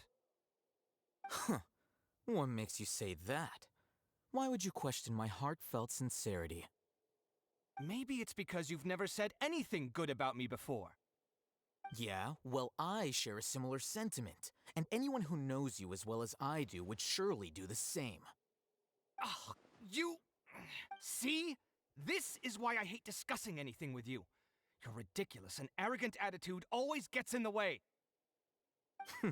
It seems that you really can't stand my personality. Ha! What was your first clue? Well, then you might as well move out of my house. Are you threatening me? Stooping to a new low, I see. Ugh, and don't change the subject. You, a sage? What a joke. The academia might as well just close tomorrow. Are they having a fight? Forget what's going on with the academia. Haven't you been busy with your construction project? Tell me, when are you going to build yourself a mansion? Don't get me started. I get angry just thinking about it. So, what great building did our master architect work on this time? Like I need to tell you. Keep your nose out of my business. No, I think we deserve to know. Where were you when Sumeru needed you most? I was in the desert for a large project, but considering Haravatat's utter ignorance of architectural and aesthetic matters, you probably wouldn't understand. Which is truly unfortunate. I can only pity the man who doesn't understand the first thing about beauty and romance. Unlike a true... hold on, wait a second. What do you mean by when Sumeru needed me most? Well, while you were out fiddling around in the desert, many people came together to save Sumeru from a crisis. Ha! And you think I'd believe that? Look, all you really need to know is that Azar and all his accomplices have all been overthrown. Huh? What nonsense are you talking about? It's no skin off my nose if you don't believe me. It's not like my Darshan was the one trying to apply for funding from the Grand Sage. Yours, though, on the other hand... You know what? I'll ask around. I'm sure someone knows what's going on here. You're dead if I find out you're lying to me.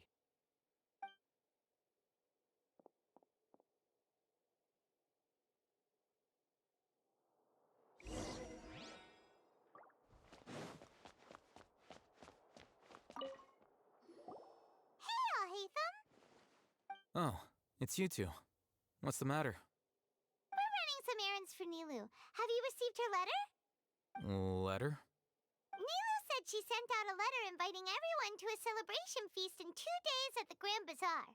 We'll also be celebrating Zino's reinstatement as General Mahamatra. If she addressed the letter to all Hatham of the Academia, then the letter should have gone to my office. I've been busy these days, so I haven't had time to check for any new mail at my office. I only now have some free time to attend to personal matters. Have you always been so busy with your work? Of course not. I'm only busy these days because several sages have been dismissed recently and the whole Academia was practically turned upside down. Tainari told us they all went to train in the Avidia Forest. Apparently they will spend the rest of their lives there. That is already the best possible ending for the likes of them.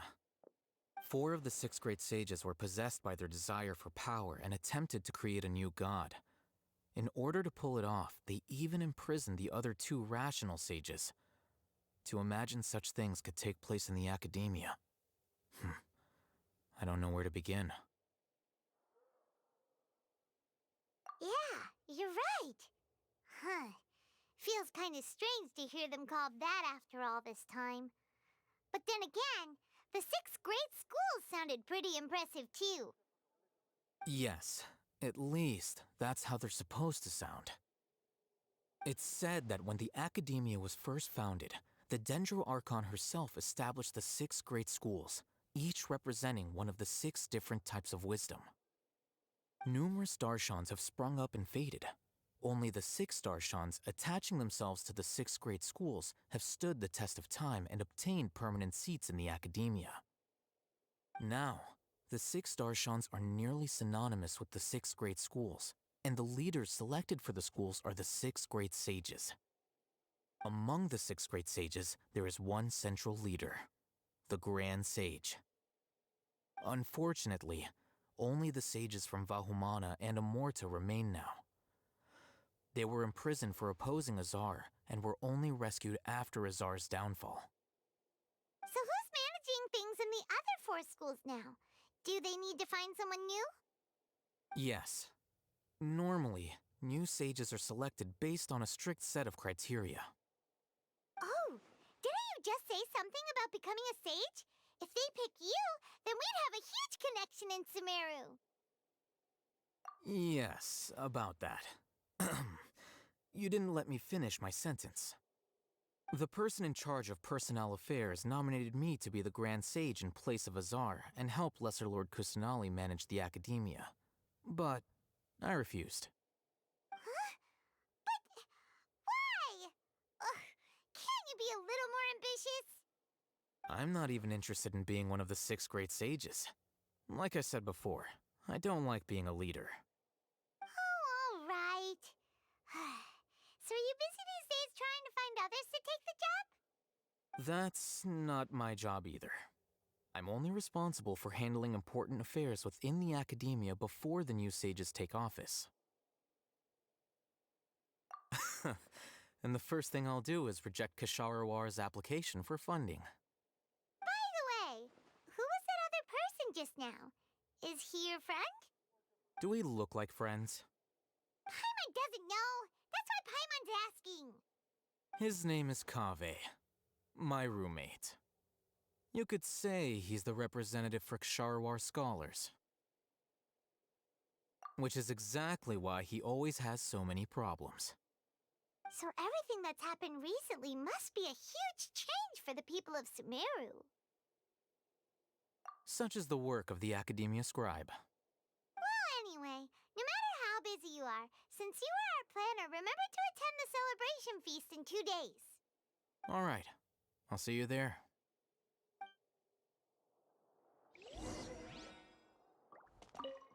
The House of Dana is the last quiet place in the whole academia now. I was originally planning to stay here a little longer, but there's a chance that Kaveh might show up again. Tuh, what a nuisance. I'd better go somewhere else.